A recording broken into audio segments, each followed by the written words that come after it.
This is your home for Kansas City sports. 96 to Kansas City, an Odyssey sports station. Welcome into The Drive with Carrington Harrison on your home for Chiefs football. Touchdown, Kansas City! And your home for Royals baseball. Fastball hit high in the air, deep left field, way gone into the bleachers. A two-run homer for Bobby Witt Jr. Watch The Drive by subscribing on our YouTube channel or listen on demand with the Odyssey app or wherever you get your podcasts. This show is always going to stand on principles. Dippin' Dots are incredible. Red Lobster is the best restaurant that America has to offer, and baked beans are trash. You're listening to Kansas City's FM sports station, 96.5 The Fan. Here's C-Dot.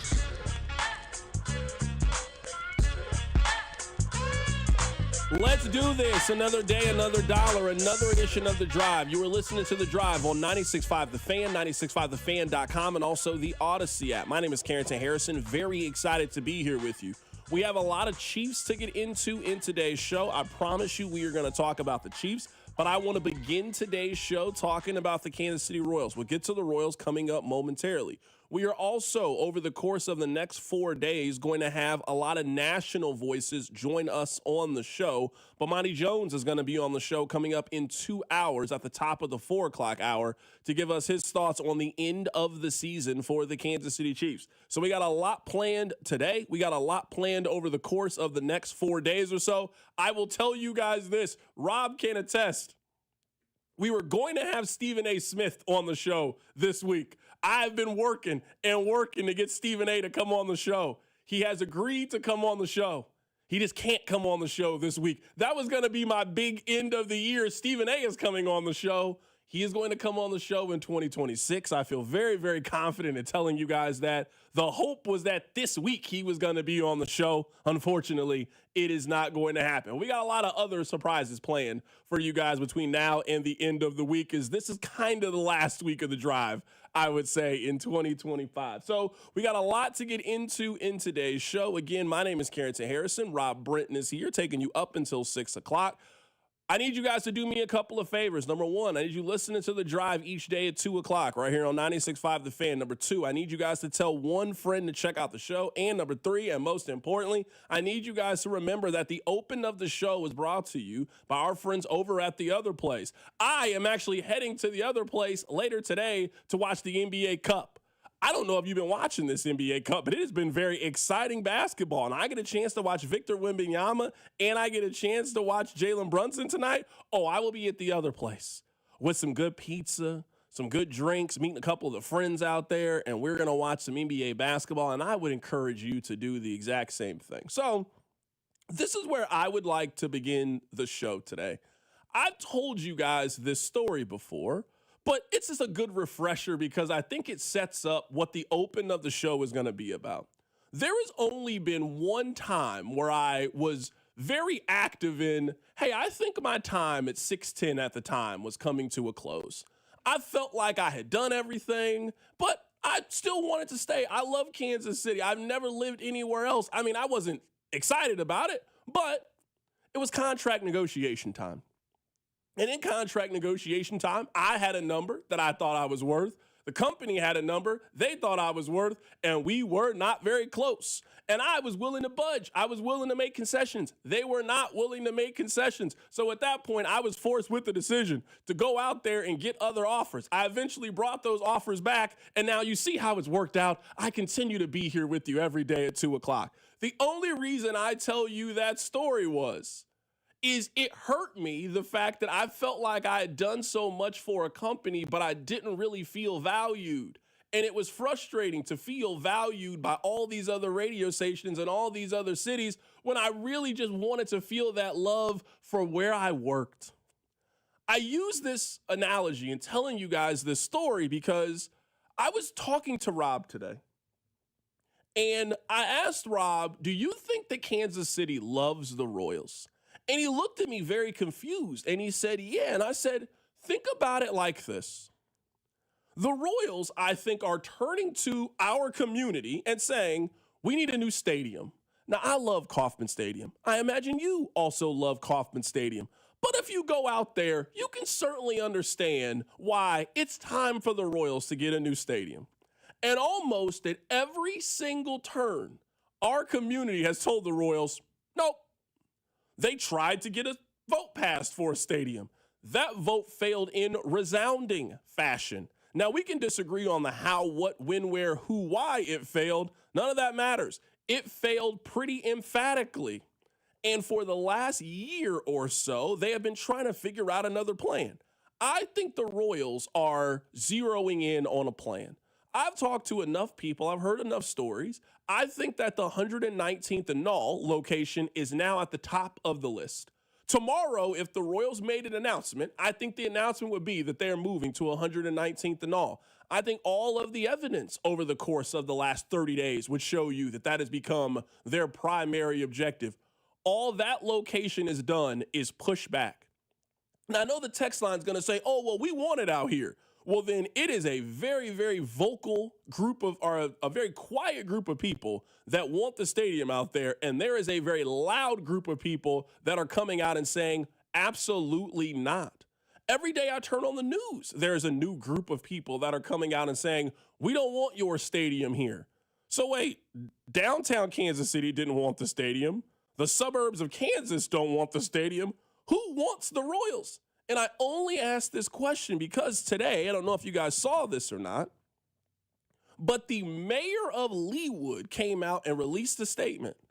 Now, this is a pretty lengthy statement. I don't have time to read the entire thing to you, but T-Mobile came out and kind of said, we don't really want the stadium here. The Jewish Community Center came out and kind of said the same thing. The city of Leawood, I'm going to read to you a little bit of this. The city of Leawood supports keeping the Kansas City Royals in our region. However, the city council and I cannot at this time support the Overland Park Aspiria campus as an appropriate location for a Major League ballpark stadium. Now, you might be wondering this, and you're going to answer it in this next sentence. While Aspiria is in Overland Park, it is located directly across from Knoll Avenue from Leawood.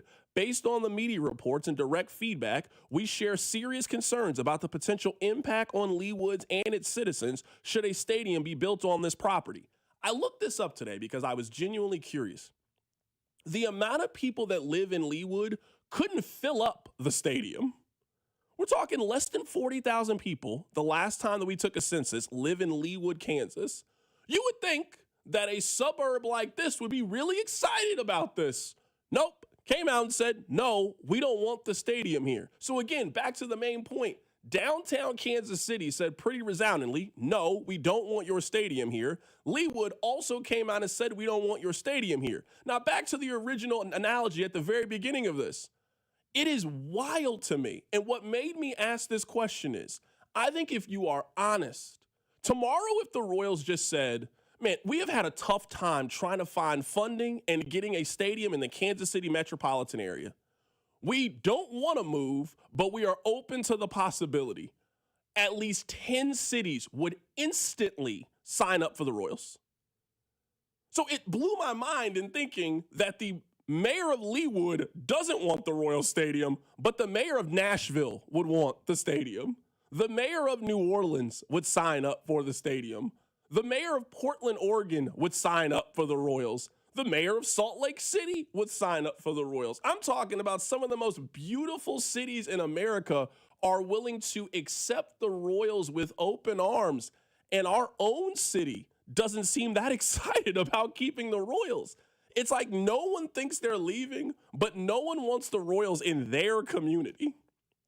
Right here in their statement. I mean, we support the Royals staying in the region, just not this region. We don't care what region of the city you are in. We just don't want it in our neighborhood.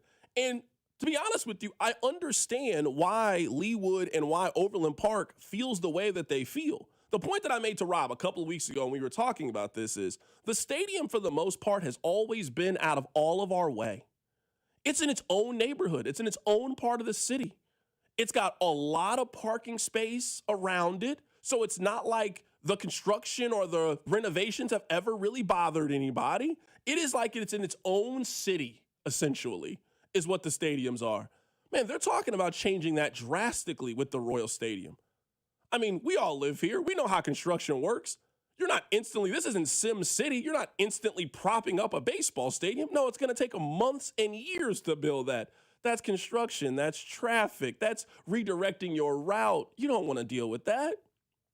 You now got to think of all the other things that come with stadiums and it being so close to your house. And I do understand where if you own property or you own a home on 119th and all, how you now are thinking, wait, I didn't sign up for this. I signed up to move out of the city because I didn't want all of those things. And now you're talking about moving those things across the street.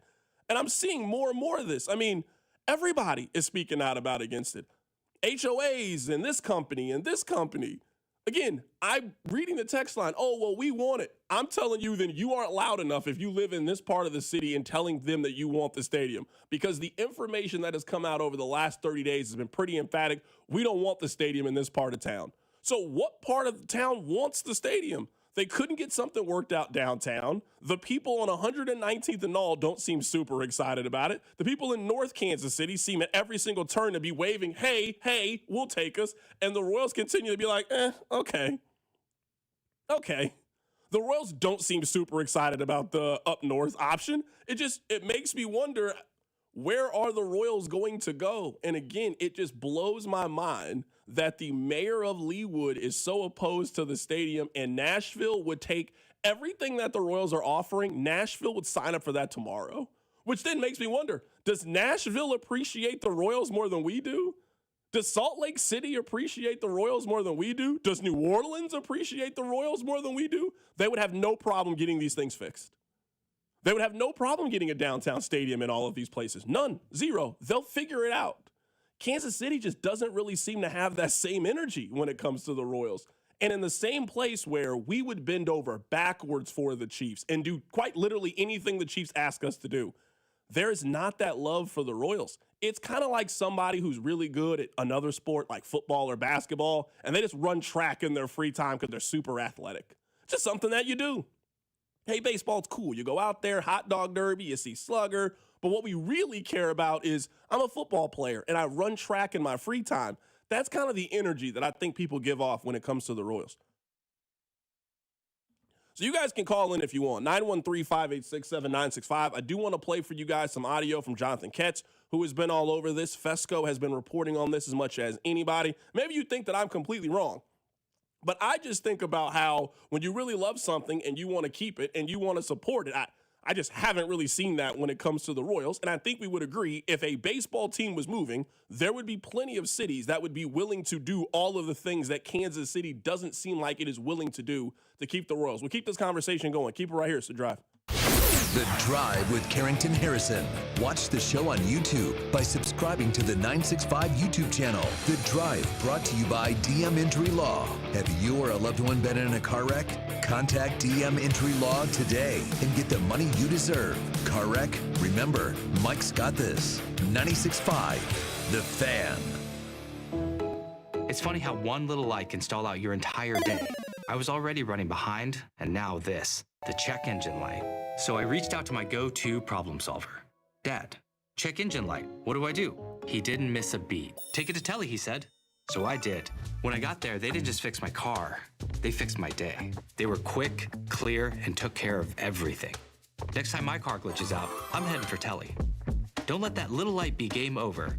Take it to Telly. Hey friends, it's noisy out there with information coming at us all day, every day. It's hard to know what to trust, and the world of wealth management is no exception. That's why UMB Private Wealth Management helps you tune out the noise and tune into what matters most. They'll create a financial plan based on your unique goals, so it's your voice that comes through loud and clear. Get financial clarity. Go to umb.com/privatewealth to schedule an appointment. That's umb.com/privatewealth. BetMGM is now available in Missouri. Sports fans in Missouri can sign up for BetMGM using bonus code DUSTY and get up to $1,500 paid back in bonus bets if their first bet does not win. Enjoy a betting app that was designed for game day. Get into hockey, basketball, and pro football with features like live bets, same-game parlays, BetMGM rewards points, and surprise boosts dropping in your account all throughout the season. It's everything a sports fan could want in one app. BetMGM is now available in Missouri. Sign up today using bonus code DUSTY to receive up to $1,500 back in bonus bets. if you don't win your first bet. BetMGM, make it legendary. BetMGM and GameSense remind you to play responsibly. Gambling problem? Call 1-800-GAMBLER. See BetMGM.com for terms. 21 and older only. Missouri only. New customer offer. Subject to eligibility requirements. Minimum deposit of $10 to participate.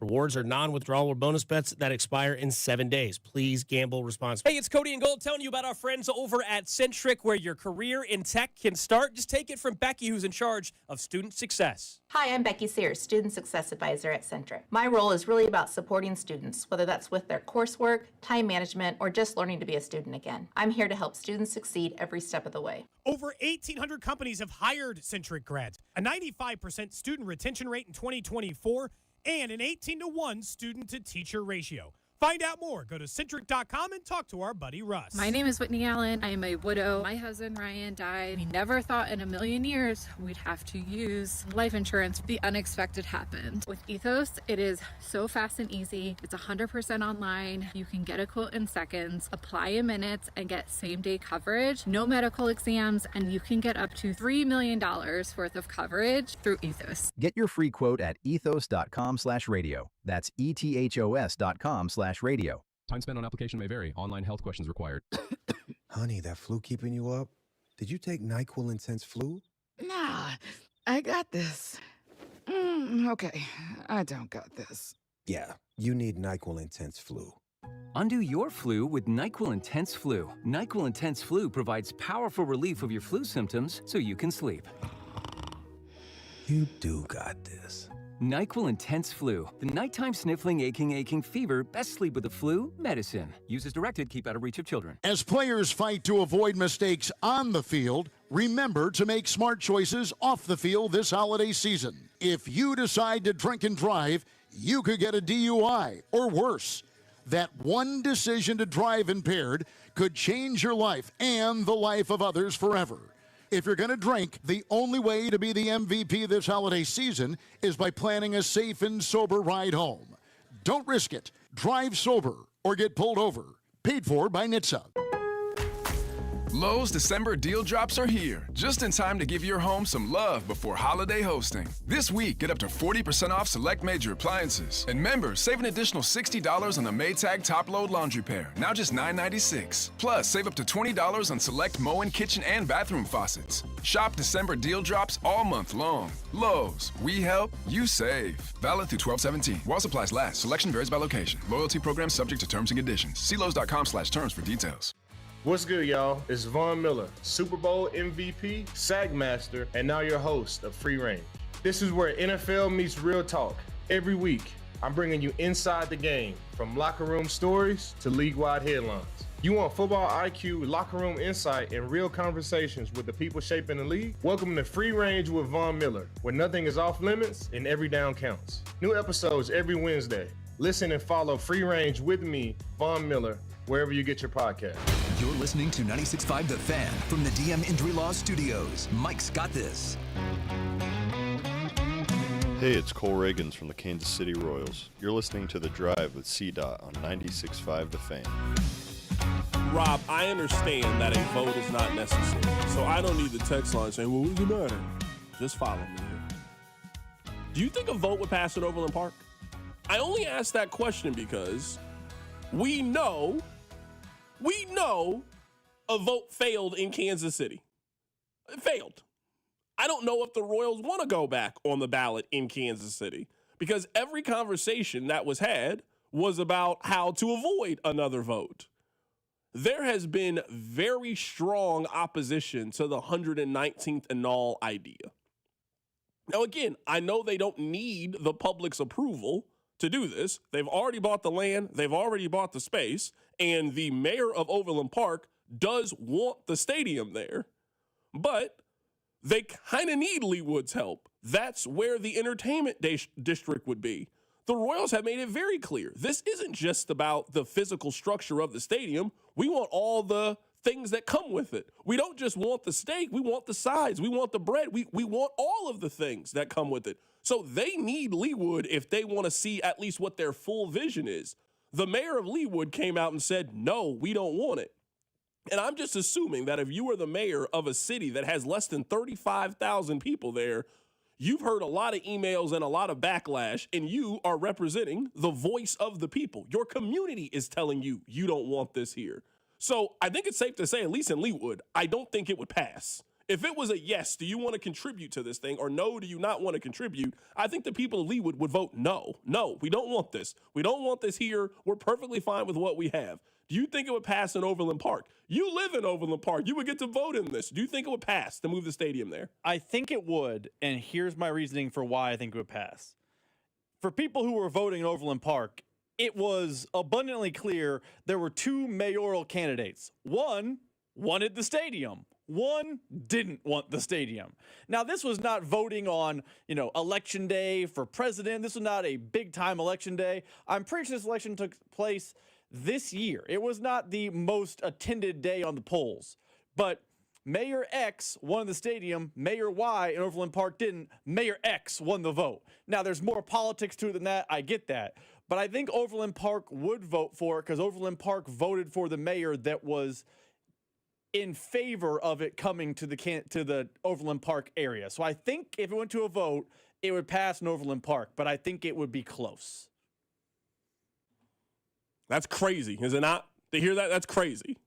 I actually think if you put really quickly, I'm sorry to cut you off though, but like the text line, at least some of the text line conversation has been, well, Johnson County doesn't really like sports like that. But then I keep hearing that the stadium, the best place for it to be is in Johnson County because that's where the season ticket holders' voters are. Nobody can get their story straight on what's going on with any of this stuff. But I do think this, the Legends, I understand why the Chiefs want to move there. It's all the space in the world. And again, kind of like the Truman Sports Complex, it's out of the way. When the Chiefs are building their stadium over there in Wyandotte County, they ain't going to be bothering anybody. The baseball stadium is going to bother us. It's going to bother us. You guys remember, if you live in downtown Kansas City or you frequent in downtown Kansas City, you know how it was when they were building a streetcar? Remember how bad Main Street was for about a year and a half with all the cones and traffic? They're about to do this with a baseball stadium right in the middle of your community. The noise, the banging, the traffic, the construction, they're going to do that right in the middle of your community. People don't seem really excited about that. What part of the city is excited about the baseball stadium? What part of the city? Because to me, the only part that's excited for the city is North Kansas City. That's the only part of the city that's excited about having a stadium. Which I would tell you, if we polled 100 Kansas Cityans and we said, are you excited about the stadium possibly being in North KC? That's the place residents want it the least. Not North KC residents. I feel like you and me, who do not live in North KC. It seems like North KC is welcoming with open arms. We'll take the stadium, but every other person in the metro is like, just don't put it there. Anywhere but there. If we talk about North KC, the text line fills with 500 texts about the highways and the traffic and all those things. It's funny, the one place that wants it seems like the place that people are least likely to put it. Text line 913-586-7965. CDOT, OP and Leawood don't have the infrastructure for the stadium. It's not a matter or not if we want the team. It's just a matter of logistics. I don't disagree with you. I don't think that is a good place to put the stadium. I understand why the Royals would want to move the stadium there. I don't think that is a good location for the stadium. I mean, I still want the stadium in downtown Kansas City. There has been no news or no new development when it comes to a downtown stadium location in probably 9 months. The only conversations there's been have either been about North Kansas City and the possibility of it moving there, or over the last 30 days, people in that part of the city, in the 119th and Knoll, have pretty emphatically kept telling you, no, we do not want this here. At every single turn, they have told you. T-Mobile has said that. The Jewish Community Center, they had a town hall meeting today. The mayor of Leawood came out and said it. If you are pro stadium on the 119th and Knoll area, you need to gather your friends together and do something. You need to go on the news tomorrow. You need to go on the news and communicate why this is good for your community, because the opposition, they are ready, and they are telling you why they don't think that this is a really good idea for the city. So here is Bob Fesco. He's been all over this. He was on the morning show earlier today. Here he is talking about the negotiations between the Royals and the Jewish Community Center. I'm going to set the odds at minus 125 that both end up in the state of Kansas. I think I'm going to start giving negative money on that right now. Yeah. Minus 125? Minus 125, yeah. I think that's kind of where it's headed right now. That's just kind of the gut feeling that I get. Again, this stuff changes, like it's on a dime. The Royal stuff is interesting because from what I understand, they're still negotiating with the J and maybe T-Mobile about some potential stuff as well. But the state of Kansas has what they call the LCC meeting, and that's the group who eventually has to approve the Star Bond District. They have a meeting set for December 22nd. So you can take what you want from that and kind of figure out how all of that fits in, and especially with the end of the year coming fast, people want to see this thing resolved. And look, if you don't announce it this week or you wait till next week or the week after, it's the holiday time. You're going to lose a lot of buzz, on this thing. And so I think the Royals are kind of wrapping up discussions, hopefully soon, with the J, with T-Mobile. I've also heard a potential land swap going on, too, between the Royals and Black and Veatch. If everything doesn't work out well, they'll just swap plots of land. But they're kind of across the street from each other on 115th Street. There has been talk of a land swap deal involving Black and Veatch and the Sprint campus. And then the stadium could, if they can't get the deal done that they want with the J or whatnot, then they could just move the stadium across the street to where Black and Veatch is right now, and Black and Veatch could potentially move into where the Sprint campus is.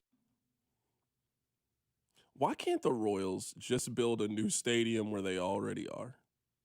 I know that that's not an option, and I know that that's off the board, but wouldn't that be in the best interest of everybody? And isn't that something that the Royals could get past? If the Royals came out and scrapped the idea of moving the stadium and said that they want to build a more modern version of Kauffman Stadium right next to the one that they have, I think the community would 100% get behind that. What the Cardinals did with Busch Stadium, what the Yankees did with Yankee Stadium, if the Royals were telling you that was their plan and that's what they want to do to build a more modern 2030 version of Kauffman Stadium with all the modern amenities and keep it exactly where it was, I think the city and the community would absolutely get behind that idea. But that has not been presented at any point. I don't think that is an option, something they're even exploring. The stadium is moving. It is moving into somebody's community. We are just trying to figure out whose community it's moving into. I actually don't think, it's weird. You kind of opened the show talking about this, and I think your point there is valid. I don't know people want it to stay where it's at now either. Like, if the Royals announce they're tearing down Kauffman and, up by where Adams Mark, hotel used to be, basically the same area, they're putting the new stadium. I think you'd see people opposed. Like, there's nothing out there. There's no shops. There's no entertainment district. It's a bad area of town. I don't want to drive out there for a game. I think the stadium conversation, because it has gone on for so long, which we're now at 5 years this conversation, I don't think anyone in town can agree on where to put it. So if tomorrow they announced we're keeping it basically the Truman Sports Complex, I still think you'd see people that are opposed to that idea. I would be one of those people.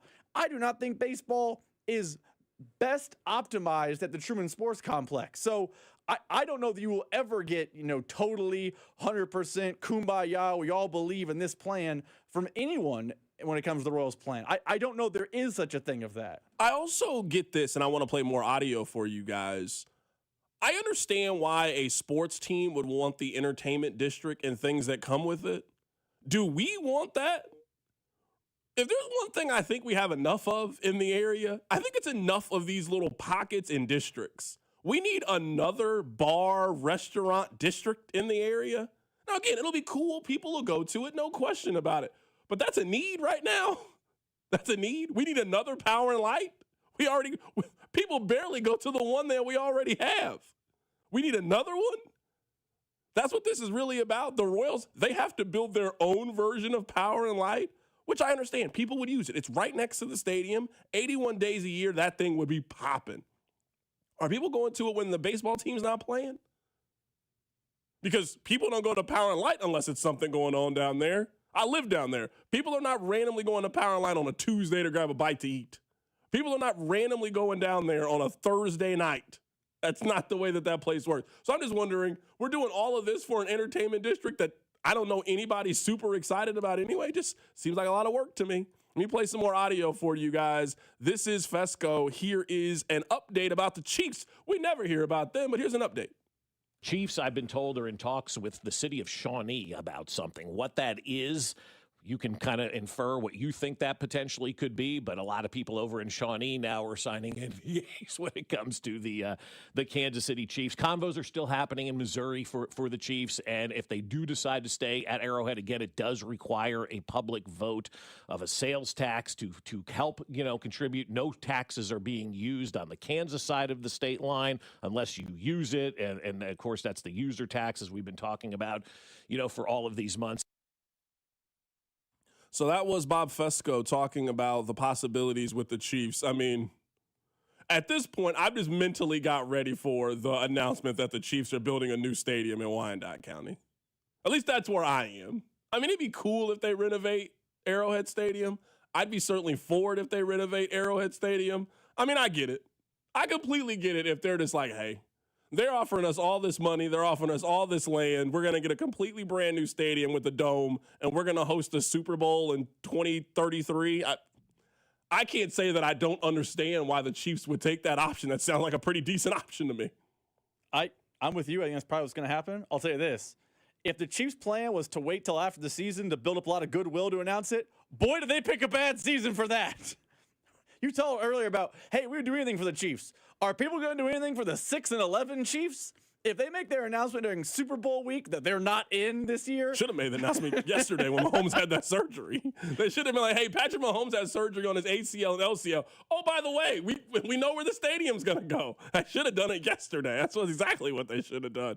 Or they got to wait till they have positive Mahomes news. They got to wait to, hey, Mahomes is going to show up at minicamp. Oh, yeah, by the way, we're actually going to renovate Arrowhead Stadium. That's what they got to do. They got to couple it with something. That's the best way to handle this if you were the Kansas City Chiefs. So coming up at the top of the hour, we're going to play for you our conversation with Jonathan Ketch. Jonathan Ketch has been all over this thing. He does fantastic work at Fox 4. I asked him if the Royals' goal is to be on 119th and all.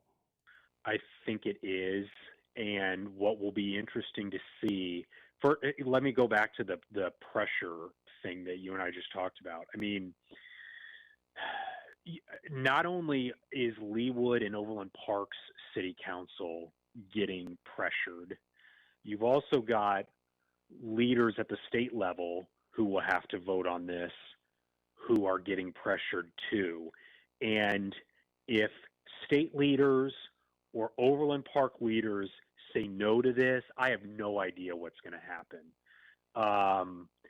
And I think that people in Overland Park and Leawood are raising enough of a concern that even not to mention T-Mobile and the J, I don't know how the state leadership feels about this issue, and they could be voting on this quite soon before the cities do. So we'll play that conversation for you in full coming up at the top of the hour with Jonathan Ketz, who has been all over the stadium move for both the Royals and the Chiefs. So let me read you guys two stats. So one of these stats I got as I was doing my podcast rounds this morning. I love just waking up in the morning. I get on Twitter, kind of just get a feel of what people are talking about. I do a little TikTok scroll, also, funny videos, that kind of stuff. Who knows where you find content and ideas for the show?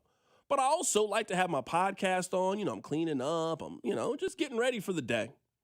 So one of the stats I heard today as I was listening to the Ryan Russillo podcast was that if you look at explosive metrics from running the football, the Chiefs running back room was the least explosive running back room since the turn of the century. Think about that. Rob, the century turned 25 years ago. The Chiefs this season in 2025, they had the least explosive run rate of any team since the turn of the century. So that's number one. The second stat that I found earlier today is kind of in that same vein. Over the last 3 seasons, the Kansas City Chiefs now lead the league in quarterback hits allowed. Over the last 3 seasons, the Chiefs have had more drop passes than any other team in the National Football League. They also are 22nd in running the football. I know that the Chiefs have issues that they need to address, they need to solve, they need to fix them. This goes along with what the open was yesterday.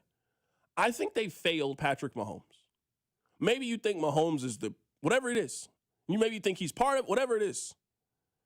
He has been hit more than any other quarterback the last 3 years. His receivers have dropped more passes than any other quarterback has had drop passes over the last 3 years. His team also can't run the football. They're a bottom 10 rushing team in the National Football League over that 3-year stretch. The fact that the Chiefs have been able to accomplish as much as they have been able to accomplish in the face of everything, I guess, structurally that they have put around Patrick Mahomes is a testament to how good he is. They failed him in a lot of ways. And I get it. They have said, well, we got to build an offensive line. You got to do some other things too. So I will continue to say this. And I don't care if Mahomes is there week 1 or not there. These are things that they need. They need to be at the top of their grocery list. They need a big body wide receiver. They need a Brandon Marshall type is what they need. And this team has to get back to running the football effectively and explosiveness and home run gains in the run game. That has to be a part of their plan. They already didn't need Mahomes to do everything. Man, coming back from an ACL tear, the plan can't be Superman is back, go save us. No, you better be able to turn around and hand the ball off to your second-round running back that can carry the ball 17 times and get you 95 yards and score a touchdown. You need to have that big body receiver that's reliable on 3rd and 7 that can get open and make a catch. And I'm not talking about DeAndre Hopkins on the 17th hole of his 18-hole career. No, I'm talking about go find you a young 6'2", 220-pound wide receiver, or go spend the money in free agency to find that individual. I will continue to say this, Rob. I don't care if I got to say it every day until we get to training camp or until we get to when they can start making these moves. That is absolutely what the Chiefs need to acquire next season if they want to do right by their quarterback and go to getting the most out of the quarterback position. And I think at least in some way, we started to play this game with Patrick Mahomes where we wanted to take as many parts away and see if he could still be as good. Well, let's take your run game away and see if you can still be good. Let's take this wide receiver away. Let's take this wide receiver. No, at some point, the dam breaks, and the dam broke this year if you are not going to give him the necessary support and things around him that you need. So get back to running the football, get yourself a bigger physical receiver that can beat man coverage. And I think for a team that has been bottom half of the NFL in scoring for the last 3 years, despite having the best quarterback in the National Football League, you can start to correct some of these things. Those two stats highlight one thing to me. Is it possible the team and us overrate the parts around Patrick Mahomes? Because you said he was top 5 in quarterback hits? All the Chiefs have done. No, not top 5. He led the NFL. He was number 1. All the Chiefs have done is put infrastructure at O-line. He's getting hit all the time and they can't run the ball? What would you say you do around here? O-line? Creed Humphrey, Trey Smith, you guys are the highest paid at your positions, respectively. Jawan Taylor, I know you're about 4 weeks away from being unemployed, but you have the highest cap hit at right tackle. How is Patrick Mahomes getting hit so often? They've invested in O-line. We agree. They need more help at wide receiver. But it's not, 5 months ago? We were getting ready for camp in July, and people were calling this group of wide receivers the Legion of Zoom 2.0. Oh, man, they got Jalen Royals and Xavier Worthy, and they got Rashee Rice will be back, and, oh, man, watch out. This wide receiver group couldn't get open against me and you. They can't beat man coverage at all. I mean, the running back room, we're screaming it. They need more, they need more, they need more. A lot of people felt like Pacheco was due for a bounce back. I kind of fell into that camp a little bit. Their run game wasn't good enough. This sounds like offensive failure at all 3 levels. Is it possible the team, the fans, everyone overrated the sum of their parts? Because it's not like they haven't put money, high draft picks, investment at all those things. They just all failed. Rob, I don't mean this in a disrespectful way. Are you asking if we have overvalued Rashee Rice when people were arguing that he was a top 5 receiver on this show 2 months ago? Is that a serious question you asked? Are we? Yes. The answer to your question is yes. 100% yes. Rashee Rice is not the wide receiver that people think that he is. Xavier Worthy is not the receiver that people think that he is. Hollywood Brown, Juju Smith, yes, is the answer to your question. 100%. The Chiefs have good wide receivers. And I honestly think you could get by with some good wide receivers. I don't know if you could get by with good wide receivers with questionable hands and you don't run the football successfully. You can't do both. You cannot do all of those things. You cannot do all of those things. And I think the Chiefs have tried to do that. I really think it's been a challenge for them the last couple of years of how much can we make Pat do without? And I really think eventually the dam, I think it just broke. I think it broke with their offense. For 18 months, we were sitting around, man, when they get all three of these wide receivers together, when they get Rice and Worthy, and man, it's going to go back to how it was in 2018 and big plays down the field and doing those things. Like, that was their offseason mantra, was explosive plays downfield. I did not see that. I didn't see a whole lot of explosiveness. And some of that is on Mahomes and some of the accuracy issues, no question. He is not a perfect quarterback. But the foundation, some of the things that you need to be good on offense, I just don't think the Chiefs really acquired a lot of those parts. Coming up on the other side, I'm going to do a little bit of a selfish segment. It's not for me. It's for my dear brother, Rob Brenton. I'll tell you what it is. Keep it right here. It's The Drive. This is Wyatt Thompson from K-State, and you're listening to The Drive with CDOT right here on 96.5 The Fan and the Odyssey app. Brought to you by DM Injury Law. Have you or a loved one been in a car wreck? Contact DM Injury Law today and get the money you deserve. Car wreck? Remember, Mike's got this. Men, it's the holidays, the season of all kinds of hustle and bustle. But if your energy is down, if you aren't sleeping well, if your sex drive is MIA and you just don't feel like the guy you once were, maybe it's tough to get excited for all the holiday cheer. This is Jeff for Heartland Men's Health, and if this sounds like you may have low testosterone. And if so, this is the season for you to get treated. At Heartland Men's Health, we're experts in treating low T. If you're like most guys, you'll feel the change in just a few weeks. And truly, the results can be life-changing. You'll have improved mental clarity, your energy will kick up, your workouts will be better, your sleep patterns will improve, and your sex drive will likely heat up as well. So call us and don't go through another season with low T. Your initial visit is only $99 and includes blood work, a medical consult, and if you start on testosterone the day of your appointment, your visit is free. Call 844-447-6600 or go to heartlandmenshealth.com. That's heartlandmenshealth.com. We have 3 offices, Overland Park, Independence, and North Kansas City. What's up, Missouri? Tony Gonzalez here. Your moment is finally here because DraftKings Sportsbook is live in Missouri. You can get in on all the action with fast withdrawals, a safe and secure app, and betting that's easy to use anywhere you go. And the best part, DraftKings keeps the excitement going with awesome promos and offers all season long. That's why it's America's top-rated sportsbook app. Don't wait. New customers sign up today. Bet just $5 and get $300 in bonus bets instantly. Let's go, Missouri. Get in the game. Download the DraftKings Sportsbook app and use code 965. New Missouri customers bet $5 and get $300 in bonus bets instantly. That's code 965 in partnership with DraftKings Sportsbook. The crown is yours.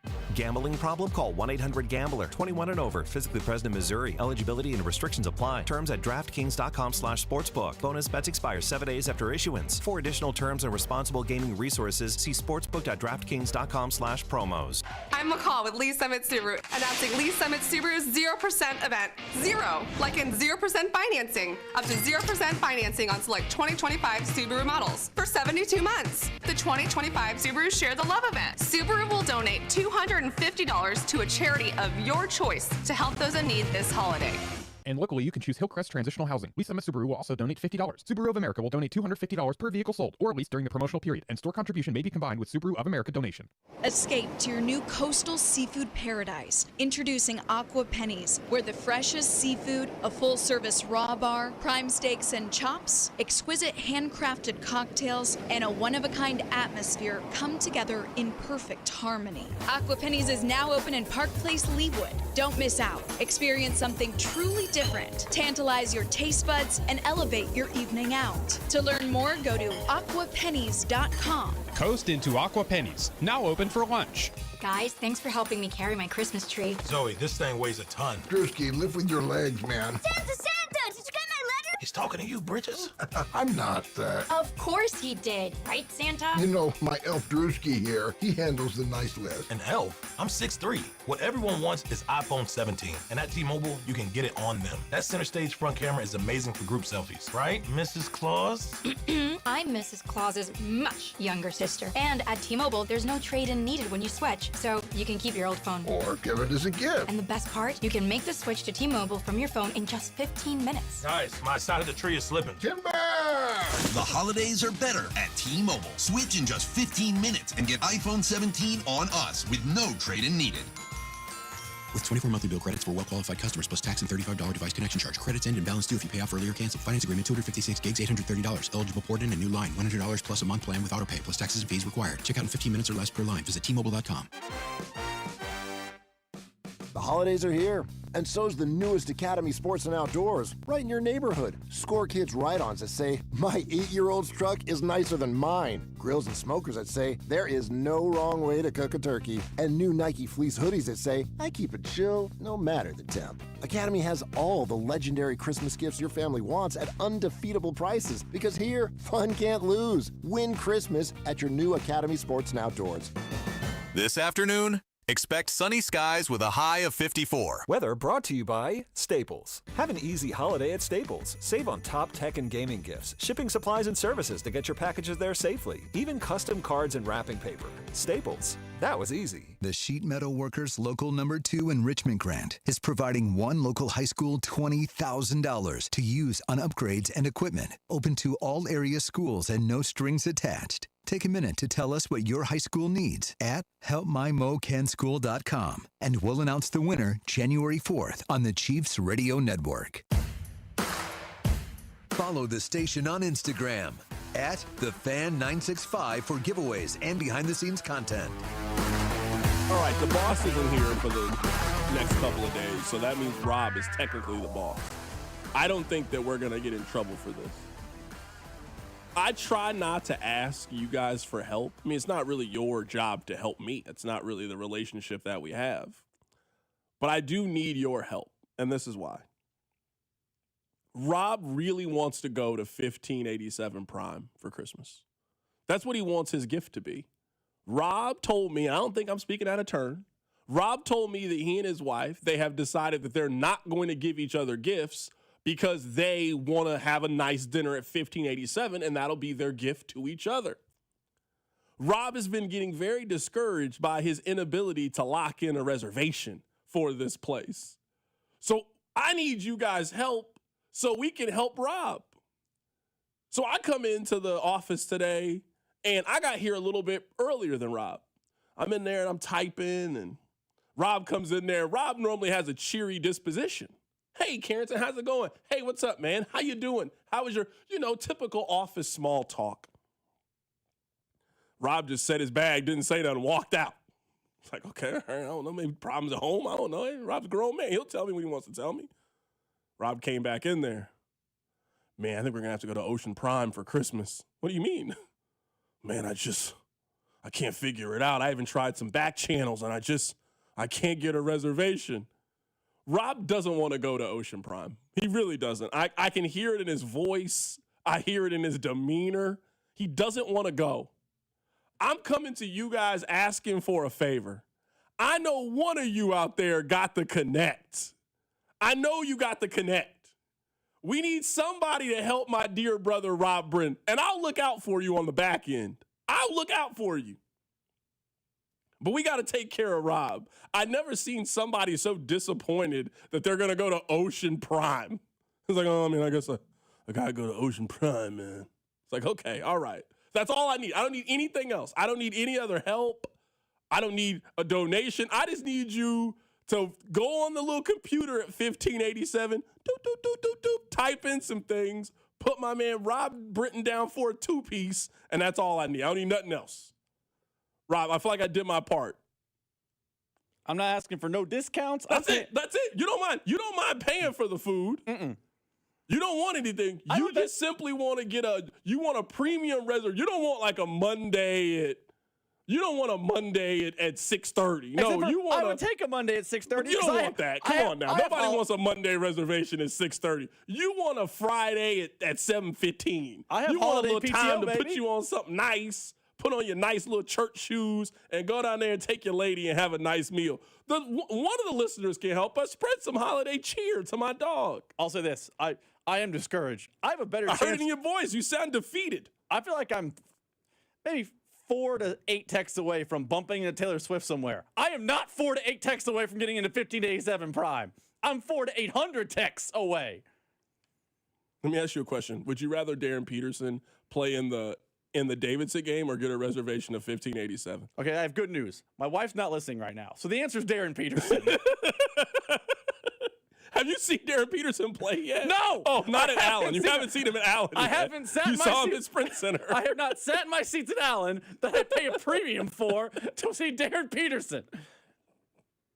Okay. I've seen walk-ons who I can't name, but I have not seen Darren Peterson for my seats. I saw it at Sprint Center. I have not seen it at Allen. No, I have not. Okay. I'm very happy. I know the time. We got her 10 minutes before she has a break. She's not listening. Darren Peterson for Davidson is request number 1. But since no one can just heal hamstrings, request number 2 is Christmas at 1587. Somebody on the text line said, so C-Dot, are you trying to say that Rob sounded like Joe Burrow? Oh, absolutely. That's how Rob sounded today when he walked into the office. He sounded exactly like Joe Burrow when he talked to me to kick off our day. If I want to keep doing this, I have to have fun doing it. I've been through a lot, and if it's not fun, then what am I doing it for? So that's the mindset I'm trying to bring to the table. Maybe I'm reading too much into it, but it seemed frustrating. There's just a lot of things going on right now. A lot of things going on. There's a lot of things going on right now. Related, That's what it is. A lot of I'll do things both. going on. No, a lot of things. That's it. I want to help Rob. Help me help Rob. That's all. That's what I want from Christmas from you guys. I want you to help me help Rob. It'll put Rob in a good mood. It makes Rob happy. And when Rob is in a good mood, I'm in a good mood. Everybody wins this way. That's all I need. All right, I do want to play this for you. Coming up at the top of the hour, we'll get back to the stadium stuff. Jonathan Ketz is going to call into the show. I want you guys to listen to this, and then we'll debate it on the other side. Listen to this. This is from 41. Earlier this year, Kansas lawmakers passed the Home in the Heartland grant program funding. It's basically $3 million for local communities to create Please Move Here incentive packages. The perks are peak Midwestern hospitality. Our local animal shelter is putting money towards pet adoption. Our mayor has said that I'd love to be able to take this family out to lunch. Ottawa's list is long, but it starts with $6,000 in cash. What are some things that Ottawa has that are worth moving for? You get to know your neighbors, but you also don't lose the amenities of being outside the metro because really it's just a drive away. It's the first time Kansas has launched a relocation program like this. And Ottawa already has 70 applicants. You must have a job before moving and a household income of at least $55,000. So if you check all of those boxes, you might decide there's no place like Ottawa. All right. I don't mean any disrespect toward Ottawa, Kansas. You can't even say I haven't been there before. I've been to Ottawa, Kansas multiple times. $6,000 ain't enough for me to move to Ottawa, Kansas. Not even close enough. Not in the, no. No, thank you. Rob, you moving to Ottawa for $6,000? Tomorrow, right now, if the state of Kansas cuts you a tax-free $6,000 check and tells you you need to sell your townhome and you and your wife need to move to Ottawa, Kansas, are you moving to Ottawa for $6,000?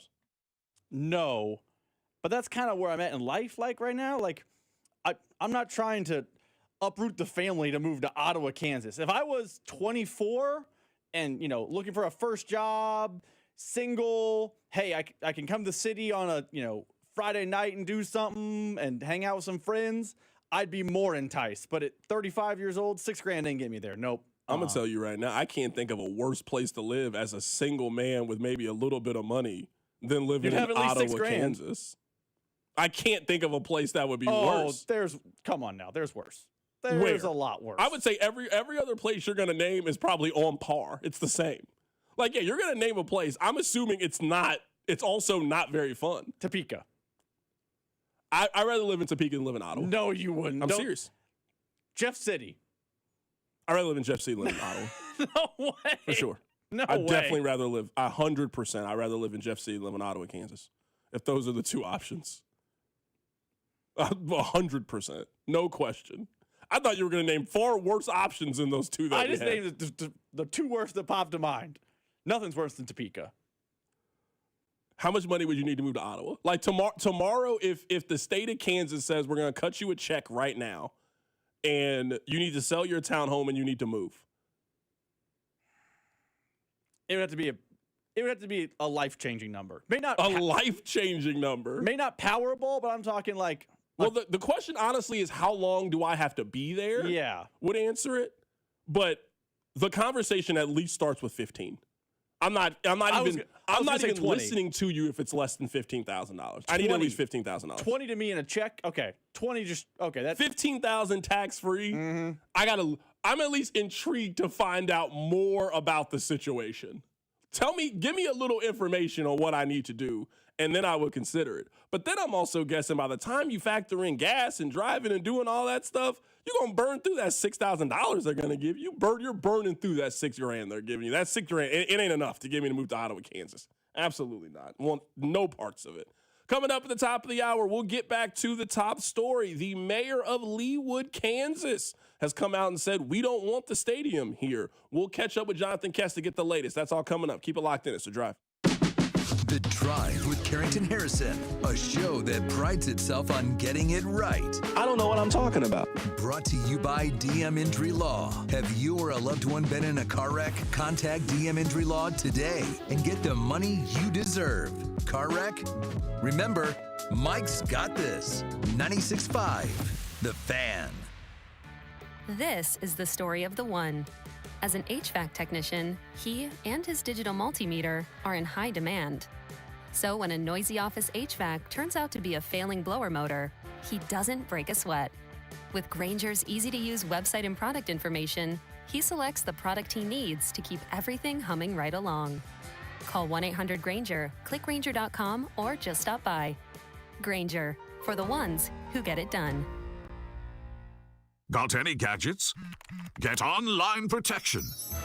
NordVPN has a ho-ho holiday deal just for you. Secure up to 10 devices with a single account. NordVPN's Threat Protection Pro feature helps you avoid malware, phishing, and annoying trackers. Just a few taps and you're safer online. Let your gadgets sparkle with online security. Go to NordVPN.com and get up to 77% off plus 3 extra months. NordVPN. FanDuel is the #1 sportsbook for same-game parlays, from points, rebounds, three-pointers, assists, and so much more. FanDuel is the best place to combine your favorite picks into a same-game parlay or track every stat line live, all in an easy-to-use one-stop shop app. And right now is the perfect time to join because new customers get $150 in bonus bets if your first $5 bet wins. So bet on the players that you love the way that you want. Head over to FanDuel and use my promo code FanDuel.com/KFNZ to sign up today. FanDuel is the best place to combine your favorite picks into a same-game parlay or track every stat line live, all in an easy-to-use one-stop shop app. FanDuel, an official sports betting partner of the NBA, and also 96.5 The Fan. 21 and present in Kansas. First online real money wager only. $5 first deposit required. Bonus issued with non-withdrawable bonus bet, which expires 7 days after restrictions apply. See terms at sportsbook.fanduel.com. FanDuel is offering online sports wagering in Kansas under agreement Kansas Casino, LLC. Gambling problem? Get up with your best bet. Call 1-800-522-4700 or visit kansasgamblinghelp.com. Guys, thanks for helping me carry my Christmas tree. Zoe, this thing weighs a ton. Drewski, lift with your legs, man. Santa! Did you get my letter? He's talking to you, Bridges. I'm not that. Of course he did, right, Santa? You know, my elf Drewski here, he handles the nice list. An elf? I'm 6'3". What everyone wants is iPhone 17. And at T-Mobile, you can get it on them. That center stage front camera is amazing for group selfies. Right, Mrs. Claus? I'm Mrs. Claus's much younger sister. And at T-Mobile, there's no trade-in needed when you switch, so you can keep your old phone. Or give it as a gift. And the best part? You can make the switch to T-Mobile from your phone in just 15 minutes. Guys, my side of the tree is slipping. Timber! The holidays are better at T-Mobile. Switch in just 15 minutes and get iPhone 17 on us with no trade-in needed. With 24 monthly bill credits for well-qualified customers plus tax and $35 device connection charge. Credits end and balance due if you pay off early or cancel. Finance agreement, 256 gigs, $830. Eligible port in a new line, $100 plus a month plan with auto pay plus taxes and fees required. Check out in 15 minutes or less per line. Visit T-Mobile.com.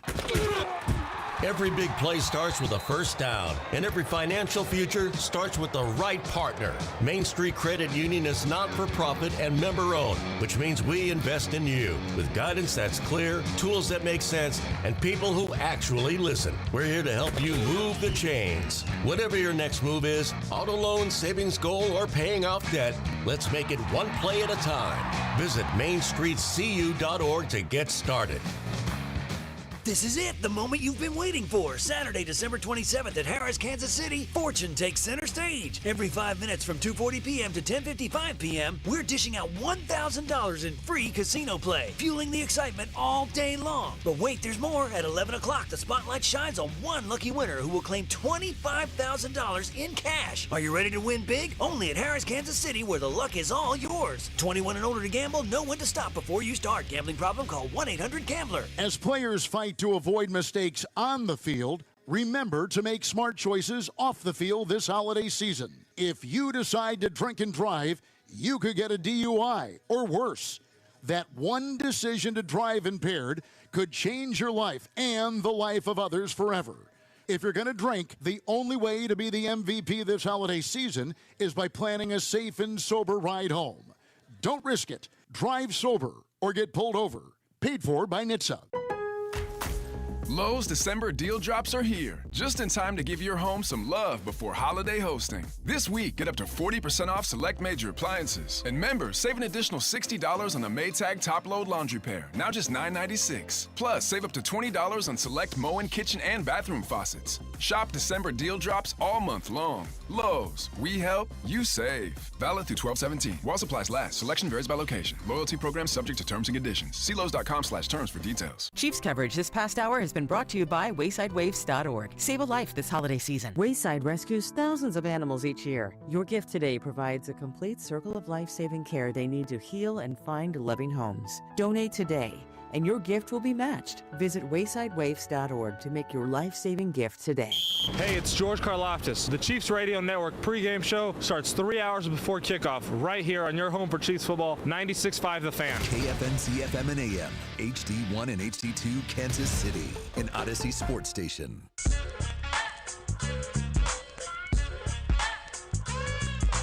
Welcome back into the drive on 96.5 The Fan, 96.5thefan.com, and also the Odyssey app. Let's head to the phone lines right now to be joined by Jonathan Ketz to get the latest on where the Royal Stadium could possibly be. So, Jonathan, we got a story earlier today that the mayor of Leawood is in opposition to the stadium going out on 119th and all. Why would the Leawood mayor be against this idea? Because they are hearing from residents in their city completely concerned about this issue. Leawood hasn't said anything about this. It has been kind of in the background, in the back of people's minds for months, ever since the Royals announced that an affiliate of theirs bought the mortgage on the Sprint campus, now known as the Spirit, on the northwest corner of 119th and Knoll. And they have been able to how do I phrase this? They have been able to avoid making public comments on this lately. But after the story that we did yesterday, where a woman that I interviewed on Friday, which we didn't air until yesterday, said, I don't get the sense that the city of Leawood is strongly pushing against this. And then I did a story basically saying how Leawood could impact the stadium development. I think the city finally said, you know what, we need to say something. Now, they won't go on camera, but the statement that Mark Elkins put out was actually kind of gutsy. And they have, to be honest, they haven't shown a whole lot of guts to speak out on this situation over this past summer. I've heard a lot of opposition to this over the last, I would say, 7 to 10 days or so. And this is where I could understand it. I think you move out to the suburbs to get away from some of the noise and the traffic and the hustle and bustle of the city. And I think for the most part, the stadium has just been out of everybody's way. It's in a non-heavily populated part of the city. It's got so much parking space around it. It doesn't really inconvenience people in their day-to-day life. I think if you're talking about 2 to 3 years of construction, the traffic that comes with it, I can completely understand why I didn't buy my house out here to be 1.5 miles from the baseball stadium. I don't want it near me. What's interesting is I think when he was the leader on the House side that carried this Star Bond bill, which is funny. It was now a year and a half ago. It was December of 2024. When he envisioned a baseball stadium for the Royals on the Kansas side of state line or the Kansas side of the Missouri River, he didn't envision it at 119th and Knoll. He actually envisioned it in the Fairfax district by the GM plant on the eastern side of Wyandotte County, not Johnson County.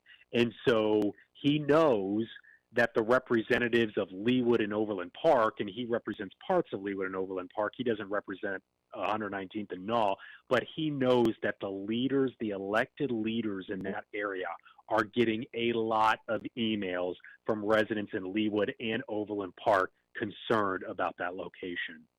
Right now, we're talking to Jonathan Ketz about the latest news regarding the Royals and where their stadium could potentially be. I know I'm asking you to look inside your crystal ball, and I've asked you that a lot over the course of the last year. I feel like the destination has moved for the Royals. At first, it was in downtown Kansas City. We obviously know what happened in the vote. I feel like they kind of flirted with North Kansas City, and I imagine that is still open. But it feels like over the last 90 days, it feels like they have really honed in on Kansas. If you ask John Sherman in a private moment, do you think that's their goal now? Do you think the goal of the stadium is to be on 119th and all? I think it is, and what will be interesting to see, let me go back to the pressure thing that you and I just talked about. I mean, not only is Leawood and Overland Park's city council getting pressured, you've also got leaders at the state level who will have to vote on this, who are getting pressured too. And if state leaders or Overland Park leaders say no to this, I have no idea what's going to happen.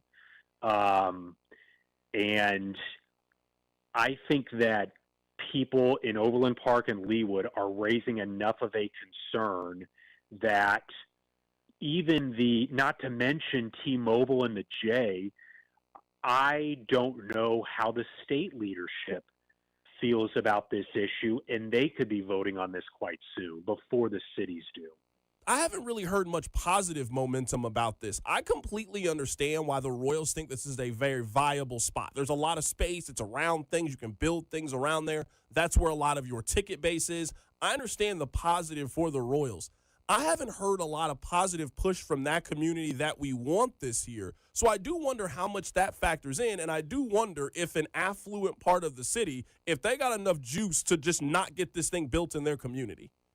Right. I mean, I think you're right. That goes back to there are chips that have to fall on the Royals side for this site to work. And while, yes, the stadium is in Overland Park, or that location is in Overland Park, if the Starbond district gets drawn into Leawood, Leawood's city leaders have to take a vote on whether or not their increment sales tax revenue goes back to the development. That's a tough vote. That is a tough vote for a Leawood leader who supports the ballpark going at 119th and all, which is technically not their city limits. They will get a lot of ridicule from their constituents if there is somebody on the Leawood City Council who says, you know what, I think this is a good idea and I support it.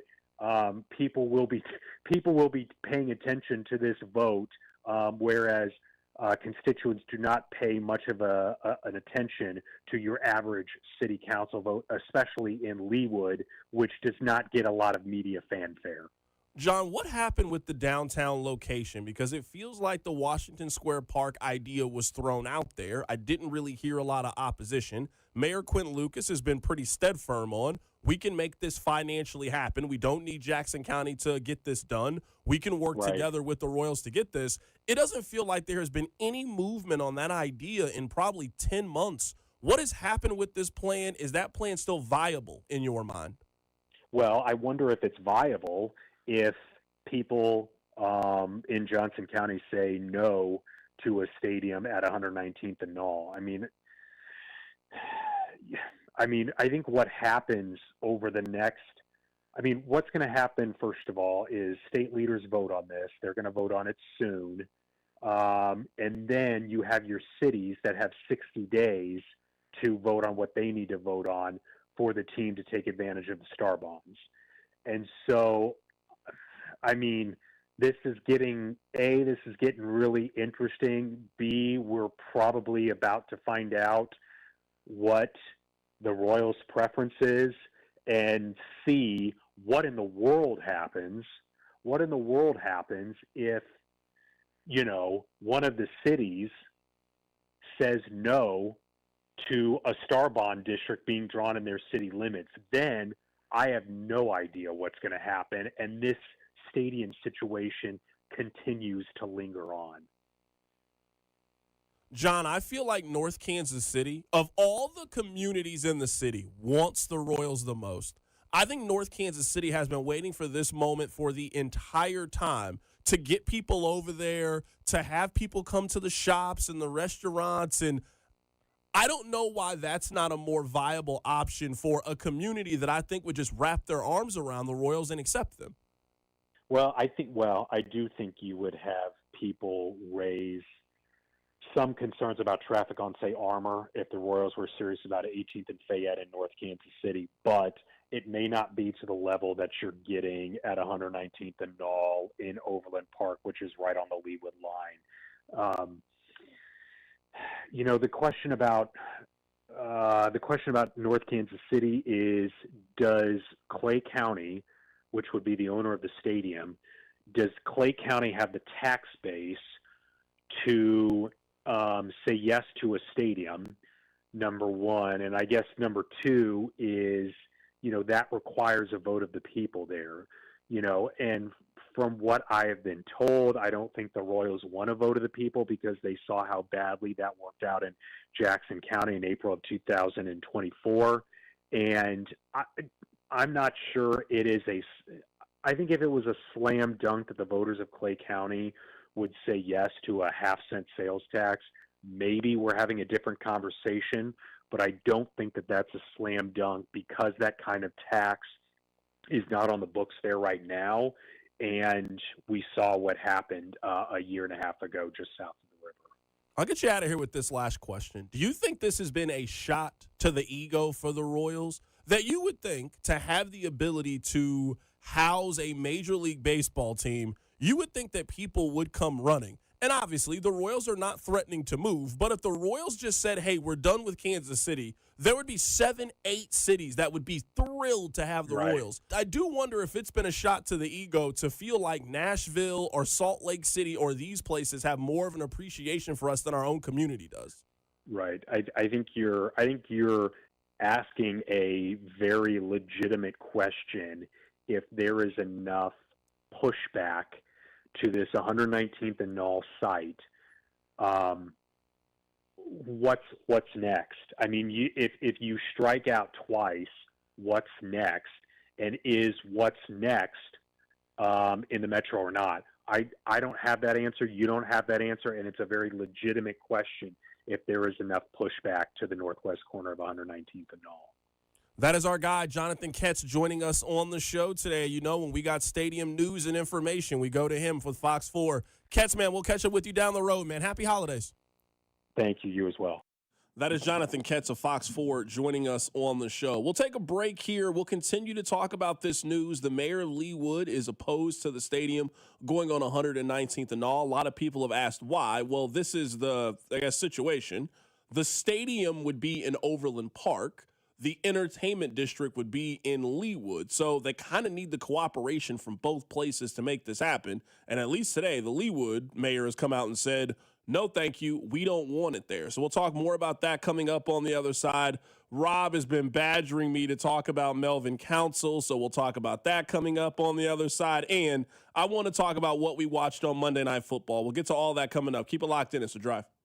The Drive with CDOT. Tune in as Nate Taylor of ESPN joins the show in studio every Friday at 4 on your home for Chiefs football. 96.5 The Fan.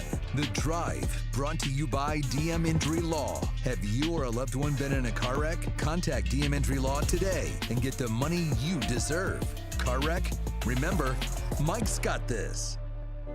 Hey folks, I've got a couple of important questions for you. Do you know how much money you need to retire? Do you have a plan in place for your loved ones?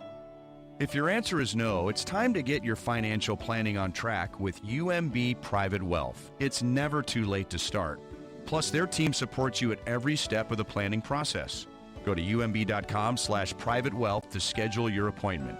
That's umb.com/private wealth. Why not start today? Helzberg gifts checked off the list. Now, time for wrapping. Earrings for mom. A gold bracelet to match the rings Danielle wears every day. And for dad, a new watch, because we all know he needs one. All right, this is going to be a good one. Our favorite things for your favorite people. Shop in store at Helzberg.com for up to 50% off. What's up, everybody? Nick Costos here with the Sports Betting Minute, brought to you by BetMGM. Make it legendary. Please gamble responsibly. The college football playoff starts Friday night in Norman with Alabama, a 1-point road favorite at Oklahoma. Total is 40.5. These two schools played back in Tuscaloosa on November 15th. Oklahoma pulling off the upset on the road thanks to 3 Bama turnovers. And some think that Bama will just not turn the ball over and win this game. I see a Bama offense that has a lot of trouble running the ball, a good Oklahoma defense, and a good Oklahoma special teams, and I think Oklahoma's going to beat them again. So coming up on Friday night, let's play Oklahoma +1 against Alabama. That's it for this Sports Betting Minute, brought to you by BetMGM. Download the BetMGM app today, and please gamble responsibly. BetMGM and GameSense remind you to play responsibly. See BetMGM.com for terms. 21 plus only. Kansas only. Please gamble responsibly. Gambling problem? Call 1-800-GAMBLER. In partnership with Kansas Crossing Casino and Hotel. Hey, Chiefs fans, Crown Royal is the official whiskey of the Kansas City Chiefs. And this season, it's not game day without the generous spirit of Crown Royal. Whether you're at the tailgate, in the stands, or watching from home, Crown Royal is the reason and the reward for coming together. Grab a glass with the Crown Royal rig at a stadium near you, because we'll be sharing the generous spirit with fans across the country. Crown Royal, fueling game day with a generous spirit. Visit www.crownroyal.com/royal rig for more on the Crown Royal Rig Tour. Please drink responsibly. Getting more as a MyLowe's Pro Rewards member is easier than ever with the Lowe's app. Download it today and earn 500 points the first time you log in. Plus, your digital wallet helps you scan, save, earn, and access what you need to manage it all in one place. Download the Lowe's app and take advantage of your Pro benefits today. Lowe's, we help, you save. Valid 12/1/25 to 1/7/26. Offer valid for first login per organization only. Loyalty program subject to terms and conditions. Additional restrictions apply. Visit Lowe's.com/terms for more details. Subject to change. You know that Big Bargain detergent jug is 80% water, right? It doesn't clean as well. 80% water? I thought I was getting a better deal because it's so big. If you want a better clean, Tide Pods are only 12% water. The rest is pure, concentrated cleaning ingredients. Oh, let me make an announcement. Attention shoppers, if you want a real deal, try Tide Pods. Stop paying for watered-down detergents. Pay for clean. If it's gotta be clean, it's gotta be Tide Pods. Water content based on the leading bargain liquid detergent. This is the story of the one. As the purchasing manager at a manufacturing plant, she knows the only thing more important than having the right safety gear is having it there when you need it. That's why she partners with Grainger for auto reordering, so her team members can count on her to have cut-resistant gloves on hand, and each shift can run safely and efficiently. Call 1-800-GRAINGER, click Grainger.com, or just stop by. Grainger, for the ones who get it done. Are you paying too much for term life insurance? There's a tremendous price war among the major term life companies. Rates have dropped dramatically in the past 2 years. For example, a man age 45 non-tobacco user, $1 million of coverage is only $75 per month, level for the next 10 years. Or a man age 50 non-tobacco user can buy $500,000 of coverage for a monthly premium of only $110, guaranteed not to change for the next 20 years. That's right, level rates for 20 years. And if you're a smoker, we have have great rates for you as well. At the Term Lifeline, we specialize in policies of $500,000 and above. So if you're looking for new or replacement term life insurance, call right now for a free quote. 800-676-1090. 800-676-1090. 800-676-1090. That's 800-676-1090. Rates and availability may vary by state. Sample rate quotes are based on preferred non-tobacco underwriting exam required to qualify. Paid for by Airtime Media. Here's traffic, brought to you by DM Injury Law. Have you or a loved one been in a car wreck? Contact DM Injury Law today and get the money you deserve. Car wreck? Remember, Mike's got this. The crash still working near Independence 70 eastbound. It's as you approach 435. Scoot to the left through here, and cleanup continues with this crash 435 eastbound just past Holmes, right lane blocked. I'm Val with traffic on 96.5 The Fan. You're listening to 96.5 The Fan from the DM Injury Law Studios. Mike's got this. Hey Kansas City, it's Bobby Witt Jr. Welcome into The Drive with Carrington Harrison on your home for Royals baseball. 96.5 The Fan.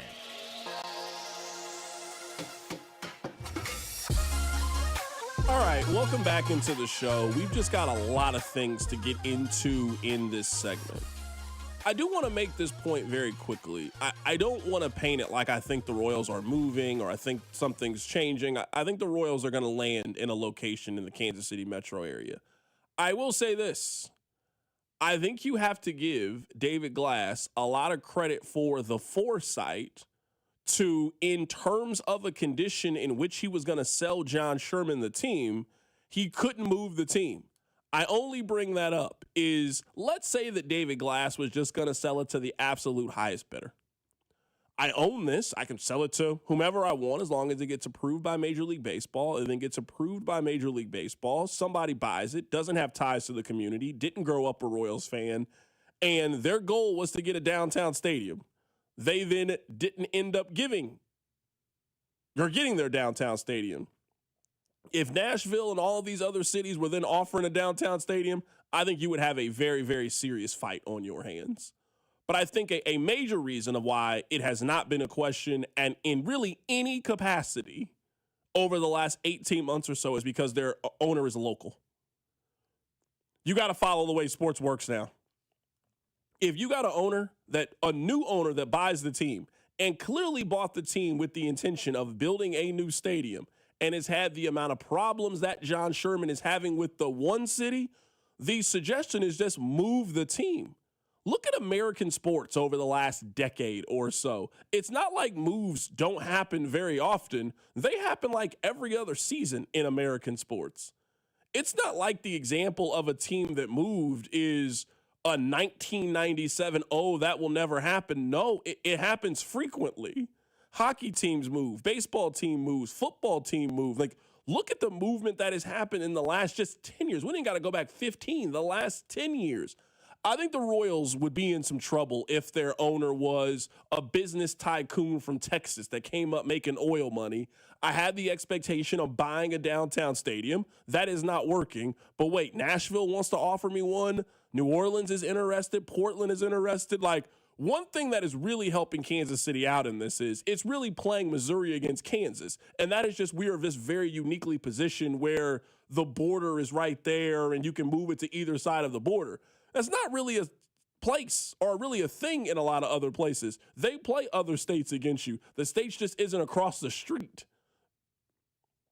That is a part of this conversation that I don't think gets talked about nearly enough. And the Royals have had massive problems trying to get a stadium built where they currently are, where I don't think they would have these problems if they were open to moving.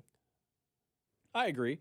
I think I understand why John Sherman is a little bit of a villain, at least in the text line, because there's a belief that, all he wanted to do when he bought the team was move the stadium. That's a better way to say that.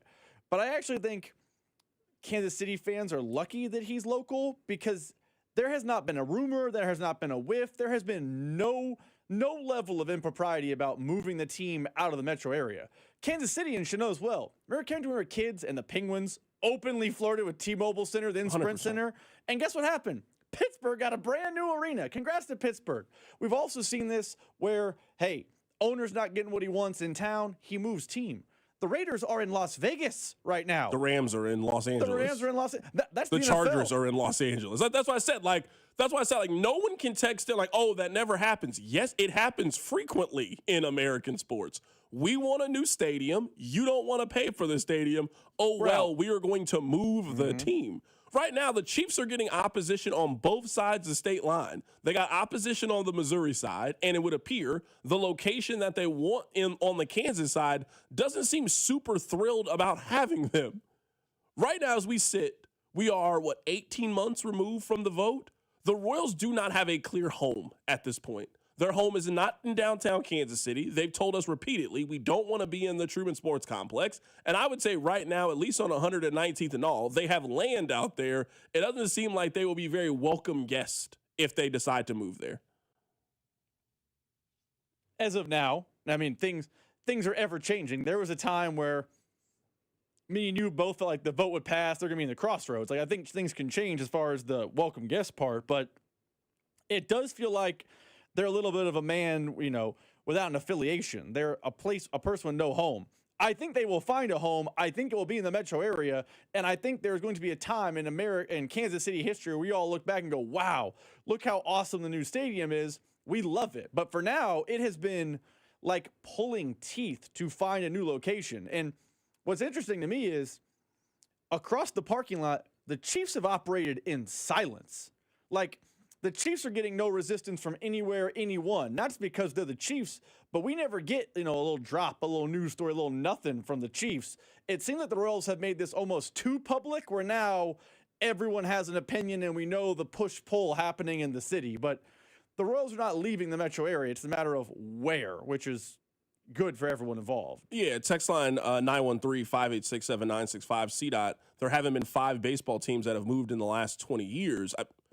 There's been 2 that have moved in the last 20 years for very, very similar reasons. We have stadium issues. That's why Montreal moved to Washington, and that is why Oakland moved to Las Vegas. So 2 in the last 20 years have moved for quite literally the exact same thing that the Royals are dealing with. For the most part, the new stadiums that have popped up, it's been kind of easy. St. Louis didn't have this issue when they wanted to build a stadium. They built a stadium right next door to the one that they have. The Yankees got a new stadium. The Mets got a new stadium. The reason I think this is happening now with the Royals is they have one of the older stadiums in baseball. It's not Wrigley. It's not Fenway. It's not one of those stadiums. I mean, the stadium's been up there since 1969, 1972. I mean, the stadium's been up for a very, very long time. Now that it's time to build a new one, hence the problems. And if you remember, when the Royals were trying to get the stadium renovation, they were also dancing with the threat of either moving to the National League or being contracted. This is not the first time we've had the conversation of them potentially losing the Royals. This is just the first time we've had a conversation about the stadium in a while. We haven't had teams move that often in baseball, but I can point to countless examples of teams that have changed stadiums in the last 20 years. And like Atlanta isn't in Atlanta anymore.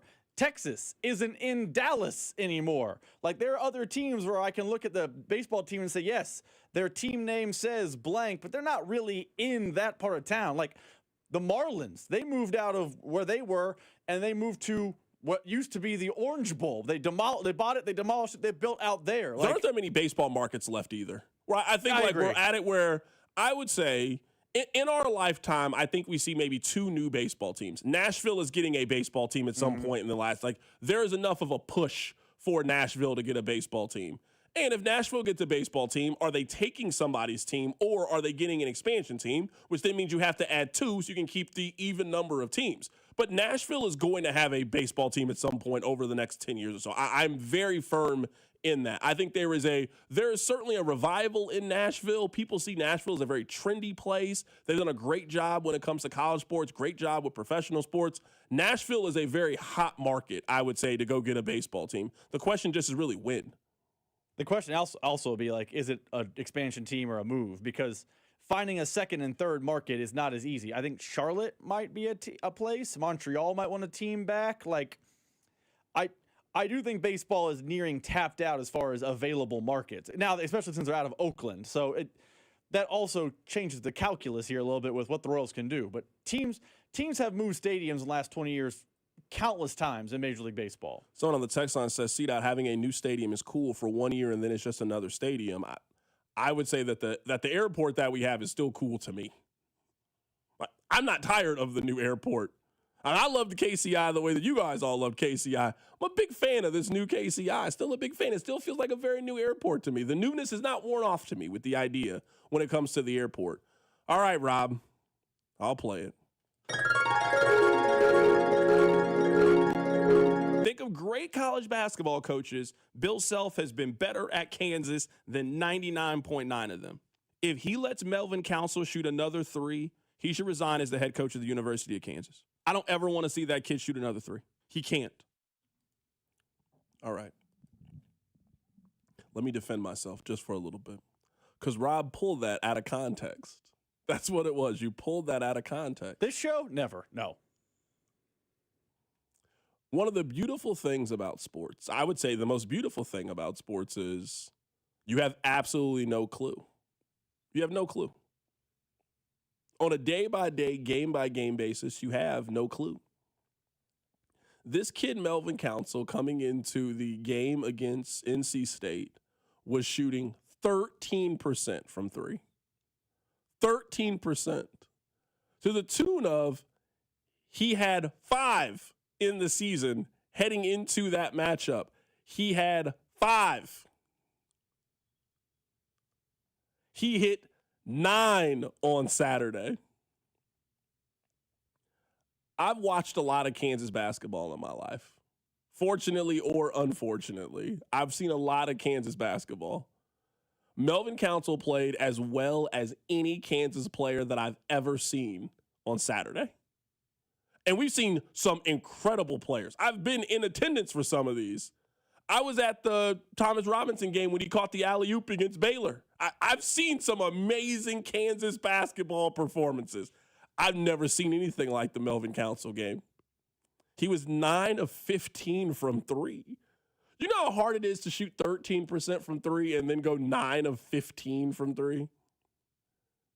He had 36 points, 7 rebounds, and 4 assists.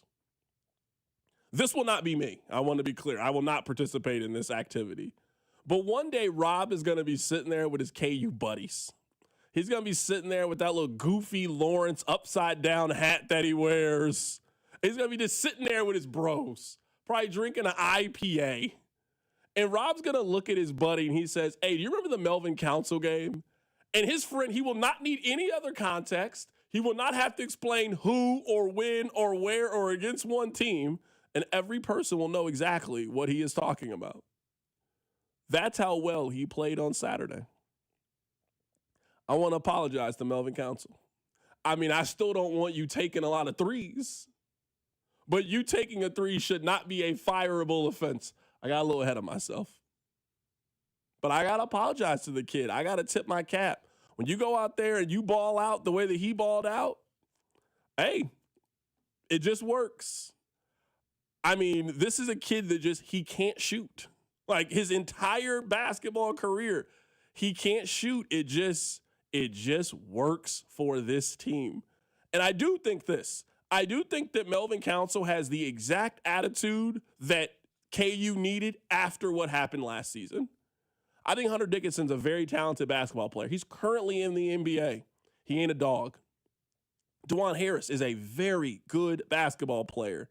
I don't think he's a dog in this way.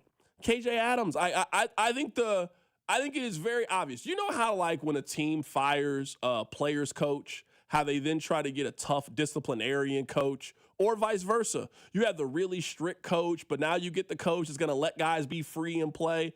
I think that KU realized what that team didn't have from a personality standpoint, and then went out there and tried to find guys who fit that personality standpoint. We need some toughness. We need some grit. We need some guys who are proud to be here and play Kansas basketball. And that's what I think Melvin Council is. I don't fully understand his game. It doesn't fully work for me. It works for them. That's all that matters. Also this, and the text line is joining in this a little bit. You mentioned me and my KU buddies sitting around. We'll talk about the Melvin Council game. It'll absolutely be regarded in the same breath as the Elijah Johnson game because Elijah Johnson's a good basketball player, but it's a little bit random. And listen, I'm going to get my jokes off about your terrible Melvin Council take. I'll defend you a little bit here. The guy's a career 30% three-point shooter. it ain't like he's Steph Curry. He can't shoot. But I'm sorry, the kid can't. I don't care how many threes he hit on Saturday. The kid can't shoot. He's not. You know what? We've seen worse shooters. You mentioned DeJuan Harris. I would take Melvin Council's jump shot over DeJuan Harris all day long, 100% of the time. That's the lowest bar to clear, but he's doing that. I can't argue that. I will say though, your point about Melvin Council is at the end there is absolutely perfect because the team clearly made a point. We're going to go get guys who are hungry in the offseason. And we talked about the Chiefs a lot yesterday. They went out and they got guys who had a little bit of a junkyard dog, scrappy mentality. Hey, we're not resting on laurels and NIL checks. And you look at this team, they might not be great. They might not be Final Four good, especially if Darren Peterson's not going to be healthy. Like, if he's going to battle injuries all year round, I don't think this is a Final Four quality team. But there is a likability to this Kansas team, and I'm saying this as a Kansas fan. I get if you're a Missouri fan listening, if you're a K-State fan listening, you do not find this Kansas team likable, and I get why. But as a Kansas fan, there's a likability to this team that I haven't had in a while. Like, it was not enjoyable to go watch Hunter Dickinson the last 2 years go play basketball. AJ Storr filled me with nothing but anger. It did That's not debatable. fill I mean, everything right now you just said is debatable. I enjoyed last year's KU team. They were very fun to watch to me. It was just That was awful. actually one of my favorite KU teams that they've put together. I want to see Bill put more of those teams together. I loved last year's team. I was wondering why you guys are so hard on Hunter Dickinson. I thought he played great. You know what I loved? I loved watching him be slow on the pick and roll. I loved watching him not be able to guard his guy. It was always great. I loved it. I thought it was phenomenal. Obviously, it didn't work well for you guys, but I had a lot of fun. Yeah, I had zero fun. Zero fun, sir. And again, this team might go to the Sweet 16 and lose, but you know what? I'm enjoying every minute of it. I know I don't hate watch this team. I can just regular watch. Now, I can't sell tonight's tickets to save my life, but that's not important. Yeah, I mean, you got to give that away to a family. You got to give that away to a family. A friend who was a young child who's never been to a game before. Here you go. Here's here to go see 2,000, buddy. I have one point that I want to make here. Just a real quick. It's a non-Chiefs point. Are the Dolphins mad at Tua for being Tua? This is what I don't like about the National Football League. I'm serious. This is one of my least favorite things about the league. Everybody can see that your quarterback is not good enough, but you are so terrified to draft another quarterback. Terrified to draft another quarterback. Well, then what do? You take that incredibly average quarterback that you have, and then when you had a deal with them, you now multiply his salary times 11 and then think you're going to get better quarterback play? No. I'm sitting here and I'm listening to all the reaction to Monday Night Football, and they're telling me that Tua, his arm isn't strong enough to throw in the cold. How are you just now figuring that out? If you're a team in the AFC and you're also taking a look at the teams that are good in the AFC, if your quarterback can't play in cold weather, then you have lost. Because you got to go up against Kansas City or Baltimore or Buffalo or New England or Denver or Pittsburgh. Where do you think the playoff games are? So if you have a quarterback that you don't think has enough arm strength to cut through the weather, you cannot have him be your quarterback. I don't care where your home games are. You got to play some of those games on the road and in the cold. That's a negative. And we all knew that Tua was mid. This is not surprising anybody. Why do these teams do this? These teams will sign Daniel Jones to a contract and then be shocked. Oh, wait, it's Daniel Jones. How is this a surprise to you? I don't get it. Everybody knew that signing Tua Tagovailoa to a long-term deal was a bad contract. Like, quite literally, all of us knew this, that this was going to be a bad deal and a contract that you should completely avoid. And they gave him 4 years, $212 million, and $167 million guaranteed. For what? Why? Why did you do this? And now, for next season, you want to know what Tua's cap hit is for next year? Take a guess. Oof. It's going to make Jawan Taylor blush. Just take a guess. Is it in the 90 millions? His cap hit is $56.4 million with a dead cap of $99.2 million. His base salary is $39 million next year. I'm not the best at math, but $39 million divided by 17 games? That's what you're paying Tua to go out there and throw for 212 yards, 1 touchdown, and no interceptions. That's what you're paying Tua? How could you think that this was a good organizational decision? No one is surprised that you are now in a bad spot with that contract. You paid $25,000 for a 1992 Toyota Corolla with 190,000 miles. You couldn't find out that that was a bad financial decision when everybody is telling you, hey, I wouldn't do that. You're way too much money for that. I'm not saying it's not a good car. Hey, why don't you spend like $2,000, $3,000, little cash car? No, I got to have it. It's stupid. The Dolphins put themselves in this situation. I don't feel bad for the Dolphins. I don't feel bad that they're stuck now and they're stuck for next year. They loaded up on a terrible contract with a quarterback with a weak arm and had a terrible concussion history. I don't know why they tied themselves to that player. I know we're up against the break, and I'm not trying to defend the Dolphins because they did make a massive mistake. Isn't this just part of the problem with quarterback contracts? Like, if you look up the top 10 quarterback contracts in the NFL by, AAV or by dead cap or by total money, I'm betting you think 6 of them are bad deals. Like, quarterback contracts have gotten out of control to the point where I think this is the going rate. Quarterback contracts haven't gotten out of control. This is where I disagree. I don't think I think that sometimes you have to be willing to get up and walk away from the table. And I don't know why NFL owners are willing to play hardball with almost everything, but they're not willing to play hardball with Daniel Jones. They're not willing to play hardball with Tua. How are you not willing to walk away from Tua Tagovailoa's deal when him and his agent look at you and they tell you that he wants $167 million guaranteed? How could you not look at him and think, hey, this maybe isn't a good contract for us, and maybe we should consider doing something else? It's one thing to give that money to Patrick Mahomes. It's one thing to give that money to Josh Allen. Rob, Trevor Lawrence is the 3rd highest paid quarterback in the National Football League. There has not been a single owner that has said no to any of these contracts. Not a single one of these. When faced with one of these deals, they do it every single time they sign up with one of these deals. Tua Tagovailoa makes $212 million. Who thought this was going to work out the way that it was supposed to for them? It just makes no sense to me. They've earned everything they got coming. They're the most average football team in the National Football League. We got Bomani Jones joining the show coming up in 20 minutes. Keep it locked in. It's The Drive. The Drive with Carrington Harrison on your home for Kansas City sports. 96.5 The Fan. Brought to you by DM Injury Law. Have you or a loved one been in a car wreck? Contact DM Injury Law today and get the money you deserve. Car wreck? Remember, Mike's got this.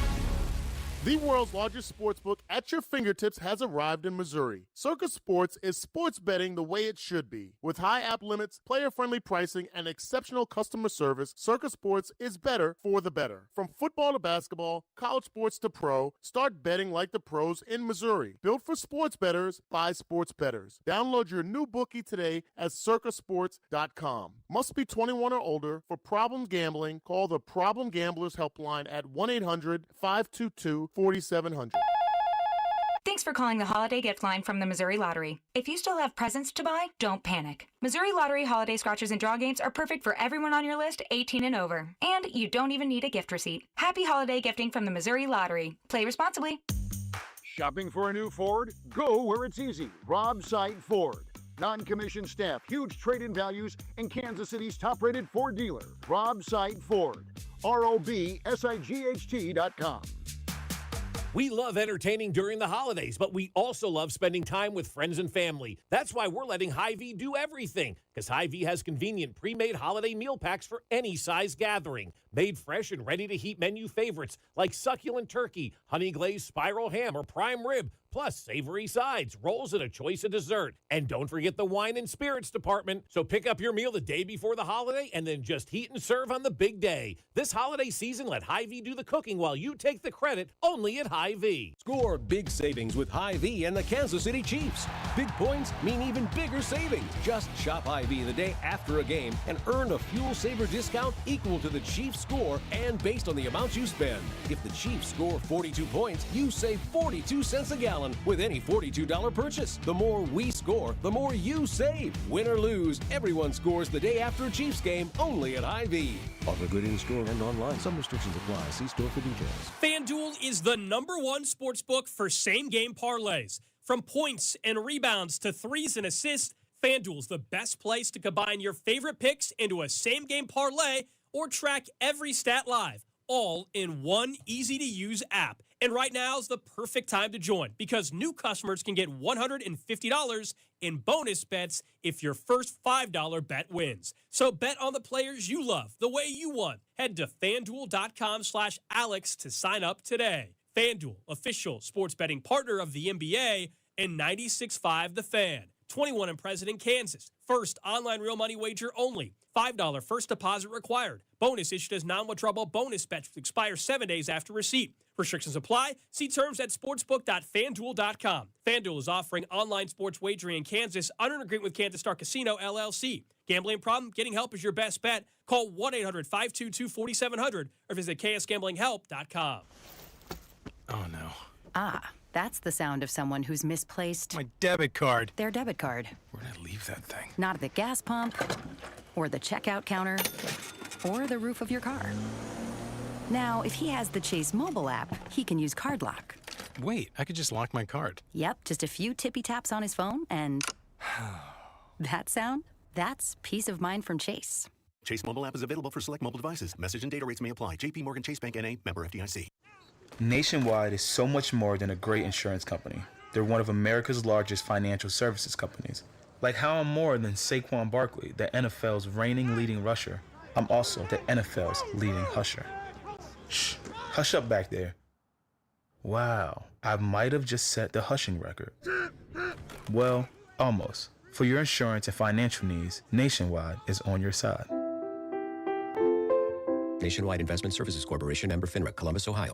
Call Hamilton today for our $79 mainline drain cleaning special. The pros at Hamilton will inspect your drains with video camera technology to pinpoint exactly what is needed to clear those clogs and help prevent expensive drain repairs. The expert technicians at Hamilton are ready 7 days a week to solve your problem the right way, the first time. Over 40 years experience and more than 8,000 five-star reviews are great reasons to trust Hamilton. Visit callhamilton.com/radio for details, terms, and conditions. License number 2025-11121. Chiefs coverage this past hour has been brought to you by waysidewaves.org. Save a life this holiday season. Wayside rescues thousands of animals each year. Your gift today provides a complete circle of life-saving care they need to heal and find loving homes. Donate today, and your gift will be matched. Visit waysidewaves.org to make your life-saving gift today. Here's traffic, brought to you by DM Injury Law. Have you or a loved one been in a car wreck? Contact DM Injury Law today and get the money you deserve. Car wreck? Remember, Mike's got this. Two-car crash still working. Big delays now. I see a lot of red 70 eastbound as you approach 435. Scoot to the left through here. You've also got Kansas side of things. That is a stall. Tried to make it off to the right shoulder. 635 northbound as you approach 70 eastbound. I'm Val with traffic on 96.5 The Fan. This is 96.5 The Fan, your home for Chiefs football. All right, coming up at the top of the hour, Bomani Jones is going to join us on the show. We'll get his thoughts on the Kansas City Chiefs. We're going to have a lot of national voices join us over the course of the next couple of days to kind of recap the Chiefs season that came to a close last Sunday against the Los Angeles Chargers. Before we do that, let's talk about the Buffalo Bills. Now, I'm not going to make it seem like I had some super original take when it came to the Buffalo Bills, but I feel like a lot of the media is shifting to the take that I had last week. There's only one team that has to win the AFC. It doesn't have to be Jacksonville. It doesn't have to be Pittsburgh. It doesn't have to be Denver. It has to be Buffalo this year. It is a Super Bowl or bust situation. If you could have told Bills fans before the season started, you could go into a scenario with no Patrick Mahomes, no Lamar Jackson, and no Joe Burrow, and you were the yes, what do I need to do? Bills fans would have gave up years of their life to be in that scenario. Well, that scenario seems very, very realistic and very, very possible coming up very, very soon. You have to go to the Super Bowl then if you were the Buffalo Bills. I don't want to hear it. I don't want to hear, oh, well, what about we're on the road? I don't want to hear none of that. You just went on the road and you just beat New England a couple of days ago. You've shown me that you can go on the road and beat anybody in the National Football League. So I'm happy to see the national voices are now coming around to my stance when it comes to Josh Allen. There are no more excuses.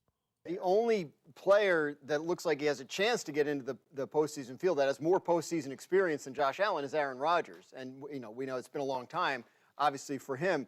Yeah, the Buffalo Bills are aware of this. Like, they talk about this openly, that, if they can get in, and they can still be division champions. Yeah. If they get in, you don't know how the Patriots are going to respond in adverse conditions in the playoffs. Yeah. You don't know that about the Jaguars or the Broncos.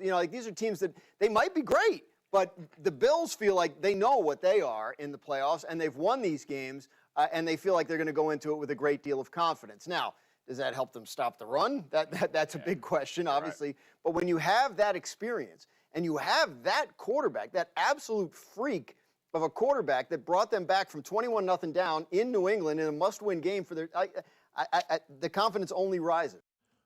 I don't know if you've seen the movie Juice or not, but at the end of the movie Juice, Omar Epps' character is walking off. And there's this kid that's in the crowd. Kid in the crowd looks at Omar Epps and says, "You got the juice now." That's where we are right now with Josh Allen. I know you might not want to hear this, and I get it. Right now, Patrick Mahomes is number one on the quarterback power ranking depth chart. He's number one. I know he doesn't have the accolades of Patrick Mahomes. I know he doesn't. I get all of that. I completely understand. But right now, I think you have to give him the belt. He is the temporary champion. He's the interim champion, and we'll find out if he can take over the belt full time. But right now, you got to hand him the belt. You can't miss the playoffs. You can't potentially not start the beginning of the season and still think you're the heavyweight champion of the world. No, somebody else got to hold the belt for right now. We need a title holder. Josh Allen has the belt. Bro, if you don't figure out a way to get to this one and figure out a way to outduel Bo Nix or Trevor Lawrence or C.J. Stroud or Drake May, when you've been used to going up against Patrick Mahomes and Lamar Jackson and Joe Burrow, those have been your battles for the first 7-8 years of your career, you will never live this down in my book. Never. I'm serious. You will never live this down. There's only one team going into the playoffs with that amount of pressure. Maybe you would argue the Rams just because their quarterback's so old. But, if the Rams don't go, Stafford's already got one. We already think right now I would say Stafford. If Stafford gets the Rams to a Super Bowl, he goes from being a borderline Hall of Famer to a for sure Hall of Famer. You go to 2 different Super Bowls and you won one and you maybe could get your second one. There's no question that Matthew Stafford will go into the Pro Football Hall of Fame, and he might win NFL MVP this year. That might be enough to get him over the hump. Josh Allen, Buffalo. You better figure out a way to do this, or I'm telling you, you've had some rough off seasons. You do not want to know the off season you were about to have if you blow this thing and you go on the road and you can't figure out a way to beat the Jacksonville Jaguars to advance in the postseason. Now, this is the part that I hate about Josh Allen. I really hate this. Josh Allen's good. He's incredible. I think he's the second best quarterback in the league. But right now, due to the Patrick Mahomes situation, you got to have the belt. And he was definitely playing better than Patrick Mahomes even before the injury happened. So it's not like the injury is the only reason that Mahomes is giving up the belt. Josh Allen is playing as well as any quarterback in the National Football League. But this is my question. Why do they always got to put so much extra sauce on it when they bring up the man? Listen to this. I have Josh Allen number 1 and Mahomes number 2. The Bills are a silly, goofy team. I've been saying this in so many ways, but the reality is they have a Josh Allen. We're at a point now where this is arguably the best 6-year run of propelling team offense that we've seen from a quarterback. What? Rob, what did he say? I'm going to play this again. What did he say? This is what? I must have missed something. I had to have missed some words in listening to this. Hold on. I have Josh Allen number 1 and Mahomes number 2. The Bills are a silly, goofy team. I've been saying this in so many ways, but the reality is they have a Josh Allen. We're at a point now where this is arguably the best 6-year run of propelling team offense that we've seen from a quarterback. Okay. All right. Okay. This is arguably the greatest 6-year stretch of propelling offense we've seen in the history of the NFL. It's not even the best 6-year stretch of current NFL quarterbacks. This is the greatest ever. Why do we always got to do this? I don't know why we have to do this with Josh Allen. And we've been doing this now for years, is what we've been doing with Josh Allen. All I can say is it's time. There are no more excuses. You have everything. You have the opportunity to get everything. The road is as wide open as it is potentially going to be. Josh Allen is not entering too many more postseasons with no Mahomes, no Lamar Jackson, no Joe Burrow. No, you have to figure it out. I don't want to hear any excuses. They've changed the rules for you now multiple times. You got your little chip in the football that you wanted. The overtime rules are fair now. It's the final year in your home stadium. The excuse train for me, it has departed a long time ago when it comes to Josh Allen. That's all I'm going to say. He better figure out a way to win and win a championship and be the last team standing. Or at least at a minimum, you at least got to get there. You at least got to know what it's like to participate in Super Bowl Media Day. You got to be able to hear Bad Bunny while you're getting your halftime adjustments. If you're not doing that, this season was a failure. I don't care how it finishes. They failed if they don't get to the Super Bowl this year. Coming up at the top of the hour, we're going to be joined by Bomani Jones as we start to get the national perspective on the Chiefs as their season is over. Keep it right here. It's The Drive. The Drive with Carrington Harrison, brought to you by DM Injury Law. Have you or a loved one been in a car wreck? Contact DM Injury Law today and get the money you deserve. Car wreck? Remember, Mike's got this. Tune in Mondays at 4 to hear the play-by-play voice of the Chiefs, Mitch Holtis, on your home for Chiefs football. 96.5, The Fan. Here's traffic, brought to you by DM Injury Law. Have you or a loved one been in a car wreck? Contact DM Injury Law today and get the money you deserve. Car wreck? Remember, Mike's got this. Got a stall downtown that's causing a lot of red. Big backup. 35 southbound. It's past Paseo. Scoot to the left. He tried to make it off to the right shoulder, but the left lane is moving through here. 2-car crash 70 eastbound as you approach 435. Right lane blocked. I'm Val with traffic on 96.5 The Fan. Hey, Missouri, if you haven't heard by now, good news. FanDuel Sportsbook is live in the Show Me State, and they're kicking things off with an offer that's tough to beat. Right now, new customers in Missouri can bet $5 and get $300 in bonus bets, win or lose. So whether it's football, basketball, hockey, or more, you can bet it all on an app that's safe, secure, and super easy to use. So download FanDuel today and head to FanDuel.com/Missouri and join the excitement.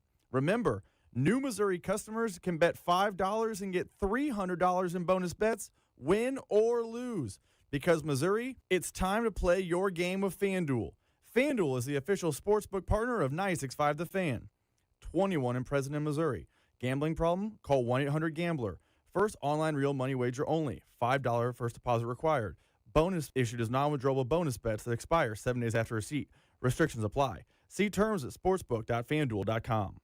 Are you paying too much for term life insurance? There's a tremendous price war among the major term life companies. Rates have dropped dramatically in the past 2 years. For example, a man age 45 non-tobacco user, $1 million of coverage is only $75 per month, level for the next 10 years. Or a man age 50 non-tobacco user can buy $500,000 of coverage for a monthly premium of only $110, guaranteed not to change for the next 20 years. That's right, level rates for 20 years. And if you're a smoker, we have great rates for you as well. At the Term Lifeline, we specialize in policies of $500,000 and above. So if you're looking for new or replacement term life insurance, call right now for a free quote. 800-676-1090. 800-676-1090. 800-676-1090. That's 800-676-1090. Rates and availability may vary by state. Sample rate quotes are based on preferred non-tobacco underwriting exam required to qualify. Paid for by Airtime Media. Brought to you by Gomers. 5 locations in the KC Metro or online at gomers.com. It's holiday cheers time. And Gomer's Fine Wines and Liquors is here for it. With 5 locations, a wide selection, great prices, and friendly service. Gomer's Fine Wines and Liquors. Family owned and KC proud since 1969. Hey, Kansas City, it's Brian Pringle with Victory Ford at the Legends in KCK. Looking for a better car buying experience? At Victory Ford, we do things differently. Friendly, knowledgeable people who actually listen.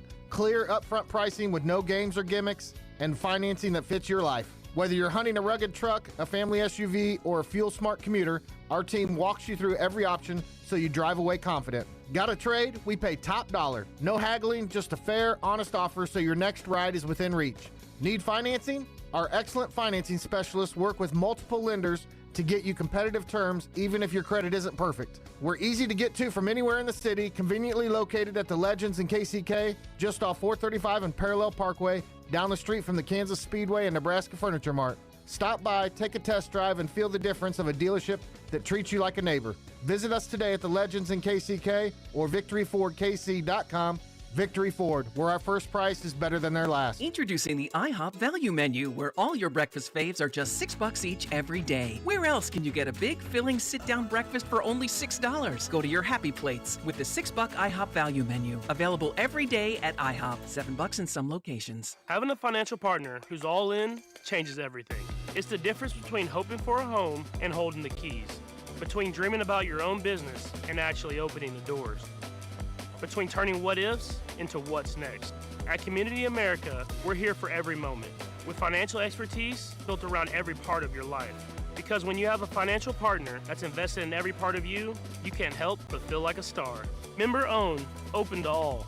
Community America Credit Union, invested in you. What's up, Missouri? Tony Gonzalez here. Your moment is finally here because DraftKings Sportsbook is live in Missouri. You can get in on all the action with fast withdrawals, a safe and secure app, and betting that's easy to use anywhere you go. And the best part, DraftKings keeps the excitement going with awesome promos and offers all season long. That's why it's America's top-rated sportsbook app. Don't wait. New customers sign up today. Bet just $5 and get $300 in bonus bets instantly. Let's go, Missouri. Get in the game.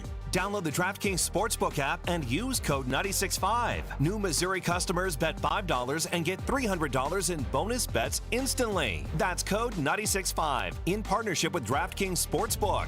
The crown is yours. Gambling problem? Call 1-800-GAMBLER. 21 and over. Physically present in Missouri. Eligibility and restrictions apply. Terms at DraftKings.com/sportsbook. Bonus bets expire 7 days after issuance. For additional terms and responsible gaming resources, see sportsbook.draftkings.com/promos. Chiefs coverage sponsored by Park & Go. Your holiday travel made easy with all covered airport parking. Heading out of town for the holidays? Make travel easy with Park & Go. Enjoy all covered parking, free shuttles, and luggage help that'll have you feeling merry and bright. Reserve your spot now at bookparkandgo.com. Happy holidays from Park & Go. What's up, Kansas City? It's Nick Bolton. Tune in on game days to hear the play-by-play with Mitch, Danon, and Clean on your home for Chiefs football, 96.5 The Fan. KFNC FM and AM, HD1 and HD2 Kansas City, an Odyssey sports station.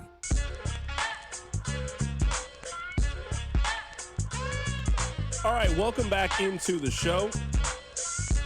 So over the course of the next 4 days, we're going to have a lot of prominent national media voices on to ask them quite simply, what do they think went wrong with the Kansas City Chiefs? So it is an honor as we start this journey to have on somebody I'm a big fan of. He is the host of The Right Time with Bomani Jones. Bomani Jones joins us on the show today. Bo, happy to have you pop on today, my man.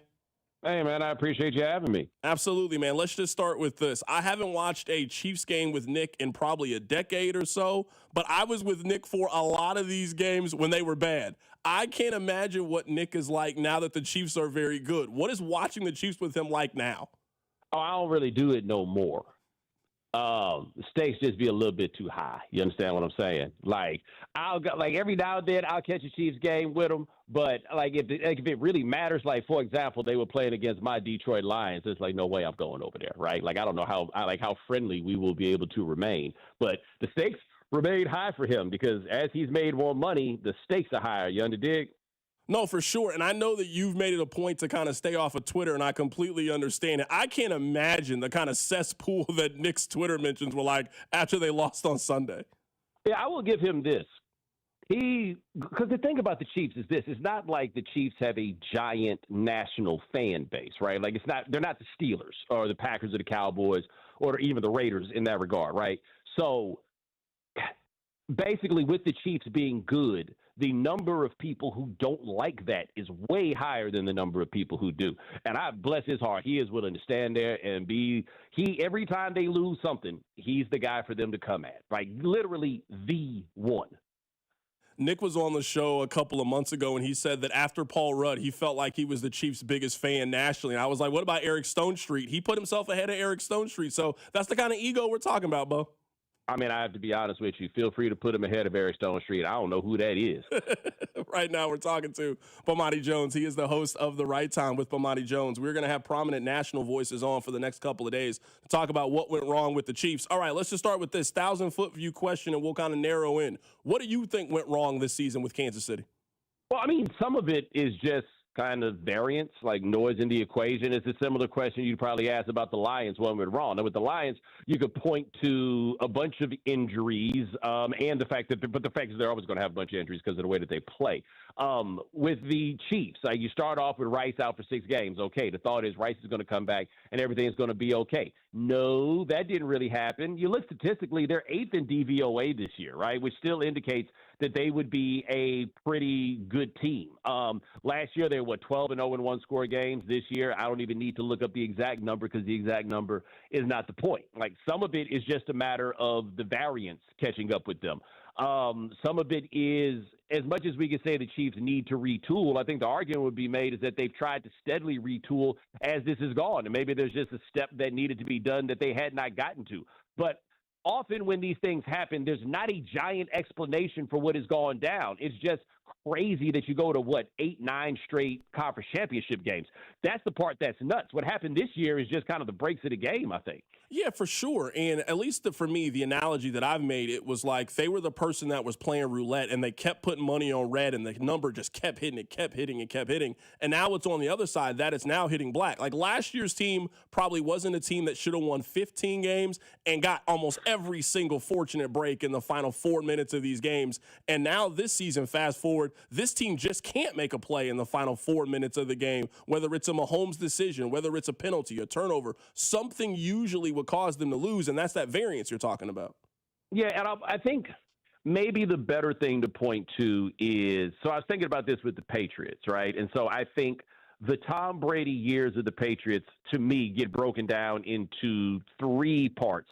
Before Randy Moss, with Randy Moss, after Randy Moss. But after Randy Moss, I think the clearer point to make is the arrival of Gronk. And the reason that I point that out is these are arrivals of superstars that kind of mark what's going on. So, like, Moss comes, and look, because Brady got hurt the next year, we didn't get that full run, but it was the addition of a superstar. And once they decided that they had had enough of him, they added another superstar, and, like Aaron Hernandez was included, added Edelman, Welker, like all these guys, but they made a turnover of the personnel. When we really talk about like the core championship level personnel, we've been talking about Mahomes, we've talked about Kelsey, we have talked about Chris Jones.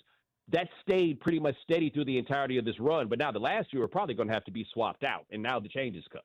Right now, we're talking to Bomani Jones, getting his thoughts on the Chiefs season as they are officially eliminated from the postseason. I was listening to you earlier today, and you were mentioning about Mahomes, that he is maybe the best quarterback that you've ever seen. The point that I led with on yesterday's show is I think Mahomes, you can argue top 3 resume at this point with Tom Brady, him, and Joe Montana. You can kind of argue the order however you want to do it. The fact that at the end of this thing, I would say for maybe the last 18 months, he just hasn't looked like that anymore. That we're used to him being the superhero and flying around and making plays that nobody else in the history of the league can make. So step 1 for me is obviously getting him back physically. But this offense, this organization, they got to figure out a way to get that transcendent talent back at quarterback, because that's not the quarterback that the Chiefs had this season. Yeah, I think that's part of it, but I also wonder how much of this is scheme. And the fact that the rest of the league is going in a certain direction with what they're doing, and Andy Reid is very squarely going in the Andy Reid direction. Like, I'm not bright enough on these matters to give you an explanation as to whether or not the league has passed Andy Reid by, but fair question. It ain't quite been the same since the enemy left. Am I wrong? Yeah, no, some of that I wonder, at least when it comes to that is, I mean, Eric Bieniemy, when he was the offensive coordinator, he had prime Tyreek Hill and prime Travis Kelce. And if you take kind of those things away from it, but I am with you when it comes to Matt Nagy, where my biggest complaint about Nagy, because everybody complains about their offensive coordinator, nobody thinks their offensive coordinator is good, is you can't have the quarterback that Mahomes is, and I can look to numbers and then see a decline in each of the last 3 seasons. Somebody has to answer for why that's the case. It's obviously not going to be Andy Reid. They're not firing their head coach, but you can't keep the same offensive coordinator next season, in my opinion. Well, you got to be careful when you got an offensive coordinator that only you would hire. You know what I mean? Like, that's a dangerous part of this. I don't think if Andy Reid lets Matt Nagy go, he's running anybody else's offense or calling plays for anybody. That makes you stop and ask yourself what exactly is going on here. I think that's part of it. I also think, though, quarterback statistically, it's always a little weird in trying to figure it out.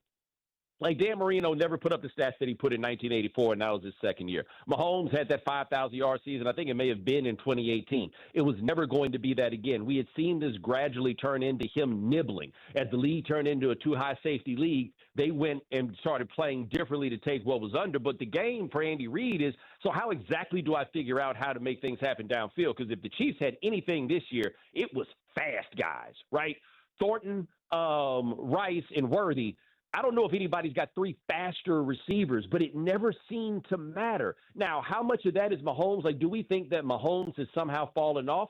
Well, here's a fair question to ask. In basketball, we're more likely to do this because the playoffs are like 2.5 months. How many added seasons you get from going deep in the playoffs every year? You multiply this 3 games, 4 games times how many seasons, man, it's an extra season and a half. Is that part of it? I don't know, but I am inclined to believe if it comes down to what's the problem, the quarterback or the scheme, my guess is always going to be the scheme.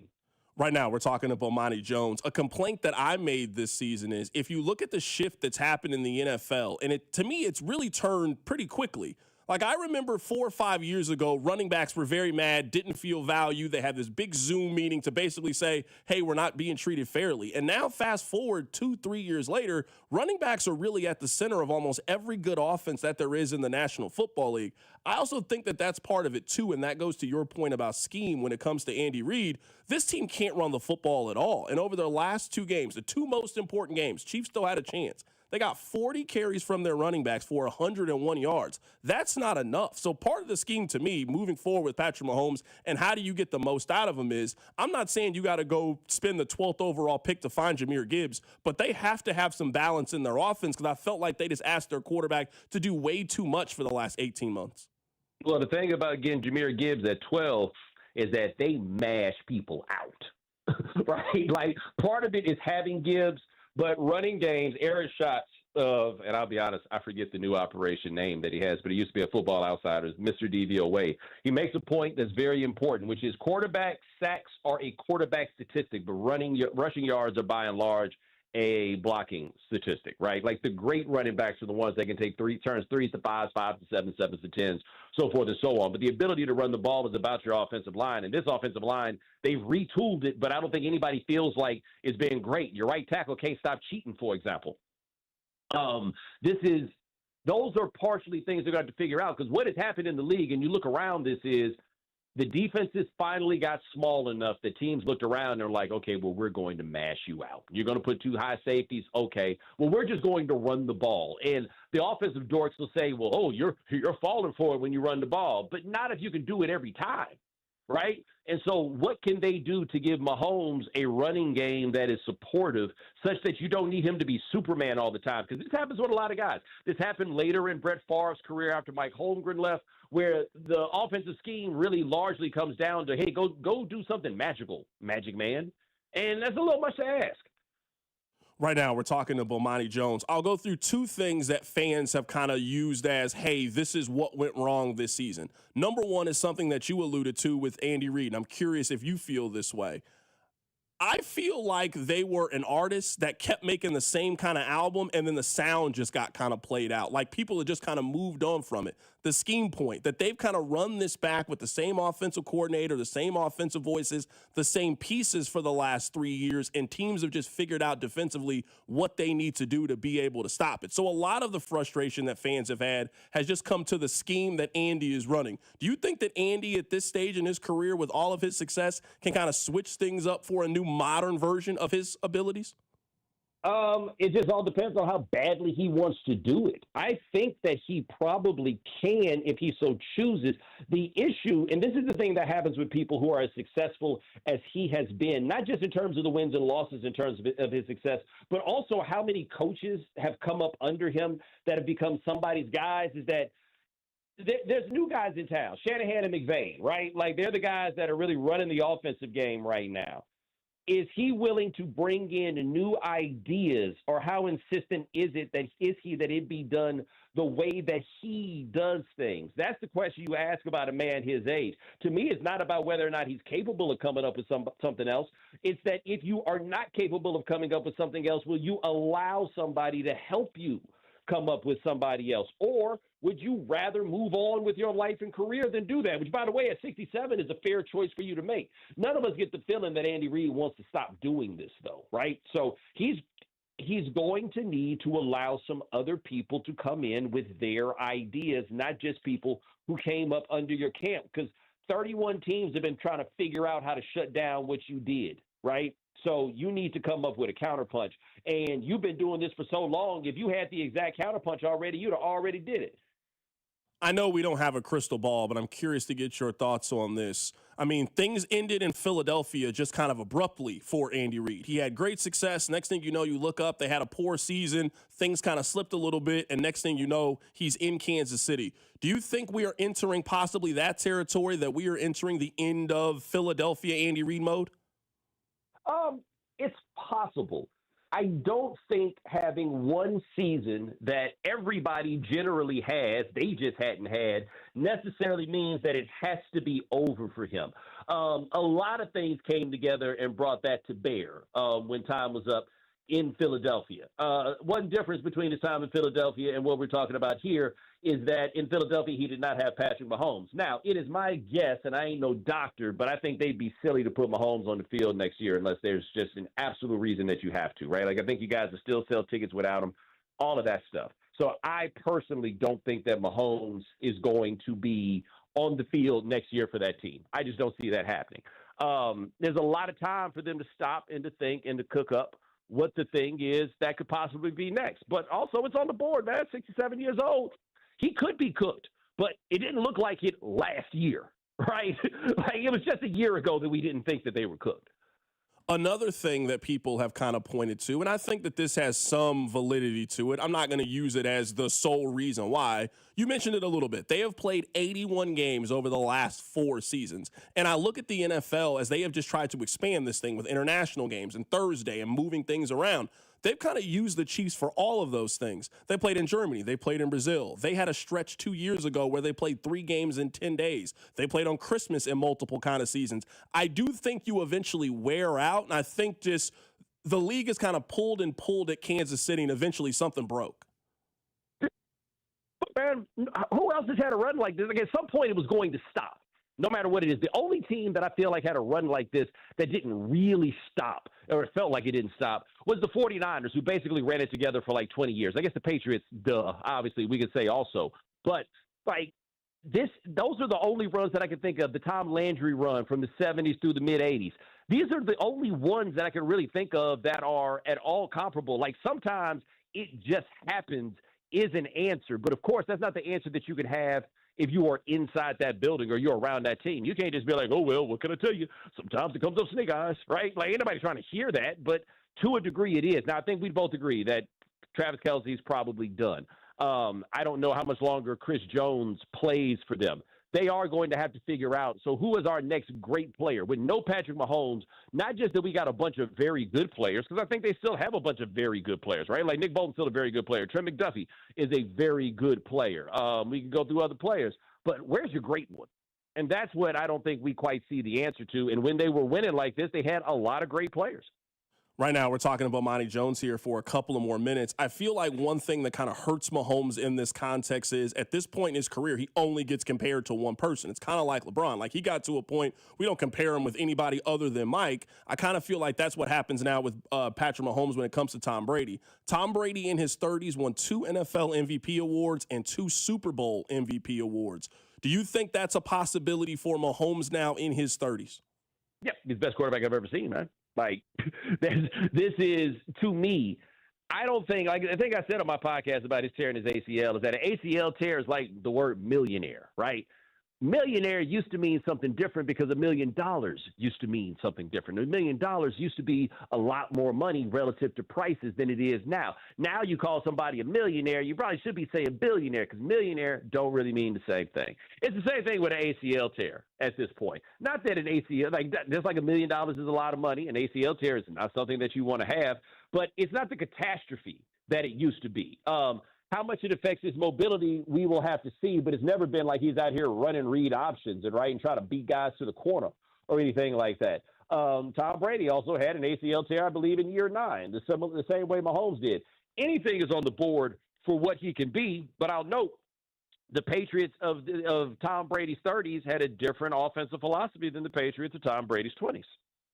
Bo, I'll get you out of here with this last question. It's not Chiefs related, but AFC related. I feel like right now everybody is playing that one dating show on YouTube, Pop the Balloon, when it comes to teams in the AFC. And we're just looking for reasons. I don't like Jacksonville. I don't like Denver. I don't like New England. I don't like these teams. In the end, somebody from the AFC has to go to the Super Bowl. Who do you like in the AFC this year? I was all on the Patriots bandwagon. They were up 21-0.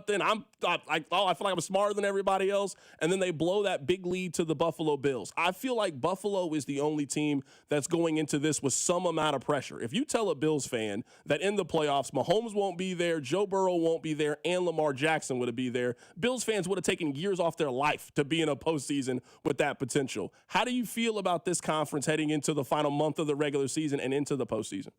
I feel exactly as you described, that they're at that point where somebody got to win, right? Who has to do it? I don't know. But somebody has to win it. And if somebody has to win it, it's not just that Josh Allen's the best quarterback left. It's that he's by far the best quarterback left. And if Josh Allen is what most of us believe that he is, then they should win this, except they can't stop anybody from running the ball. And they're going to probably have to win 3 games on the road in order to get this done. Literally, anybody can win this conference this year. It would not be, it wouldn't be expected, but Jacksonville can somehow find a way to win this. If Trevor Lawrence looked anything like he did on Sunday, but on Sunday he was playing against a high school team. So I don't have a great explanation. I believe they played the Jets, right? Like, I can't tell you exactly what it's going to be, but I do think this. Let's say Buffalo loses in the divisional round, maybe the conference championship round, but definitely the division round. Either we win this or we're looking for a new coach. Bo, I'm just telling you this. With the way this season has gone and how weird it's been, we are setting up for Jacksonville and Seattle in the Super Bowl. We got a Jacksonville-Seattle Super Bowl with Bad Bunny on there. I don't know if I'm watching this one. Hey, don't you worry, buddy. Sam Darnold will save you from that matchup that you have described. He will not allow that to happen. You'll be all right. That is Bomani Jones joining us on the show today. Be sure to check out his podcast, The Right Time with Bomani Jones. Bo, it's truly an honor to have you on the show. I say this as someone who has been a big fan. I've been a big fan since the old SB Nation beat 'em down days. I've been here for a while. No, I appreciate it. And look, man, I've been doing radio hits in Kansas City now literally for 20 years. Shout out to my man, Matt Scott. I ain't talked to him in a long time, but I used to do weekend hits with him in Kansas City. So, this is coming on to Kansas City is always a good thing for me, man. So I appreciate you having me. Absolutely. That's Bomani Jones joining us on the show today. Be sure to check out The Right Time with Bomani Jones. One thing, Rob, that I thought that he said that was kind of interesting, and I'm seeing people kind of push back on the text line. I would agree with the context of this. I don't think the Chiefs are a national brand in the same way as some of those other teams. I think they are a national trend. I think like the Cowboys, the Steelers, the Packers, those teams are national brands in that way. I don't think that's what the Chiefs are. I just think they're it right now. They're the hot team right now. I think you see that team kind of come and go. I would say New England was that team 10, 15 years ago. They were kind of that team. So I understand what he was saying, and despite the ratings and all those kind of things, I don't know if the Chiefs have kind of got there to that part when it comes to where they are from a national perception. I also just disagree with them on Mahomes. I would be stunned if Patrick Mahomes doesn't play football next year. Like, even from a physical standpoint, I would just be stunned. If you're going off the metric that the Packers even have, the Packers say that they think an ACL injury is 10 months. I can't see a scenario in which Patrick Mahomes is healthy in November. The Chiefs are a 5-3 football team. Mahomes can play, and they're deciding to not play him. I just can't see that scenario happening next year. Yeah, I mean, I think, and we talked about it yesterday, and it is the topic of conversation in Kansas City. I think Patrick Mahomes is going to actively try to be ready for week one, and the Chiefs need to stop him from playing week one. The Chiefs need to say, hey, we appreciate how hard you're working. Stop. Slow down. Let's be ready for week 4, not week 1. But barring a setback physically, which we just can't anticipate, Patrick Mahomes is playing football in 2026. It's a matter of when he starts playing football that I think the conversation is. Yeah, I don't really have a problem with Mahomes being super aggressive in his rehab and just seeing where you are. Like, if Mahomes has set a goal in his mind, I'm going to do everything physically I can to be healthy by week 1, sure, go at it. Hey, continue to work out, continue to rehab, be relentless in it, and let's see where you are. Like, I'm not ready to really rule anything out. I think his energy is telling you I'm doing everything I can. But I guess what I tried to caution yesterday is if Mahomes doesn't play until week 3 of next season, I don't want anyone to look at that as something went wrong or a setback. Like we're talking about, I would say that probably tearing your Achilles is now the number 1 bad injury to have. I mean, tearing your ACL is still pretty high on the board. Like, if we're playing Family Feud, what's one of the worst injuries for an athlete to have? That is still very, very high on the list. So him not being ready for St. Joe is just not a setback to me. Can he be – my goal for Patrick Mahomes is, can he be back by Halloween? Can they get him back by the end of October when you need to start making that stretch down the second half of the season? So as the Chiefs start to plan on who their starting quarterback potentially is going to be for week 1, I want you thinking in mind, how can we be 5-3? How can we be a 500 football team getting Patrick Mahomes back for the second half of the season, and we are now ready to take off and ready to go? So maybe you don't win your division next year, but you could end up being a team like the Houston Texans this year, end up being a team like the Chargers. Hey, we're a good wild card team that nobody wants to play, but we also got a wild card at quarterback, and we got the best quarterback in the league. That would be the mindset that I would have if I'm the Kansas City Chiefs heading into next season. I do want to go back and replay something that Bomani said talking about this offense. I thought it was a very unique perspective. We'll get to that next. Keep it right here. It's The Drive. The Drive with Carrington Harrison on your new home for Chiefs football.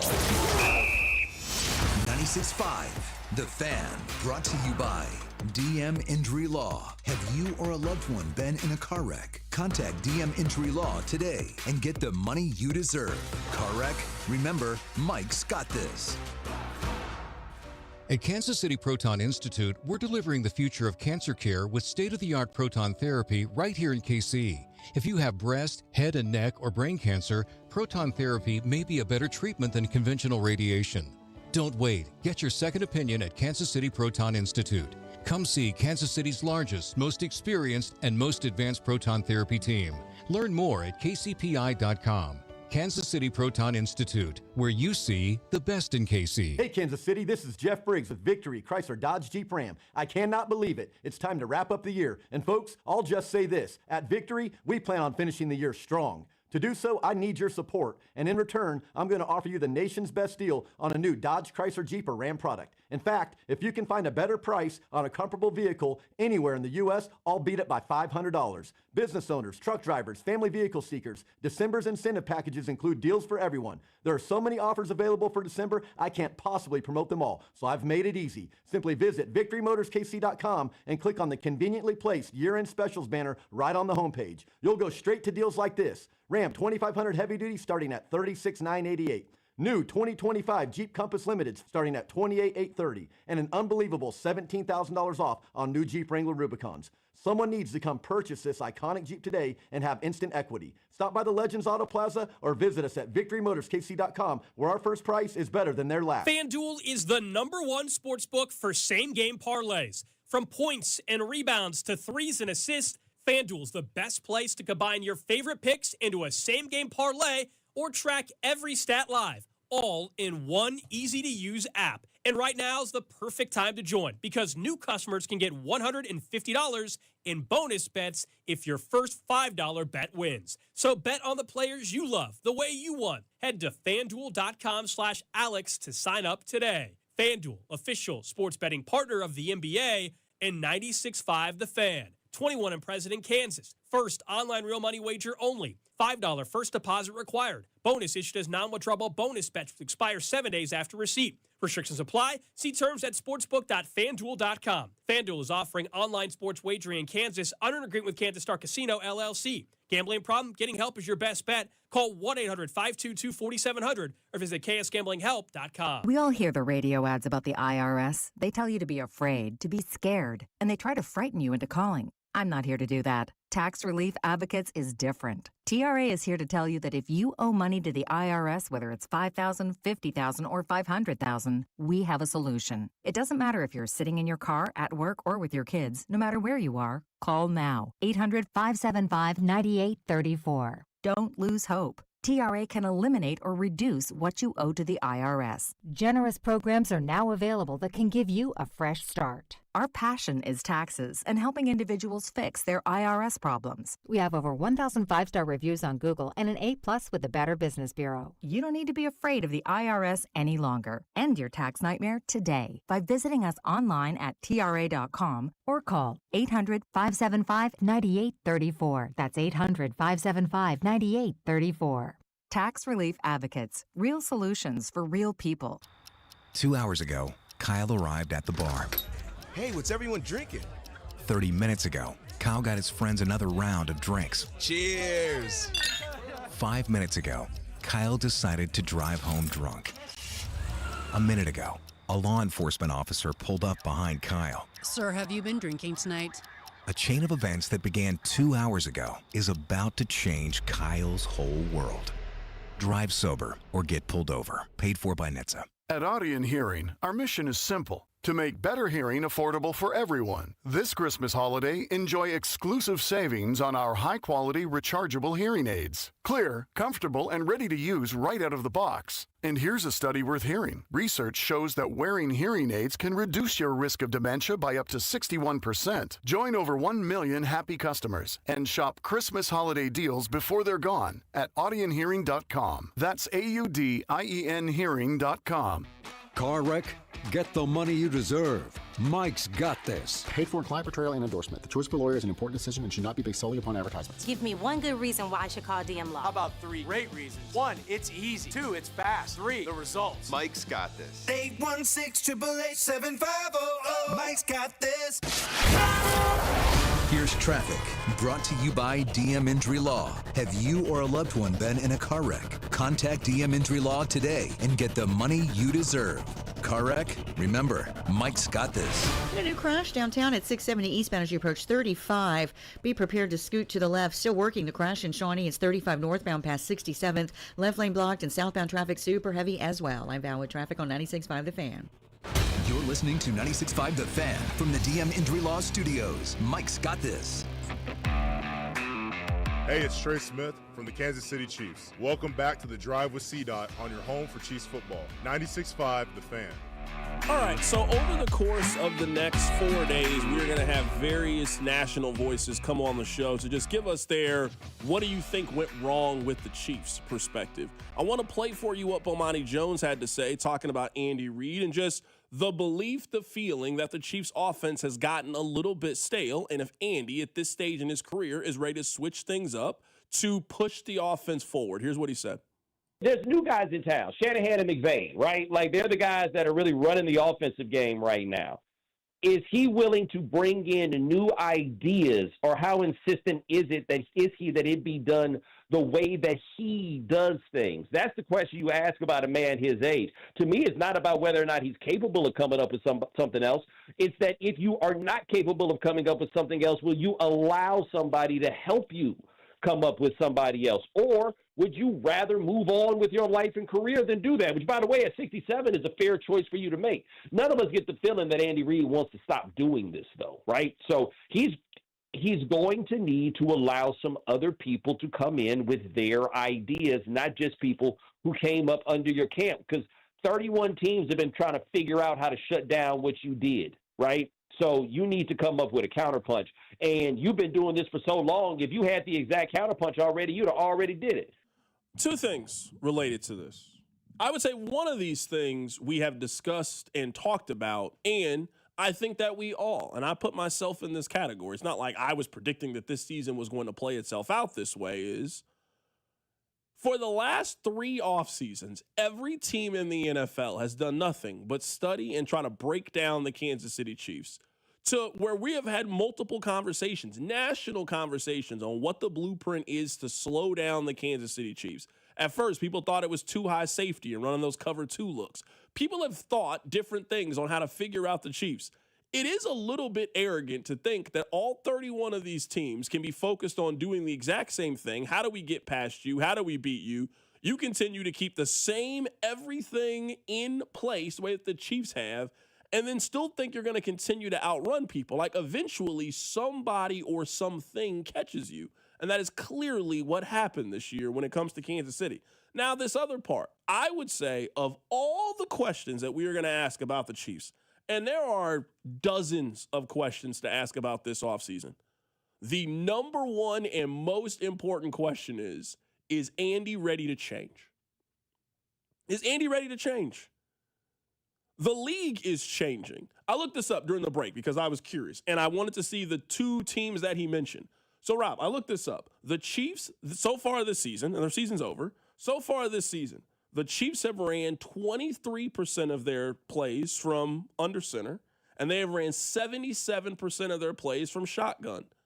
If you look at L.A. and San Francisco, and just 2 more modern offensive minds, the Rams ran under center 56% of their plays. That's 30% more than what Kansas City did. San Francisco was at 57%. So they're closer to a 55-45, 60-40 split where the Chiefs are on the other side. They're at a 75-25 when it comes to under shotgun and under center. So the plays you run, your rushing mentality, all of those things are different based on those kind of things. Is Andy going to go with what he is familiar with this offseason when making changes? Because I would say that's not really making changes then. Rob, if you and I right now can predict who their offensive coordinator is, you didn't make that big of a change. Would you guess right now? This is how I feel. I feel like Mike Kafka is going to be their offensive coordinator. Is there another name out there that you're even willing to suggest at this point could possibly be their offensive coordinator other than Mike Kafka? It fits what they do. He used to be the quarterback coach. He's been gone for a while. You can bring him back. He's a new, younger voice, so it's going to be a little bit different than Matt Nagy, but not really much different because he's completely gone to the Andy Reid school of thought. I feel like Mike Kafka is going to be their offensive coordinator. If Andy hires somebody that doesn't have that much of a deep tie, it will then tell me what they think the tone of the offseason is going to be. Because you're going to make those decisions before you ever get to free agency. Before the Chiefs get to free agency, they're going to determine what coaches are coming back and who's not coming back, and then who you want to replace those situations. Is it going to be more hiring old friends and people that you've worked with and known for 20 years? Or, to Bomani's point, are they willing to go out and hire the 38, 39-year-old young next up-and-coming offensive mind that can then be Andy Reid's protege, that in 2-3 years, he can maybe either take over to be the next head coach or that guy goes off somewhere else to be another head coach. Because one thing, and I think this is a very good point by Bomani, one that I hadn't thought of, man, Andy normally has a track record of teams are coming to kind of pluck your guys. That as loyal as you can be to Andy Reid, man, there's only 32 of those head coaching jobs. Look at his coaching tree over the last 20, 25 years. Is anybody coming to get the coaches that they currently have? Has anybody come to get their coaches over the last couple of years? Now, Spags, a little bit older, but right now, would you hire Matt Nagy to be your head coach?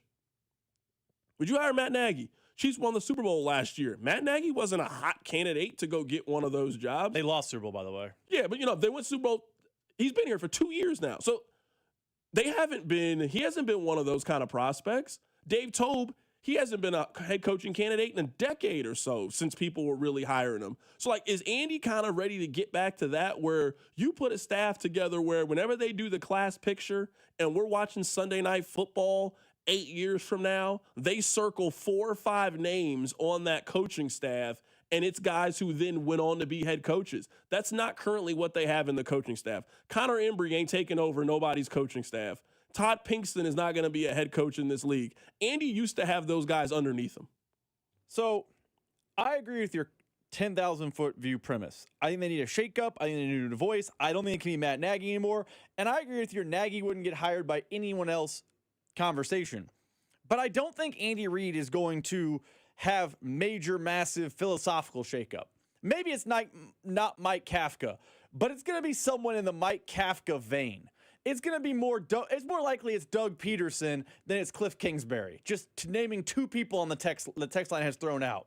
And I don't know that's a terrible thing by Andy Reid, because I understand the offense was bad this year, but the Chiefs are a year removed from running a top 5 scoring offense and a top 15 offense in the NFL. And last year we said, well, their talent was way down. If they get some dogs back, they might be better. Now, they weren't better. The outcome did happen, but I don't know that Andy Reid's going to look at it and say, hey, you know what? This year was bad. I'm going to fire Matt Nagy, and I'm going to go pick a guy who's philosophically, I'm going to go hire the Rams offensive coordinator. That's not what I think is coming. I think it's far more likely it's a Doug Peterson type, and there's a belief that maybe Nagy was stale, and we can get back to what we were pre-Nagy. I don't disagree with what you were saying. I guess what I would maybe add to it is I think their offense has been at this state for quite some time, and because they were so good in winning, we just ignored it. Do you know what the Chiefs were in points scored in 2023? I would imagine middle of the pack. They were 15th. Do you know what the Chiefs were in 2024 in points scored? 2024? Weren't they one of the top 5 scoring offenses? 15th. They were 15th in 2024. Do you know what the Chiefs are this year in points scored? I'm gonna guess the trend, 15th. They're 15th. The Chiefs have been an average offense for the last 3 seasons, despite having Patrick Mahomes for all of these games. I know he's hurt now, but I don't care what they do anymore. Stats don't matter now. They ended their season ranked 15th. So to be fair, not to interrupt, that's the entire Matt Nagy timeline. I know. A shakeup could be Doug Peterson. It could be better. I'm not advocating for the enemy, 100% with you. But I guess I guess what I'm saying is, if you were telling me that they're going to bring in Mike Kafka, but we already think that Andy is calling plays, then you just have new Matt Nagy. You have the same. You're in the same position that you're in. You have new Matt Nagy. That's not different. If you go get somebody who, hey, he used to work for Andy. He used to be Andy's errand boy back in the day. He got fired somewhere else, so Andy now brings him into the camp and puts his arm around him. I would say that you've just changed the cap from red to blue. You didn't really make any improvement. You had to throw somebody to the Wolves. You threw Matt Nagy to the Wolves, and now you hired baby Matt Nagy to come in. Somebody that's not going to challenge you, somebody not with new, fresh ideas. He's learned everything from you. He's learned from you.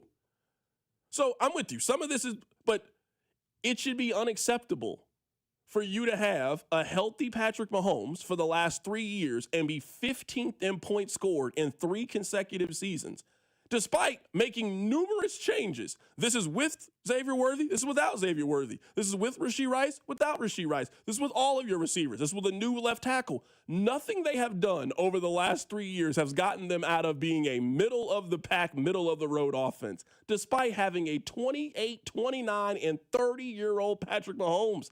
They have to see, hey, something offensively. We need to be a top 5, top 10 offense in the National Football League.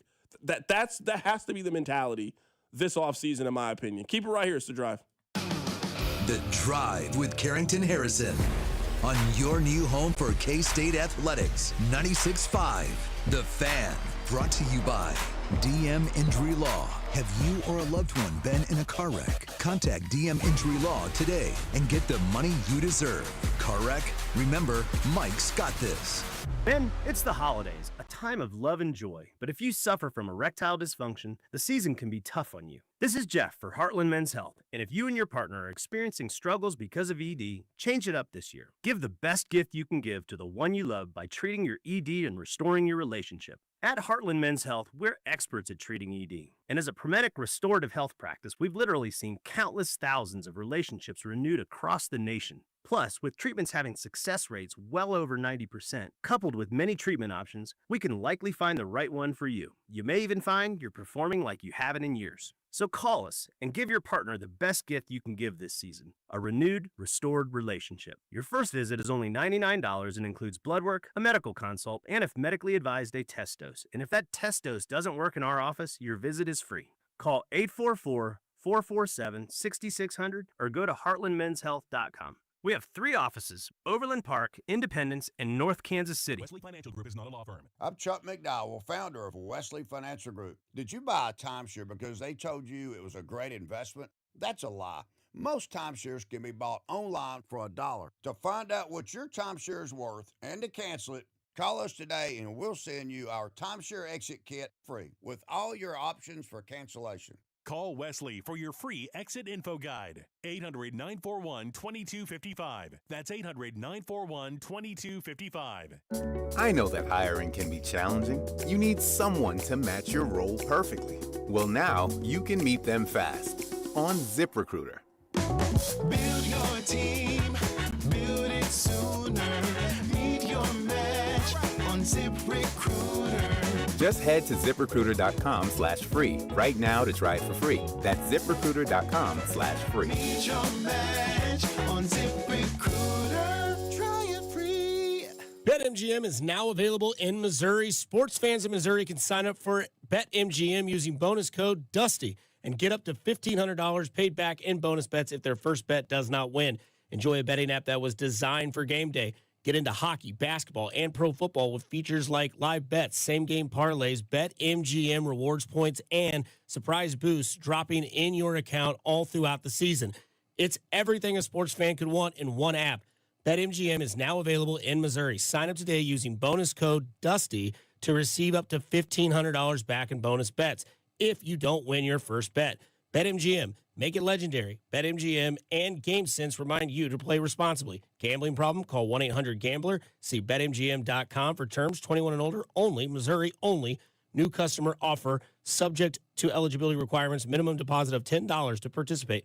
Rewards are non-withdrawal bonus bets that expire in 7 days. Please gamble responsibly. Hi, this is Kevin Harlan, and I'm here to tell you Rob Sight Ford is closing in on a record-setting year. And they're doing whatever it takes to get there. That's right, Kevin. We're pulling out all the stops to finish the year strong. 0% for up to 66 months on most Ford models, including F-150s, Escapes, Explorers, Super Duties, and Transits. Top dollar trade-ins and pricing other dealers won't match. If you've been waiting for the moment to buy, this is it. We've got the vehicles. We've got the deals. We just need one thing, you behind the wheel. Impeccable rhyme, Kevin. But hey, this is simple, upfront, and easy, and it all ends January 5th. Kansas City's only top-rated Ford dealer on Google. 4.8 stars, nearly 3,000 reviews, and voted best car dealership in Kansas City by Kansas City Magazine. And now, we're going for the finish line. Rob Sight Ford. Buy right with Rob Sight. 135th and State Line or ROBSIGHT.com. You want inventory, you want price, you want more for your trade, let's make it happen. End the year in a Ford before this event drives off. Target's last-minute deals are here, right on time to get you holiday ready in no time. Snap beauty gift sets for every style, the hottest toys, can't miss entertainment, crowd-pleasing candy, and much more. All under $20. Whether you're hosting or welcoming surprise guests, you'll be ready for all of it for less. Grab them now before they're gone. Last-minute deals under $20. Happening now, only at Target. Restrictions apply. Whether you're gifting, decorating, or treating yourself, Lowe's December deal drops are here to help you save more all month long. Get up to 50% off select holiday decor. Plus, get up to 45% off select tools and accessories. Shop new December deal drops every week this month and get so much more out of your holidays. Lowe's, we help, you save. Selection varies by location while supplies last. Brought to you by Gomer's. 5 locations in the KC Metro or online at gomers.com. If ringing in the holidays includes cheers and libations, Gomer's has your back. Voted #1 KC Liquor Shop, they offer a wide variety of beer, wine, and spirits at great prices. Stop by one of their 5 locations. You'll be glad you did. Here's traffic, brought to you by DM Injury Law. Have you or a loved one been in a car wreck? Contact DM Injury Law today and get the money you deserve. Car wreck? Remember, Mike's got this. A new crash downtown at 670 eastbound as you approach 35. Be prepared to scoot to the left. Still working the crash in Shawnee. It's 35 northbound past 67th. Left lane blocked and southbound traffic super heavy as well. I'm Val with traffic on 96.5 The Fan. This is your home for Kansas City sports. 96.5 The Fan. Let me ask you this question, Rob. And if you don't have the answer, I perfectly understand. You remember there was a time in which In Veach We Trust was the fan moniker. You remember there were times where you and I would push back. And what was the feeling? In Veach We Trust. When do you think that stopped? I don't think that's the fan moniker right now. I understand it's going to fluctuate, and you and I both know whoever, I don't know where the Chiefs are going to draft. I don't know who they're going to draft. You guys are going to love their draft. That's part of being a fan, right? Oh, man, we got great value. Look at this guy. This guy was supposed to go in the 4th round, but we got him we already know how this is going to go. You guys are going to love their draft. When do you think the In Veach We Trust, when do you think it stopped? I'm looking at the Chiefs' schedule right now. I want to make sure I have the date correct because Rashee Rice came back and the offense looked like it was humming. I actually have the answers. I'm curious what you think the answer is. I think the answer is the Buffalo game this year. I think Chiefs fans had felt like, hey, Brett Veach had a down year, but it was injury, the whole thing. He's going to fix it. And then when things come out of the gate sluggish, it was, Rashee Rice is a cure-all for the problems. And when you got to the Buffalo game and the Denver game and the Indianapolis game and they realized, Rashee Rice is not a cure-all. These problems are here and there is no quick fix. That's when people start looking at draft picks. Hey, where's Ashton Gelati? Hey, what's FAU doing nowadays? I think when Rashee Rice wasn't the magic cure-all and fans started noticing the problems and felt like there was no solution, that's when the ire pivoted to Brett Veach. I think it's tied to these two things. I think it's tied to Christian Fulton and Elijah Mitchell. I think it's directly tied to those two individuals. But when they signed both those guys, fan sentiment was, we got 2 good ones. And I think not until midseason did people realize, they don't have anything. And then I think what happened is, this is what I think happened. I think one day fans woke up and kind of looked at their roster and thought, hey, we kind of need some punch. We need some things. Hey, we were counting on these guys to be those things. Where are they? I mean, if you think back last year, the Chiefs, they were not very active teams in free agency with other players. They were active in re-signing their own players.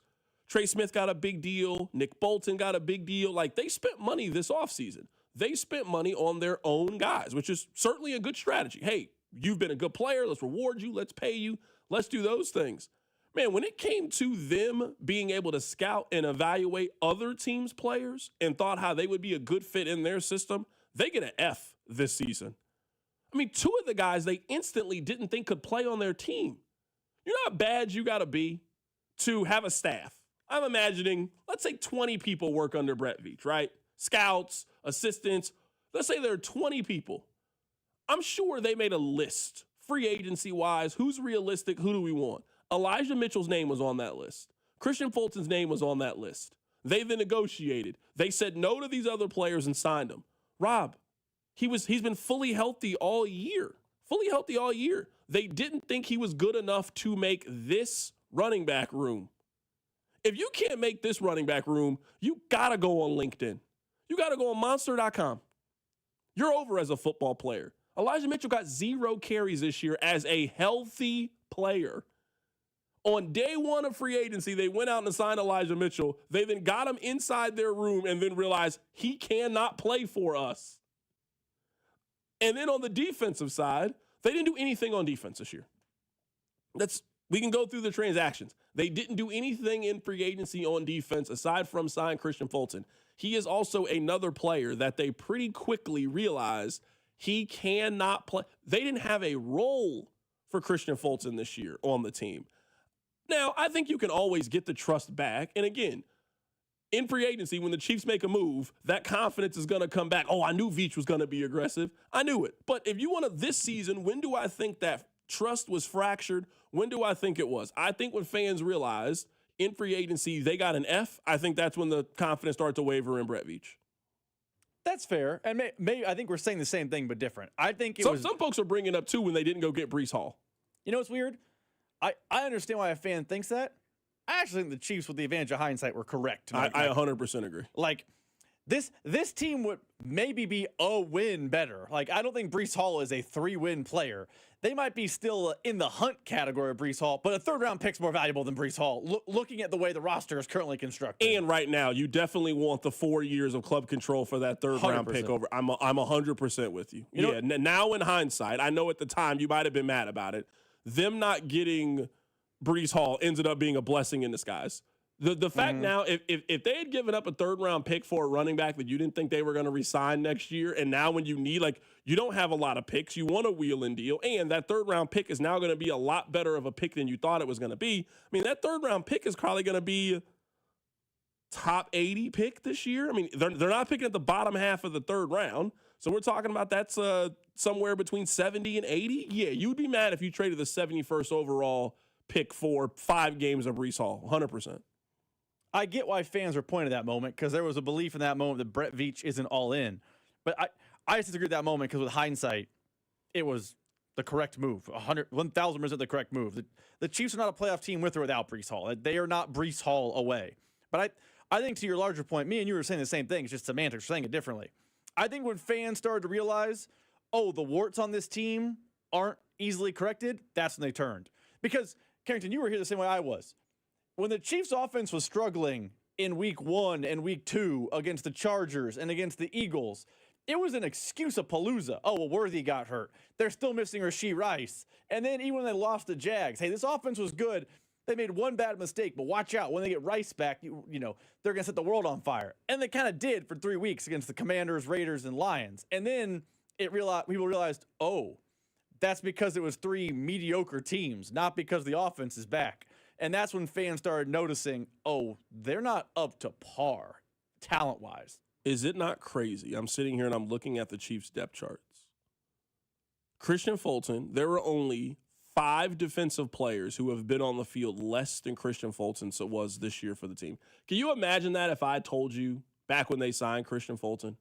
Like, if we could, I wish we could, go back and, archive text messages. And I liked the Christian Fulton signing. I thought it was a good signing. Good price, good player. It made a lot of sense to me why they overspent for a guy that didn't play him. In the scheme of, if Christian Fulton had worked out, they did not overpay for Christian Fulton. I mean, I'm sitting here looking at it. I mean, these are guys that either got hurt or guys you just never heard of before. He played in 29 snaps this season. Christian Fulton played in less than 5% of their defensive snaps this year. And that was your big free agency move. So some of this conversation is absolutely about Brett Veach needing to knock out the NFL draft. Man, the other thing is you can't take an F in free agency. By the way, I know we're against break. You know one thing he needs to put on the offseason to-do list? Trade Christian Fulton. I don't even take a trade. I think they're just going to outright cut him and just take a Sky Moore pick if you have to. I'm not giving you nothing for Christian Fulton. Nothing. You can continue to not sit him if you want. If you cut him, we'll talk to him. Yeah, Christian Fulton, he can't be on. You need the cap space. You got debt. You need the cap space for Christian Fulton. He cannot be on the team next year. All right, coming up at the top of the hour, we'll reset everything. We'll get to the top stories of the day. The mayor of Leawood spoke out. He does not want the stadium on 119th and all. We'll talk about it. Keep it right here. It's The Drive. The Drive with Carrington Harrison. Watch the show on YouTube by subscribing to the 965 YouTube channel. The Drive brought to you by DM Injury Law. Have you or a loved one been in a car wreck? Contact DM Injury Law today and get the money you deserve. Car wreck? Remember, Mike's got this. 96.5, The Fan. Here's traffic, brought to you by DM Injury Law. Have you or a loved one been in a car wreck? Contact DM Injury Law today and get the money you deserve.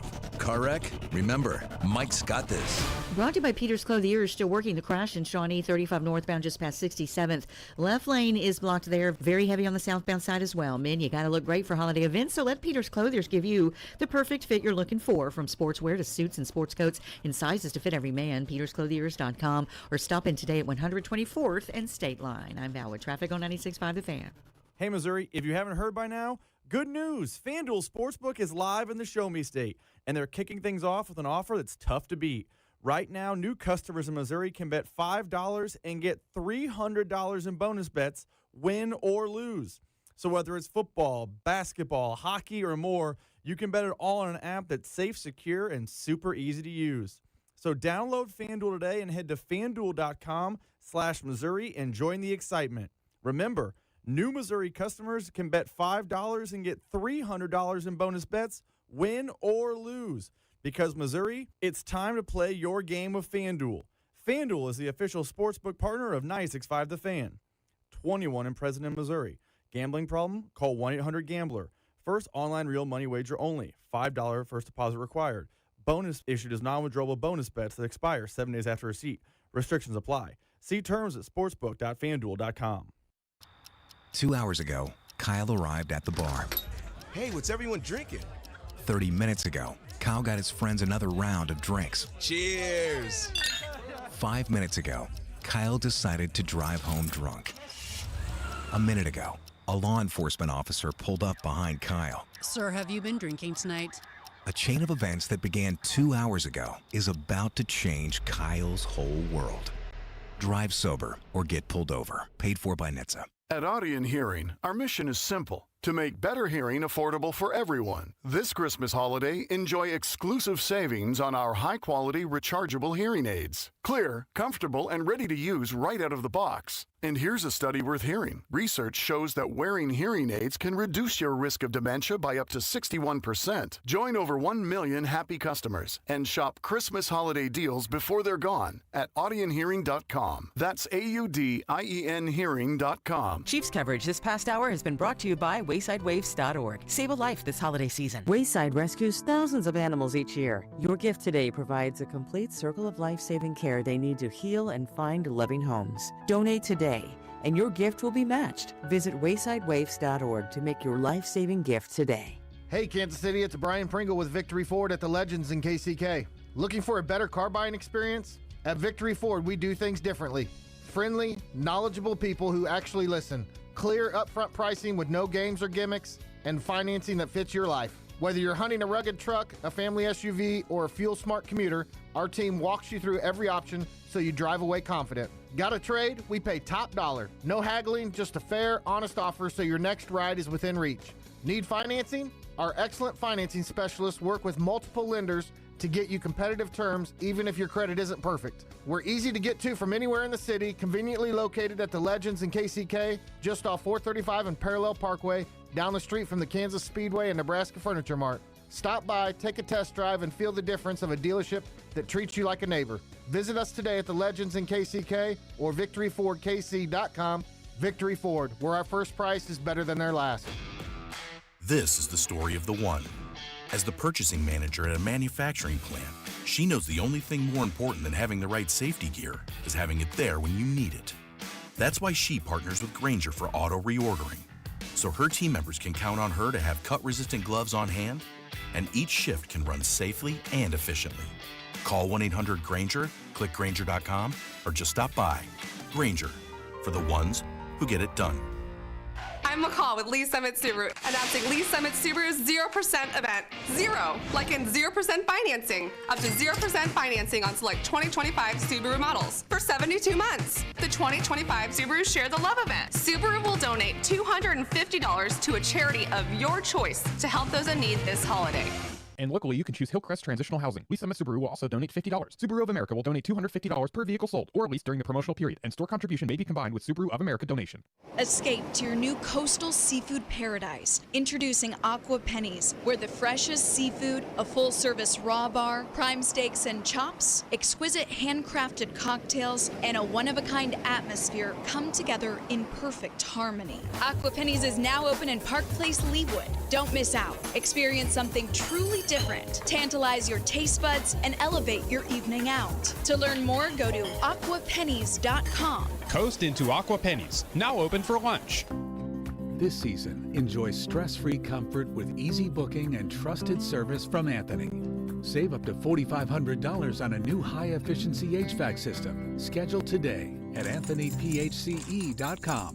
Make sure to subscribe to our YouTube channel to watch all your favorite shows, shorts, and clips. This is your home for Kansas City sports. 96.5 The Fan, KFNZ FM and AM, HD1 and HD2 Kansas City, an Odyssey sports station.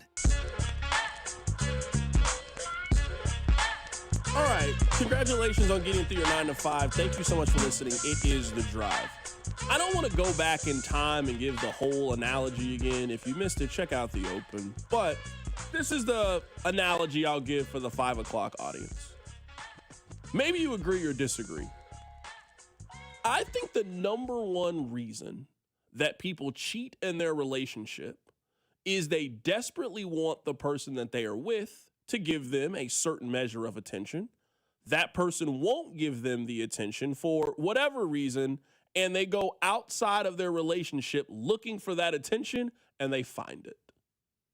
You really want your husband to do X, Y, and Z, but he is emotionally unavailable. You really want your wife to do this, but she just nags you, and eventually you get tired of it, and you start to see other people. That's what I think is the number one cause of people cheating in their relationship. The reason I bring that up and the reason I use that analogy is I wonder if we appreciate the Royals. And I ask that question because the Royals are clearly looking for something. For the last 3 years, they have told us, we want a new stadium. We want a new stadium. And you would think for a team that has been very good to us, very good to our community, part of the reason that Kansas City has the perception that it has is that it has multiple professional teams, and that is what separates City in terms of how we feel about them, along with a lot of other things, but that is definitely part of our perception of teams, of how many professional sports teams you have. Now that the Royals are kind of asking for a new home, man, nobody really seems to want them in their community. This is the first time as a city, at least in my lifetime, I'm sure this obviously happened before when they built the stadiums, that the Royals are trying to figure out what's next for them. The Royals, for the most part, have just always been in their own little spot. It's in the Truman Sports Complex. It's just kind of tucked off. There's a bunch of parking around it. Like the Royals, they don't really bother anybody. They don't really impede on anybody. They are about to impede on somebody. You can't build a stadium in downtown Kansas City and think that there's not going to be traffic or detours. It is going to inconvenience people for a time. You can't build a baseball stadium on 119th and Knoll in the middle of a community and not think that it is going to be a bother to some people. North Kansas City, wherever they end up finding the location, they will end up being in somebody's way. So I use this analogy because right now I would say that the Royals have 3 possible destinations on where they can be. Let's look at the one that I think right now is the one that they are leaning towards the most. And it pains me to say this, but I got to be honest with you guys. I think the Royals will likely head to 119th and Knoll. That is the least desirable of all of the options that are potentially out there.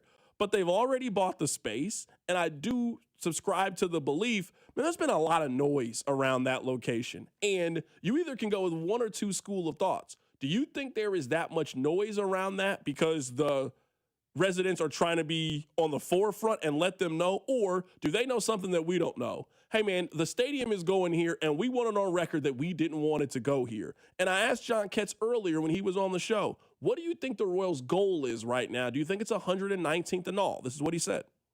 I think it is, and what will be interesting to see, let me go back to the pressure thing that you and I just talked about. I mean, not only is Leawood and Overland Park's city council getting pressured, you've also got leaders at the state level who will have to vote on this who are getting pressured too. And if state leaders or Overland Park leaders say no to this, I have no idea what's going to happen. And I think that people in Overland Park and Leawood are raising enough of a concern that even not to mention T-Mobile and the J, I don't know how the state leadership feels about this issue, and they could be voting on this quite soon before the cities do. This is why I bring this up, and this is why I use the analogy. People, the mayor of Leawood came out today and said, we don't want the baseball stadium in our community. The mayor of Leawood came out and said this. I got a text during the show earlier today. I won't tell you who it's from, but this is what the text read. It said, Clay County doesn't have the votes. Liberty, Smithville, and Kearney will not go for a sales increase to pay for the stadium. So North Kansas City, the Clay County, they don't think they can get the money to help pay for the stadium. The people in Johnson County are coming out. I mean, T-Mobile came out. The Jewish Community Center is coming out. The mayor of Leawood is coming out saying, no, we're good. We don't want the stadium over here. We don't want it. We don't want any part of the stadium. Y'all can keep it. And they couldn't get a stadium to pass in downtown Kansas City. The only reason I bring this up, and there's no shade towards Leawood, if you ask the mayor of Nashville tomorrow, if a reporter went up to the mayor of Nashville and said, would you guys like the Royals? He will give you the most, yes, we are a major city. We want a major league baseball team. We would do whatever it would take to get the Kansas City Royals. If you went up to the mayor of New Orleans and asked him that, hey, right now the Royals can't figure out their stadium situation. If the Royals wanted to move, would you accept them? Would you embrace them?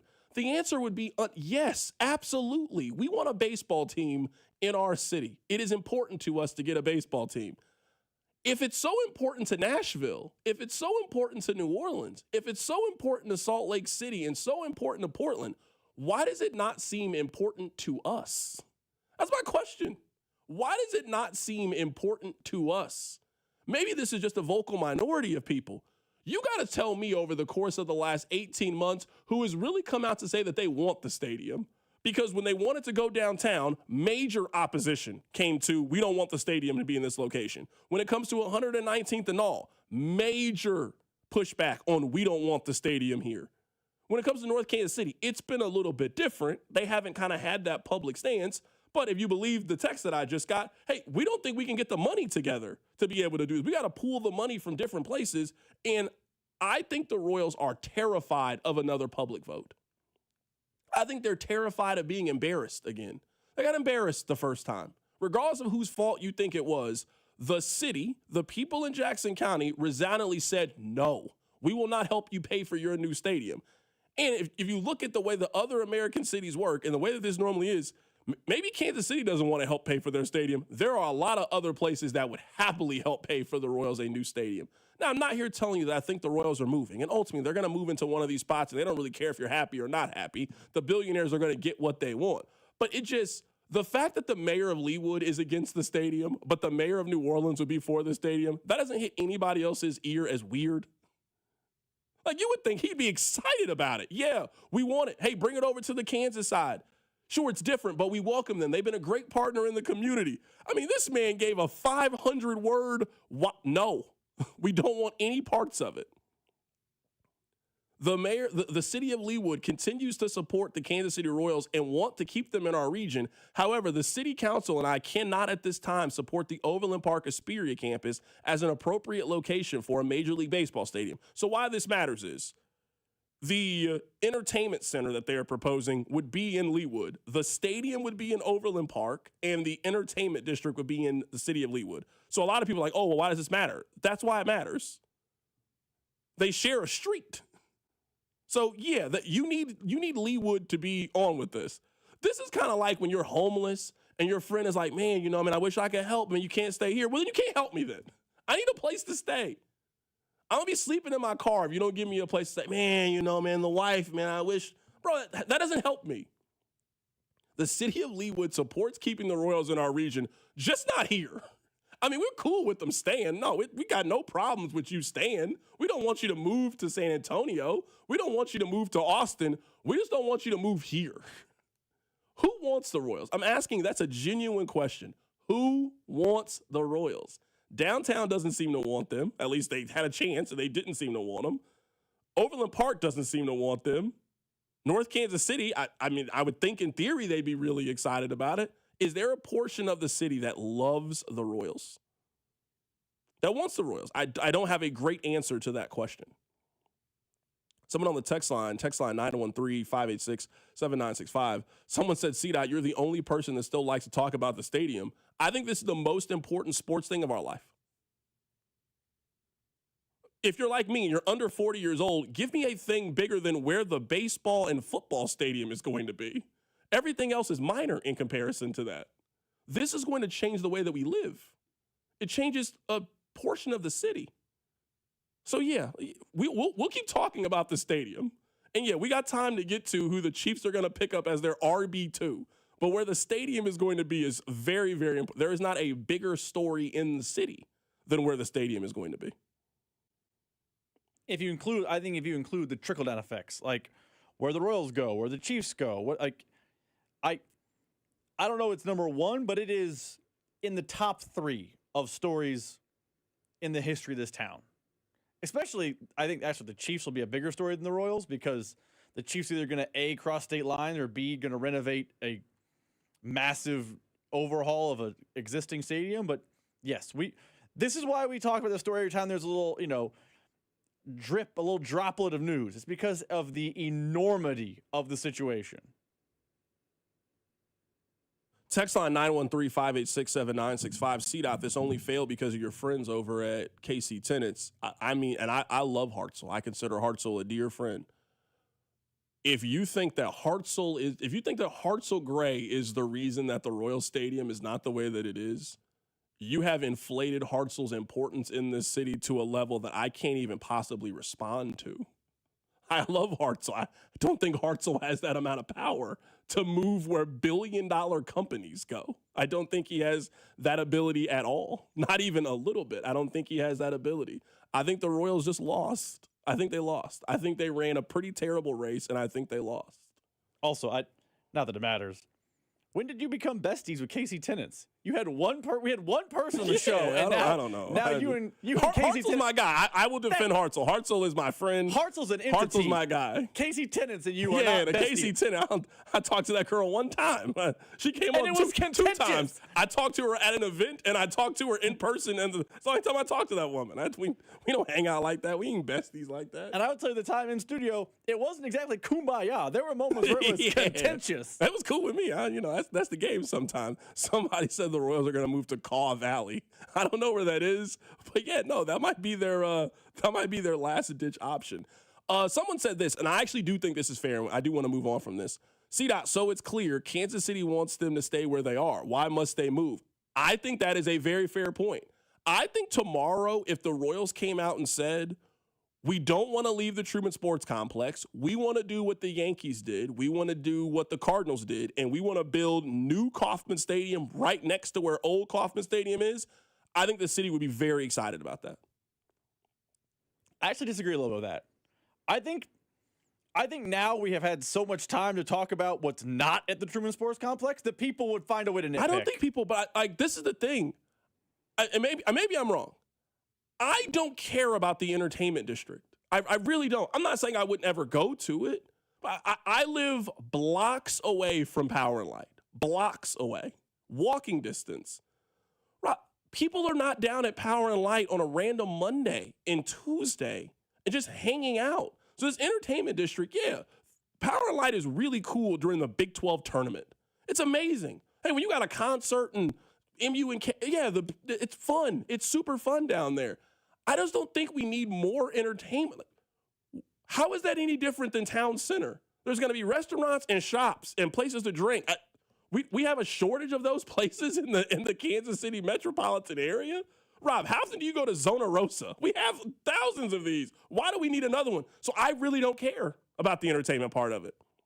So if the Royals came out, and I think a lot of people are the same way. So if the Royals just came out tomorrow and said, we want to keep the stadium where it is, we're going to make Kauffman Stadium 2.0, and we're going to take all of the things that we love about this old stadium and build it right here, then that is a plan you would get me very, very excited about. I think a lot of people would be very excited about it. The Royals have just told you at every single turn, no, the Royals want all of the fixins. That's what the Royals want. The Royals want the fixins. They want the steak. They also want the lobster mac and cheese. They also want the loaded baked potato. They also want, they want the cocktail. They want the thing that you light on fire and it's all whimsical. They want all of those things. I don't care about that when it comes to their stadium. I apologize for interrupting. I agree with you. The Royals want all that thing. Isn't that just billionaires in America in 2025? For sure. Because, I'm sure if we ask Clark Hunt, do you want all the fixins? Do you want a dome so you can have a Final Four, WrestleMania? We know Clark want the fixins and for us to pay for all the fixins. So, I'll pick a non-local owner. If we asked Mark Cuban or Steve Ballmer or Jerry Jones, do you want the fixins? They all say yes. I get if you don't like that John Sherman is doing this. I really do. I understand it. But every billionaire in America owns a sports team, wants the fixins. Right. Clark Hunt ain't no different. They want it too. The fixins are great when somebody else is paying for it. And you get to benefit from it. 100%. The fixins are different. You're ordering a little bit different when it's on the company dime. You know, tomorrow if the company gave you the company credit card, Rob, and was like, hey, go to 1587, you might only get one appetizer. Why not get two or three? What does it matter? We're not paying for it. So yeah, the fixins are always great on somebody else's dime. So for sure, I'm sure that Clark wants all the fixins. We gonna pay for it. No question. All right, hit the button. Your workday is over. Oh yeah. You're headed home, and now you're stuck in traffic. Time to get caught up on the biggest stories in Kansas City and around the country with CDOT and Rob. It's time for the hits. Number 1. Rob, I just think to the fixins too, back to that main point. I usually will just get one beer if I'm going out to eat. All right, we're getting a steak. Just give me a Stella, you know? Feels like a classy kind of beer, you know? I'm not drinking no Coors Light with this. I'm gonna drink a Coors Light with this? No, go and give me a Stella, you know? And I like when they bring the bottle and they pour it for you. You know, that's part of the whole thing for me. Man, if somebody else is paying for the fixins, hey, I'm going to take 2 of them little whimsical drinks. You know, let me just try. You start reading the menu a little bit different when somebody else is paying for it. 100%. By the way, Carrington, the hits are brought to you by Baker University. Make your next era orange at Baker University, the first university in Kansas and ranked number 1 in return on investment among private universities in Kansas. Baker University, forever in our orange era. Do you get the little whimsical drinks when you go out? I get stronger drinks. Oh, this one's $16, but it's basically just straight liquor? Yeah. Bring it to me. Yeah, and you might normally only get one if you got to pay for it. Somebody's paying, hey, I'll take 2. Yeah, I'll take another. You want another one? Yeah, for sure. Of course I do. I'll tell you this. I never ask for a dessert menu when I'm paying. But hold up. Odyssey's got this one? Y'all have creme brulee? You're right. As not you say that. I've never paid for a cheesecake in my life. Somebody else paying for it? Oh, man. I start asking all kind of questions when it comes to the menu. I'll go. My wife's like, let's look at dessert. We will not look at dessert. Yeah, you got to relax. That's no crazy. No thanks. That's crazy. Someone else putting the tab you know what? What's it cost to bring out a whole cheesecake? We don't want just a slice. That's crazy. All right, you know what? I have to do this for Rob. I don't want to do this, but I'm going to have to do this. This was me 2 weeks ago. Think of great college basketball coaches. Bill Self has been better at Kansas than 99.9 of them. If he lets Melvin Council shoot another 3, he should resign as the head coach of the University of Kansas. I don't ever want to see that kid shoot another 3. He can't. All right, Rob, go ahead. I mean, I don't know if you were watching the game Saturday. I did. I watched the entire second half and all of overtime. But he made, count them, 9 threes. He looked like Klay Thompson. He looked like Steph in his prime.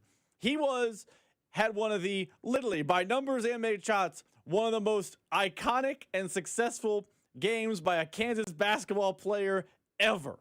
Period. That is how the stats bore out. And as I'm sitting there watching the game, what kept ringing in my head is that you wanted Bill Self fired if he shot one more. He made 9 on Saturday. Made them.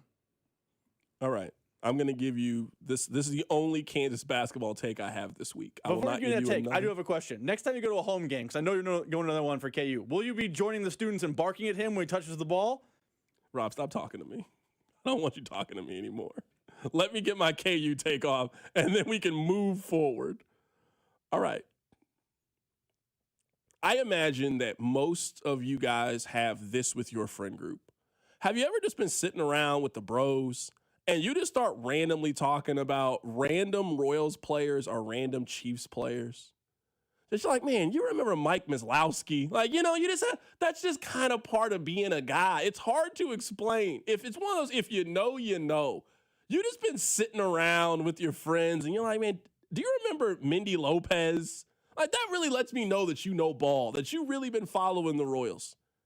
One day, Rob is going to be sitting there with his KU friends, with his KU buddies. They're going to be just laughing, having a good time, watching KU win another Big 12 championship. They're going to be down at Power and Light, just having a great time. And Rob one day is going to look at one of his friends and say, hey, do you remember Melvin Council? And his friend's going to get a look in his eye. Oh, I remember. Remember that game he had against NC State? And everybody in that room is going to know exactly what he's talking about. I watched a lot of Kansas basketball in my life. I really have. That's the best game I've ever seen a KU basketball player have. I'm serious. It's the best game I've ever seen a KU basketball player have. When their number 1 overall pick just checked out of the game. I think that he's hurt, but he was running. He didn't even go over to self. We don't talk about that. Rob, Darren Peterson just went to the sideline, just like, yeah, I'm done. I'm done playing for the rest of the day. He was done getting a Theragun. He just went over to go sit on the bench. For Melvin Council to be like, no, I got it. And then just make every single shot for the next 45 minutes. I've never, ever seen a Kansas basketball player do that. I gotta give him the credit. I really do. I also think this part is really important about Melvin Council. I think that team needs him. Like, there's still things about his game I don't really like, but with the way that last year's team was configured, I think there was like a level of toughness that you needed. And I think KU kind of had to get back to some of their roots. Melvin Council is a Kansas basketball player. This guy was a JUCO guy a couple of years ago, mid-major guy coming up. Hey, man, I'm just happy to be a Jayhawk. And he's doing all the little things. That's a guy. Melvin Council is going to be one of those players that when he comes back to a Kansas basketball game, he's going to get a bigger applause than like Rafe LaFrentz. Like, it's going to be like, we're like, what? How? That's the kind of teams and fan bases love those kinds of players. And that's what he is. So I don't have to understand it. I really don't have to understand it. He does not play on my team. I don't have that relationship with the team. That's fine. That's Rob's favorite player on the team. Rob he would wear a Melvin Council jersey right now. He barks at the games. I'm not barking at no 19-year-old. That's crazy. Rob's barking. Happily married man. Crazy. Nuts, if you ask me. Keep it right here. It's The Drive. This is Wyatt Thompson from K-State, and you're listening to The Drive with CDOT right here on 96.5 The Fan and the Odyssey app. Brought to you by DM Injury Law. Have you or a loved one been in a car wreck? Contact DM Injury Law today and get the money you deserve. Car wreck? Remember, Mike's got this. Hey, folks, it's Carrington Harrison from The Drive here. Many men remember their first time. Not that first time. I'm talking about the first time that erectile dysfunction ruined that special moment. And if you're over 50, then the chances are then you've experienced this before. That first time can be frustrating. It can be a little bit embarrassing. But here's the good news. At Heartland Men's Health, that first time can also be the last time. Heartland Men's Health specializes in treating ED when the pills and herbals fail. With a success rate of over 90%, many men see results just after one visit. So your first visit is just $99, which includes a consult, lab work, and if medically advised, you get a test dose. And if it doesn't work right there in the office, then your visit is on the house. So don't let ED define your sex life. Call my friends at Heartland Men's Health today at 844-447-6600 or check out the website, heartlandmenshealth.com today. You can also stop by and visit any of the 3 area locations, Overland Park, Independence, and North Kansas City. Be sure to stop by Heartland Men's Health. Danon Hughes here. I've seen a lot of stat lines in my playing days, but these numbers, they caught my attention. Flight by Yingling, 2.6 carbs, 95 calories, and all the crisp, refreshing flavor you want in a light beer. It's brewed by the oldest brewery in America, so you know it's got some serious history behind it. If you're into stats and taste, you're going to love this beer. Flight by Yingling, the next generation of light beer and the official beer of Danon Hughes. DG Yingling & Son, Pottsville, Pennsylvania. Hey friends, it's noisy out there with information coming at us all day, every day. It's hard to know what to trust, and the world of wealth management is no exception. That's why UMB Private Wealth Management helps you tune out the noise and tune into what matters most. They'll create a financial plan based on your unique goals, so it's your voice that comes through loud and clear. Get financial clarity. Go to umb.com/privatewealth to schedule an appointment. That's umb.com/privatewealth. Gates Barbecue's distinctive flavors will make your holiday meals unforgettable. Spice up your holiday table with Gates sauces and seasonings. Prepare your meats, potatoes, and vegetables with Gates seasonings and top it off with one of the 5 Gates sauces. While watching a game or your favorite holiday movie, sprinkle Gates original seasoning on a bowl of hot buttered popcorn. So good. You can buy Gates at your neighborhood grocer or online at gatesbbq.com. Gates Barbecue, still doing it the old-fashioned way. Thanks with love. Extra, extra, read all about it. The Fed just cut interest rates again, and that means now is the time to refinance with Golden Oak Lending. Lower rates mean lower payments, and our customers are saving hundreds every month. Plus, you can make no payments until next year. And if your loan doesn't close, we'll pay for your appraisal. Call 913-890-GOLD today and start saving. Golden Oak Landing, cured my blues. NMLS number 114937. This is it, the moment you've been waiting for. Saturday, December 27th at Harris, Kansas City, Fortune takes center stage. Every 5 minutes from 2:40 p.m. to 10:55 p.m., we're dishing out $1,000 in free casino play, fueling the excitement all day long. But wait, there's more. At 11 o'clock, the spotlight shines on one lucky winner who will claim $25,000 in cash. Are you ready to win big? Only at Harris, Kansas City, where the luck is all yours. 21 and older to gamble, know when to stop before you start. Gambling problem? Call 1-800-GAMBLER. This is the story of the one. As an HVAC technician, he and his digital multimeter are in high demand. So when a noisy office HVAC turns out to be a failing blower motor, he doesn't break a sweat. With Grainger's easy-to-use website and product information, he selects the product he needs to keep everything humming right along.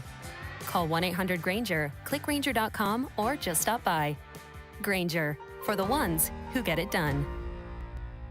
Hi, I'm Emily, your friend and jeweler at Shane Company, where a small box with a burgundy bow will help you win the holidays. As an in-house designer, I love creating meaningful, fine jewelry gifts. Choose a necklace with a gorgeous infinity charm to symbolize your everlasting love. Or go for a personalized piece with an engraving, their zodiac sign, favorite color gemstone, or their initial accented with pave diamonds, because a friend wants you to be a holiday hero. Stop by or shop now at shaneco.com. Shane Company, your friend and jeweler. Car, truck, or motorcycle wreck? Remember, Mike's got this. Paid for client betrayal and endorsement. The choice of a lawyer is an important decision and should not be based solely upon advertisements. Give me one good reason why I should call DM Law. How about 3 great reasons? 1, it's easy. 2, it's fast. 3, the results. Mike's got this. 816-888-7500. Mike's got this. Here's traffic, brought to you by DM Injury Law. Have you or a loved one been in a car wreck? Contact DM Injury Law today and get the money you deserve. Car wreck? Remember, Mike's got this. We've got that crash below Olathe 35, northbound just past Lone Elm. 2 right lanes are blocked. Continue on in big backups. 35 northbound at 119th, there is a crash. Southbound side very heavy from that as well. I'm Val with traffic on 96.5 The Fan. Hey, it's Chris Jones. from the Kansas City Chiefs. Welcome back to The Drive with C-Dot on your home for Chiefs football. 96.5 The Fan. All right, I do have some Chiefs stuff that I want to get to, but I honestly got distracted. I got distracted by two things. I'll tell you what distracted me during the break. Rob, can I tell you what were the most streamed shows on television last week? Would you like to know the answer to this? Ooh, last week. Last week. What came out recently? You ready? I'm I'll ready. just tell you. I'm not even going to quiz you. All right. Number 5, The Staircase. Number 4, Love and Death. Number 5, The Abandons. You watched that show? I've never even heard of the show. I have before. no idea. It's on Netflix, The Abandons. Love in the Staircase, I know, but it's an old show. The Abandons. Number 2, Landman, Season 2. Makes sense. Number 1, the Puff Daddy documentary. Also makes sense. Listen to this. Just to show you, and I get it, like just the time. It was 1.3 hours watched of Landman. It was 2.3 hours watched of the Puff Doc.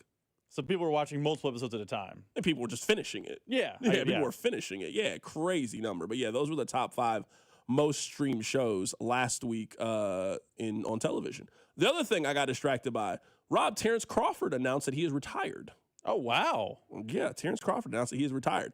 I'm a little torn from this aspect of it. I don't really think there's anywhere else to go if you're Terrence Crawford. Like, you just won the biggest fight of your life. You helped sell out Allegiant Stadium. You won. So I definitely get it if you were Terrence Crawford. I also am really, really curious in why would you not try to go get that last big payday? Like, this is kind of what I thought 2026 was going to look like for Terrence Crawford. Number 1, you are coming to me. I'm not going to Vegas. I'm going to fight in Lincoln, Nebraska. I'm going to fight in the Nebraska Stadium, and we're going to get 100,000 people to come watch me fight. I just thought that's where this was headed, where I'm going to go ahead and make my $100 million big-time fight. Netflix will pay for it.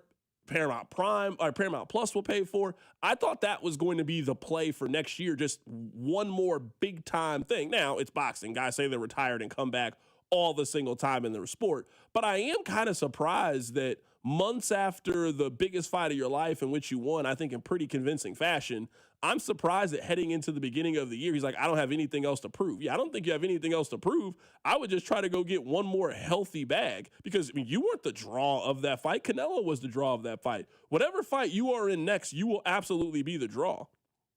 Is it right? I mean, me and you talk a lot more boxing off air than on air for all the obvious reasons. This is why boxing sometimes frustrates me. Do you think he's actually done, or do you think he's done until he gets offered a heavy bet? Yeah, so, it's surprising. Don't say that's a boxing thing. I can give you 1,800 football players that have done that same thing, too. It's a sports thing, but in boxing, there's a lot more posturing than there is in other sports, and I sometimes think retirement falls into that category. Yeah, and someone on the text line says this. This does sound like, to me, you are setting up to fight Jake Paul in 2026 for the easy bag. That's the easy. Right now, Jake Paul's the easiest bag you can get as a fighter, especially if you're a skilled fighter.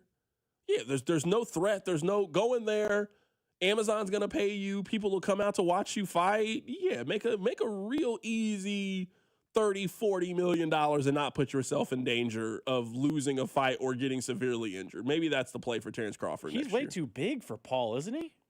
Does it matter? Jake Paul was gonna fight somebody. You got me. He was gonna fight somebody Fred Pautek size a couple of weeks ago, and then was gonna fight Andre the Giant in a back-to-back week. So I don't. What does it matter? This Jake Paul thing, we know what it is now at this point. So there's nothing to really get worried about. All right, let's get back to the Chiefs. I apologize for derailing us. All right, these are the two things I want to share with you guys. The first thing I want to share with you guys is I was doing my morning podcast routine. There's a handful of podcasts. I would say I listen to every episode. Ryan Russillo's podcast is one of those. And he was talking about the Chiefs, and that's kind of been a theme around this sports podcast. And on this, he said that if you go by explosive rates, the Chiefs' run game was the least explosive run game of any team in the National Football League since the turn of the century. Talking 25 years. The Chiefs' running back room was the least explosive running back room in 25 seasons. That's bad. That's really, really bad. The other stat that I saw is over the last 3 years, The Chiefs, they lead the league in quarterback hits allowed. So their quarterback has taken more hits than any quarterback in the league over the last 3 years. The Chiefs have the most drop passes of any team over the last 3 years. They are also 22nd in rush yards over the last 3 seasons as well, which is crazy for a team that even this season, they've still won 70% of their games. So you would think that you were trying to run out the clock. They're bottom 10 in running the football. That is not the foundation for a good offense. Quarterback gets hit, wide receivers can't catch, team can't run the football effectively. So there are a bunch of problems with the Chiefs. And I think a lot of these problems are solvable through the draft, free agency, new scheme, new outlook, a lot of those things. It is unacceptable to me that the Chiefs in 3 consecutive seasons have been 15th in points scored. They're currently 15th in points scored. They were 15th last year. They were 15th in 2023. They were 15th in the NFL with a healthy Patrick Mahomes and Andy Reid and Travis Kelce, and they were 15th in points scored. Rob, in 2022, they were first.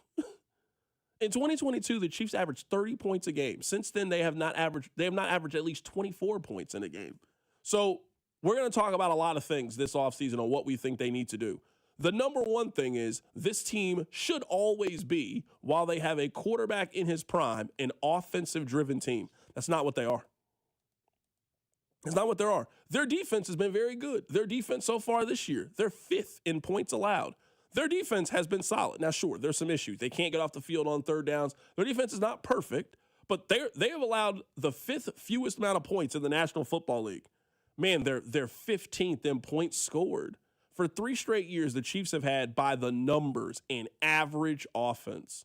So this offseason, it needs to be, what do we need to do to be a top 10 offense in the league? And I know it's going to be tough with Patrick Mahomes out, but we need to find a backup quarterback that we think is capable for the first 2 to 6 weeks of the season. And then what do we need to do when Patrick Mahomes gets back to put ourselves in a position where our offense can fly around and make plays? Because that's what we talked about. Oh, we get the Legion of Zoom back, and we got this guy and this guy, and oh, nobody's going to be able to stop us and match up. Teams have no problem stopping Kansas City's offense. They have no problem doing that, even when they were fully healthy. When they were fully healthy and had their offensive line, and teams had no problems stopping the Kansas City Chiefs. Priority number 1 needs to be, how do we get our offense back? One thing that stat highs to me, and I have a hunch we're going to have lots of months about run game arguments coming this offseason, but we can save those for another day. One thing that I've noticed about those stats, it seems like the Chiefs are failing at all 3 levels. It seems like they can't protect Mahomes, they can't run the ball. That kind of falls on offensive line. They don't really have explosive plays. That falls on offensive line, running back, and wide receivers. It feels like, based on those stats, the problems the Chiefs offense are facing are not, this upcoming season, are not cured by, oh man, they drafted Jeremiah Love. Bing, bang, boom. We're back, baby. It sounds like they have issues at all levels. And if you have issues at all levels, that's a reflection on coaching. Like, you know how I remember the times that say, attitude reflect leadership? If you are failing on running the ball, protecting the quarterback, and don't have explosive plays, that's a reflection of coaching. And that should be priority 1 this offseason, is getting a coach, coordinator, something in there that can get you back to what you were before. Because it's not that long ago, Mahomes was a 45 touchdown guy throwing for 5,000 yards in 2022 and won the MVP. I know that he's hurt this upcoming season. The player we saw pre-injury was a shell of that player. So it's on everyone. It's not just one major thing. Rob, can you tell me why Kansas does this? Oh, the Darren Peterson news? Bill Self just released a statement. Darren experienced cramping in his quad against NC State on Saturday and felt similar in practice yesterday. He is not able to compete at full strength. He will not play tonight against Towson. He will continue to work tirelessly and prepare to compete with his teammates and represent Kansas in the very near future. I'm not saying there's anything wrong with that statement. That's a really good statement. I could have typed that statement for them and used way less words. He's hurt. We're playing Towson. That's it. I didn't think he was playing tonight. He ain't playing against Davidson if I'm betting either. Yeah, he's not playing again in 2025. 2026, when they have conference play, we can have the conversation about is Darren Peterson going to play tonight. But You played in the Missouri game.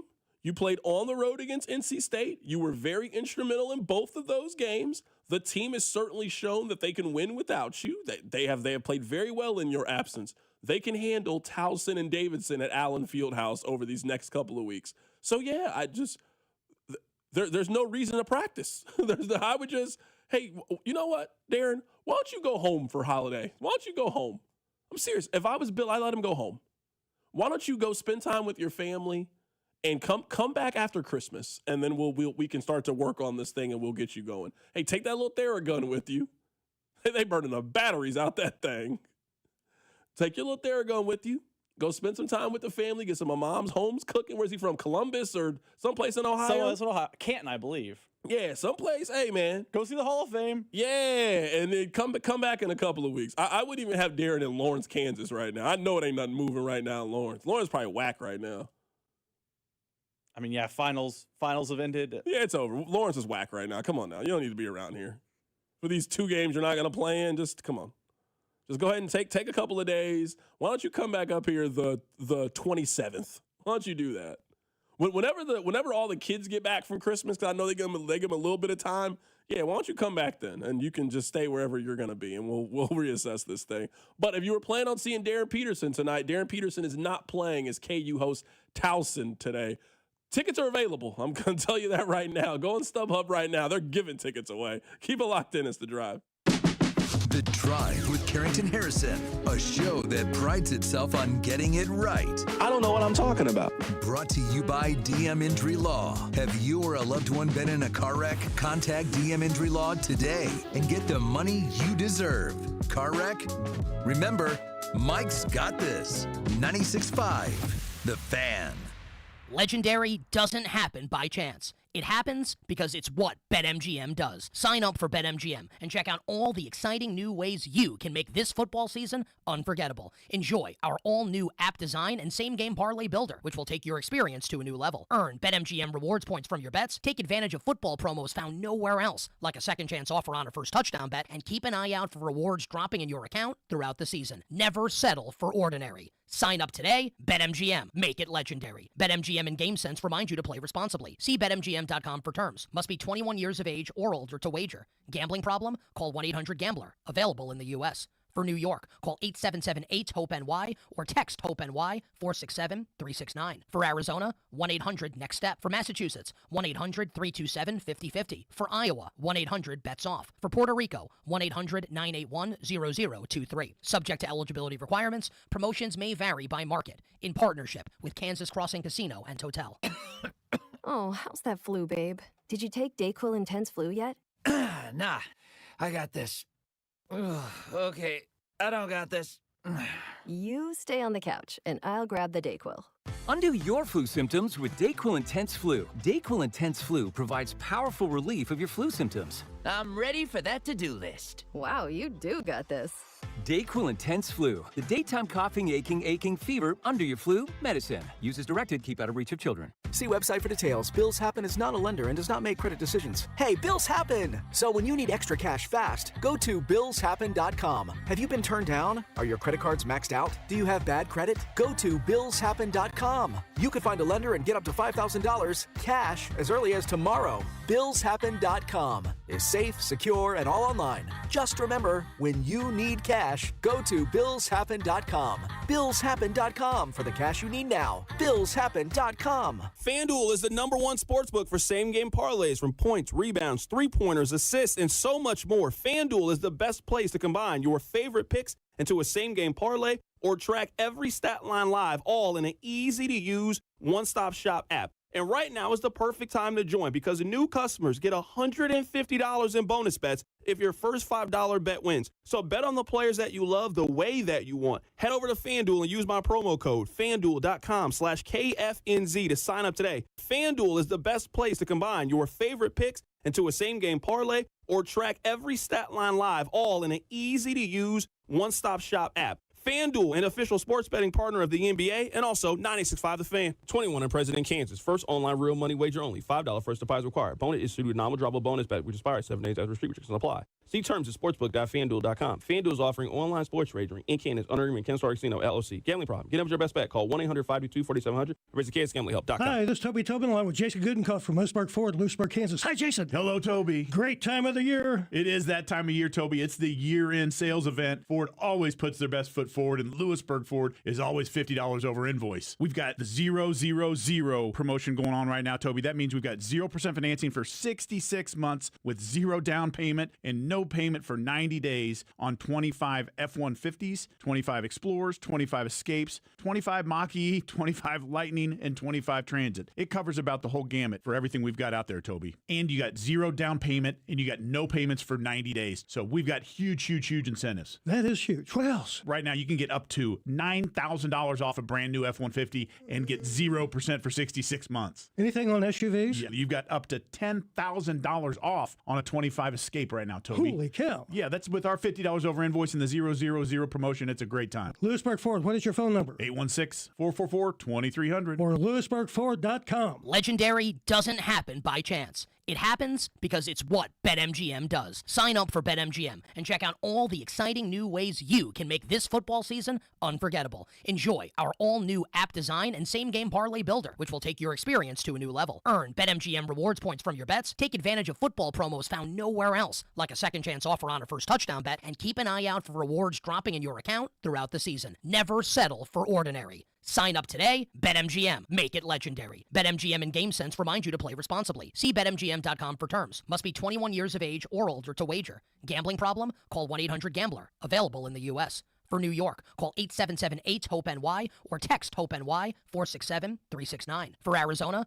1-800-NEXT-STEP. For Massachusetts, 1-800-327-5050. For Iowa, 1-800-BETS-OFF. For Puerto Rico, 1-800-981-0023. Subject to eligibility requirements, promotions may vary by market. In partnership with Kansas Crossing Casino and Hotel. Chiefs coverage sponsored by Park & Go. Your holiday travel made easy with all covered airport parking. Heading out of town for the holidays? Make travel easy with Park & Go. Enjoy all covered parking, free shuttles, and luggage help that'll have you feeling merry and bright. Reserve your spot now at bookparkandgo.com. Happy holidays from Park & Go. This report is brought to you by O'Reilly Auto Parts, your professional parts people.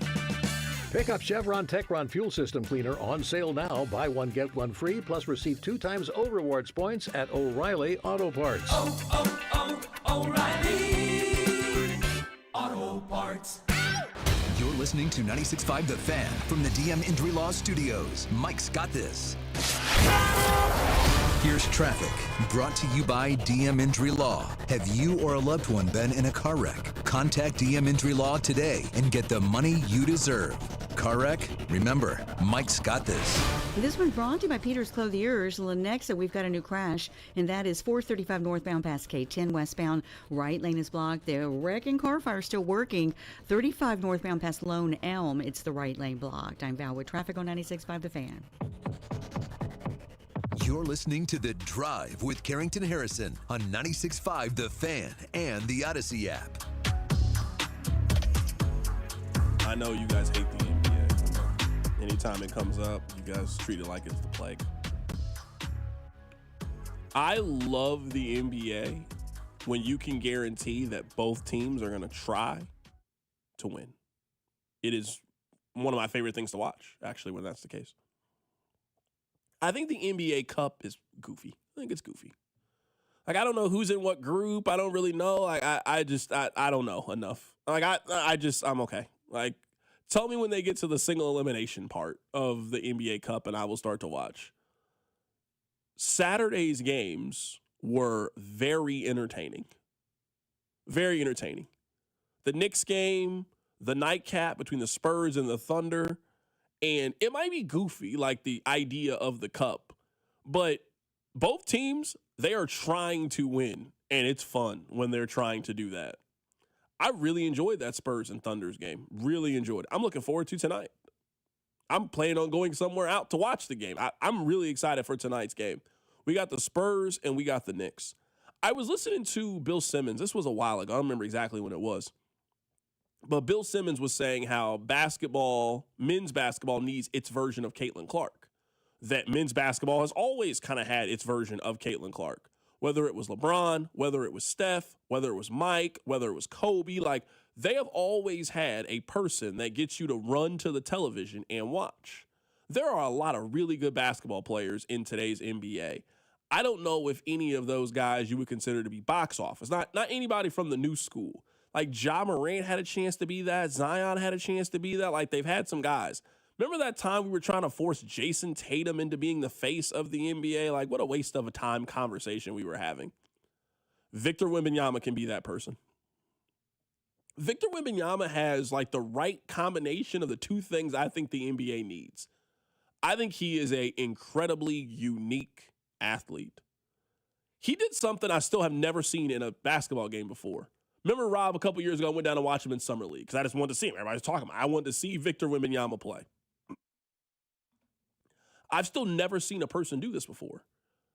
A rebound had happened.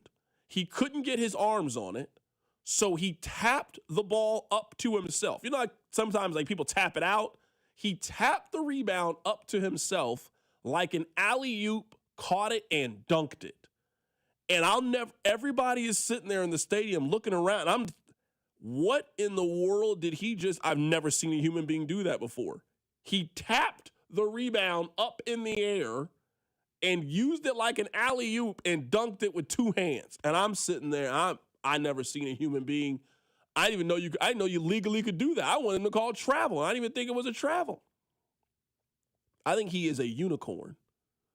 And I also think he wants to win. I think he wants to win and does. I think the modern NBA athlete, very few of them have all three of the things. I don't think he cares about being cool. I think he wants to win. He also doesn't really seem to be buddy-buddy with everybody. You know, I like the kid. I'm excited. I think they're going to win tonight. I'm picking them to win. I think they're beating the Knicks tonight. Do you think some of that lack of buddy-buddy, which is good for the league, by the way, is because of the Olympics? Like, he's not the face of France, but the United States, they had beef with France the entire Olympics. Do you think some of that lack of buddy-buddy stems back to that? 100%. And by the way, this is really good for the league. They need more people who are like, yeah, screw you. I'm here to win. They need more women. I think that I think France should be considered the favorite heading into the next Olympics. I think it should be considered the favorite. Like that U.S. team, that's going to be in flux. It's going to be in flux. So yeah, I think France. I'm really excited for tonight. I think it's going to be a lot of fun. Honestly, I think it's going to be a lot of fun. All right, we'll be back tomorrow. We got more national guests joining us on the show.